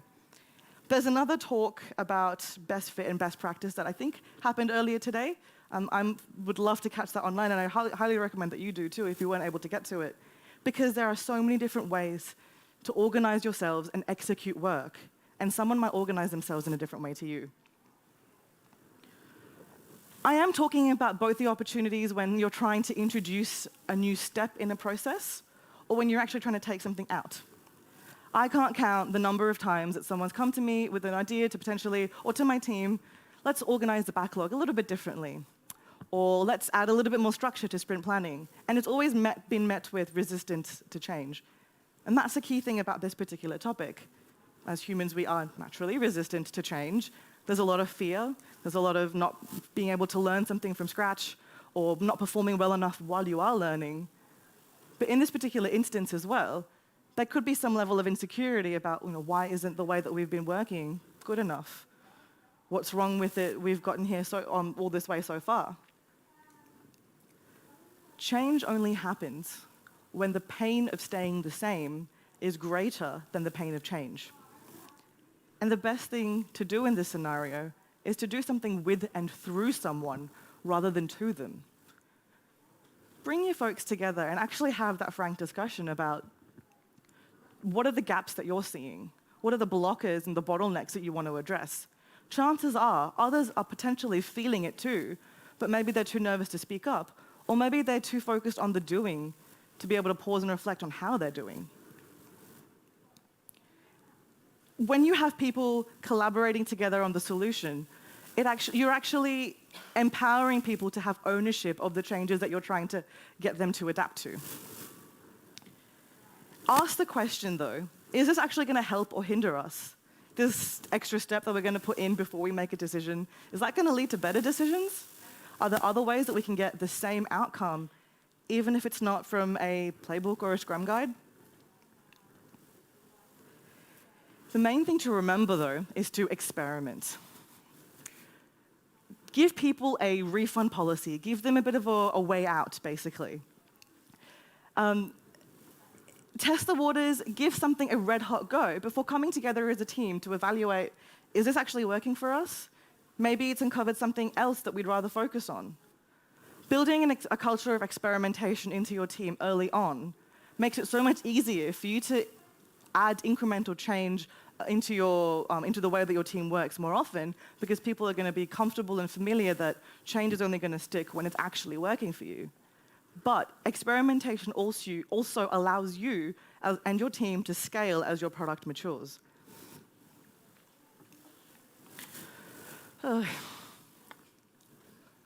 We didn't get anything done. We didn't finish our sprints because, they just kept changing their minds. We can't seem to get anything right here. Yeah. If you're hearing this, let's talk about it. Scope creep, changing requirements, acrobatic backflipping clients, it's a circus out there. The Agile Manifesto was essentially born out of many of the challenges that we've discussed today. But this is my favorite way of explaining why socializing your product early and often is the best way to avoid surprises. You've probably experienced this where your BA or your product owner or your customer themselves have spoken to you about this is what we want, build it, you've gone and done the thing, showed it to them. Nah. The thing about changing requirements is, though, or changing your mind, like everything in moderation. Like I said before, we don't have a crystal ball, and we don't expect everyone's going to get everything right the first time. This is why feedback loops are so important early and often to make sure that you'll be able to catch this sooner rather than later and be able to have that conversation and go on the journey with your client. We want to create sustainable solutions and happy customers, and regular feedback is the best way to do that. There's no sound, but that's the caption. At the end of the day, you can spend all the time in the world understanding your customer, spending time with them, showcasing your product regularly and early. You can understand their preferences and their style, and still they might keep changing their minds. There could be a few underlying reasons for this that they might not be upfront about with you. Maybe there's some funding issues that they're not at liberty to discuss with you. Or maybe they're just not the right people to actually make a decision at the end of it. There's still a few things, if you feel like you have the ability to influence, that you can still do here. Help them build empathy for what it costs you to deal with their change of mind. Set your boundaries firmly but gently, but explain why. Bring them on the journey with you, and don't assume that they know what it costs you. There's one of my favorite things to do is the power of contrast. I love presenting one good option that I want them to choose, and then another option that's technically feasible, but otherwise potentially not quite suitable. It's much easier to be able to see and poke holes in something when you can actually see it. Presenting multiple options is also a fantastic way to demonstrate the evolution of a product vision and the ideas that all of you have had, whether it be from a user's point of view or from a technical feasibility point of view. I've definitely been in scenarios when we've been on a bit of a journey on what that product should be doing, and we've got customers who tend to sort of revert to thinking that they had maybe 3 months ago, 6 months ago. Why can't we do it that way again? I can't remember. Everyone's got a lot going on. There's probably lots of projects that they're all spread out on.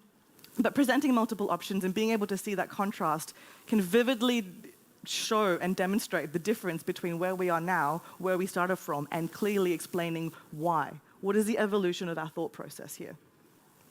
Don't forget to reinforce any further benefits of the current state of what you've built, and let them know about ongoing support and feedback opportunities as well. Anything you can do to ease a little bit of that fear of commitment. Easier said than done for most, but if you don't respect your own time and your own sanity, other people won't either. Finally, it's retro time.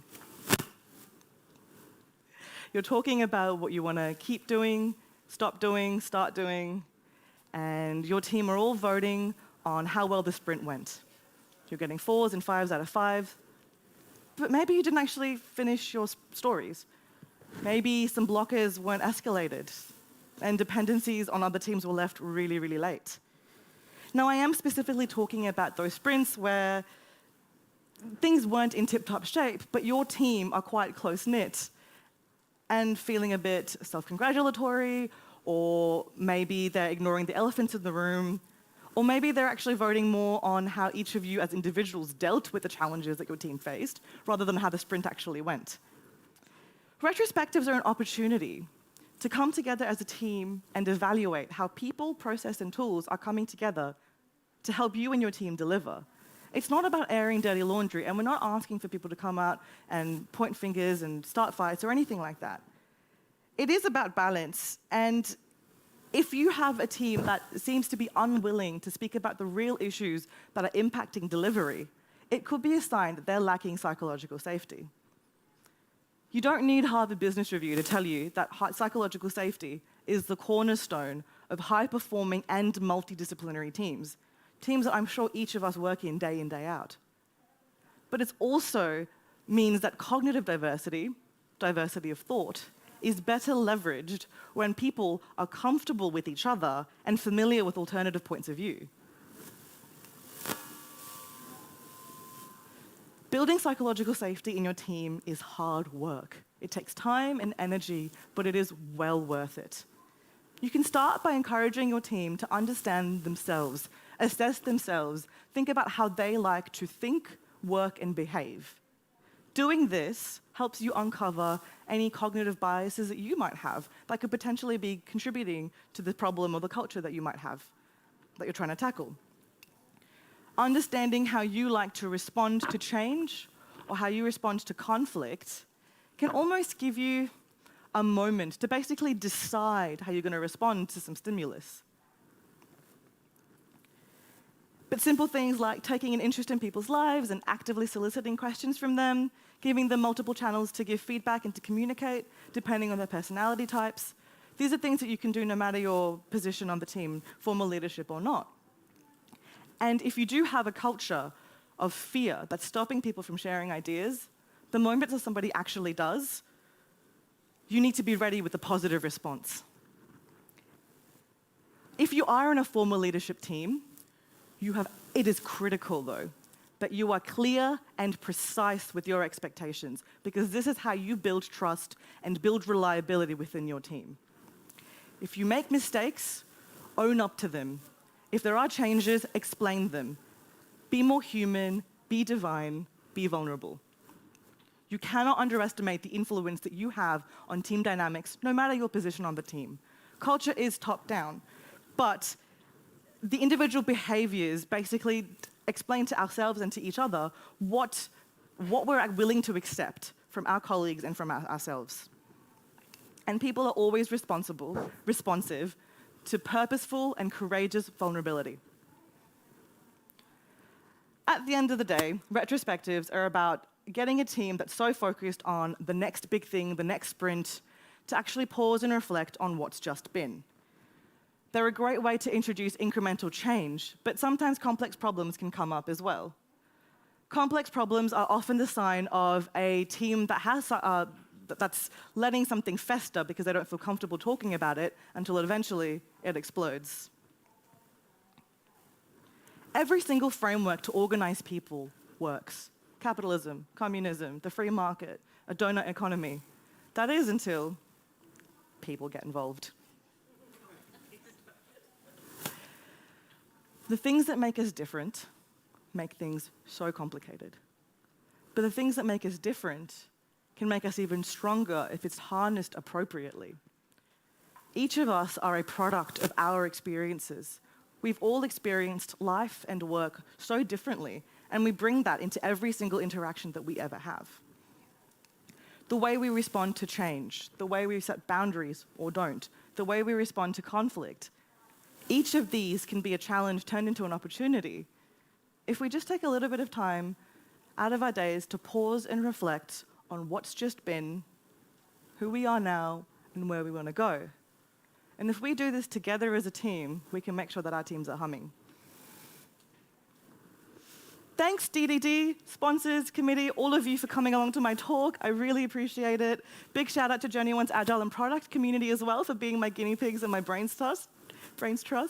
Please connect with me. Let's have a chat if you agree or disagree about anything. I would love to hear from you and the feedback on your devices as well. That's all, folks.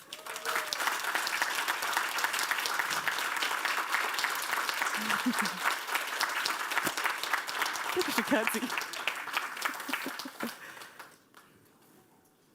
Cool. I mean, I don't think we have time for questions, but I'll take them. I don't mind. I got nowhere to be. Questions now? I'm happy to. Anyone? Hands up. Anyone? Bueller? Just with a camera, I'm not going to scare you. It's going to shoot you. Hello. Oh, that's low. You talked a lot about setting boundaries, and I think a lot of us have experience with dealing with some quite difficult stakeholders. Do you have any, I guess, general tips on how people can approach conversations, I guess, around setting boundaries? Righto. Look, when you're dealing with difficult stakeholders, sometimes the best thing to do is to shield yourself and your team as much as possible from them. But sometimes, we're in a position where we are the shield, and that's going to be tricky. And there's a lot of things that you'll have to balance: your own mental health, your own capacity and capability to deal with conflict in that scenario. We are all human, and you cannot be expected to deal with hostile circumstances day in, day out. There's a lot of things that you can do to mentally prepare yourself for a difficult conversation, doing whatever works for you, for mindfulness, for taking a walk, clearing your mind, preparing what you're going to say, coming in with notes, even bringing someone as a support person in with you. Those are the kind of things that I would do before knowing that I'm about to have a difficult conversation with someone. And also, don't forget to expect that no matter what happens, well, the word's not going to crash. You're not going to die. Like, the worst thing that's going to happen is, maybe you just don't like each other after a while. That's okay. You're going to be fine. You're going to survive whatever 30-minute conversation you've got in your calendar. You still have the rest of the day to look forward to.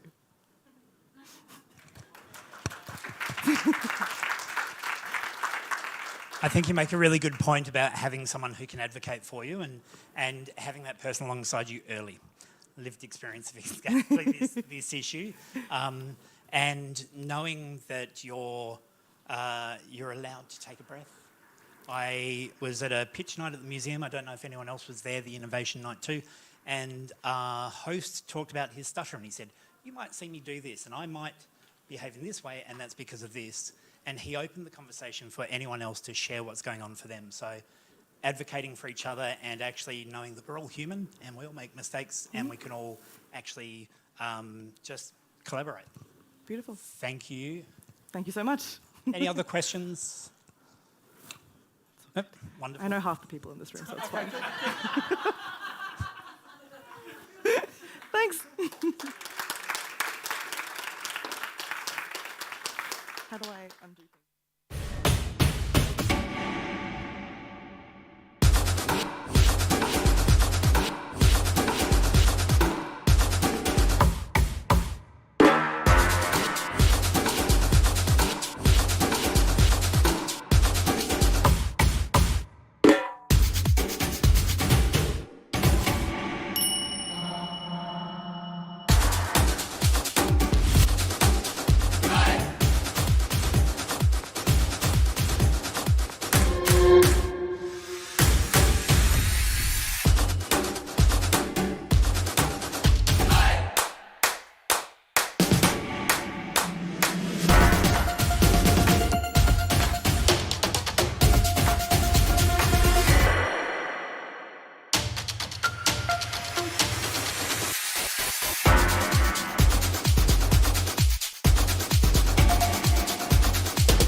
Mark, where are you, Mark? Turn your camera on. Okay. You can see me? Yeah. Okay. Yeah, we can see you.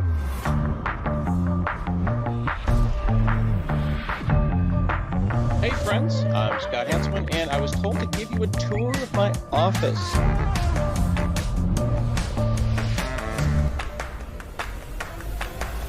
This is Nerds Nerding. What we're doing is we're talking to people all over the world because we're stuck in our houses. And we're looking God, at this is like my dream come true. I always wanted to join Scott Henselman's group. What do you want?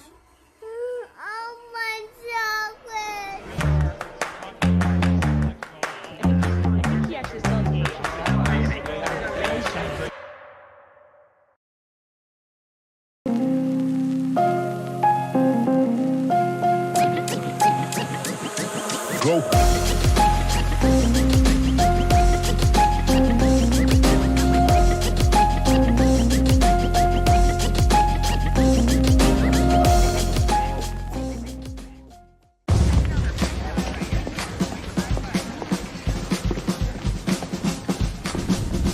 We got a little problem. As you know, our motto is, you need a professional bodyguard delivered to your door in less than half an hour, you got it, buddy. But without an app, ain't no bodyguard getting delivered nowhere. So, where are we with that? The app is almost ready. We just need 3 more days? We need it ASAP. Okay, team, what's the status on the app? We're good to go, except our login experience is a disaster. We need something to keep our users' data private. And to keep the hackers out. And it needs to work flawlessly because... Because I don't want to lose one single customer.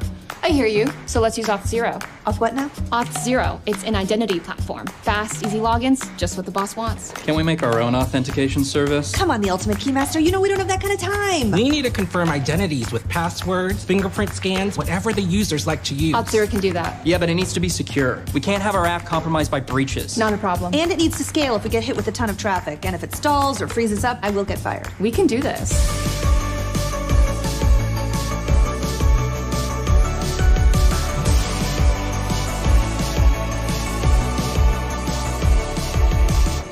Could you guys stop?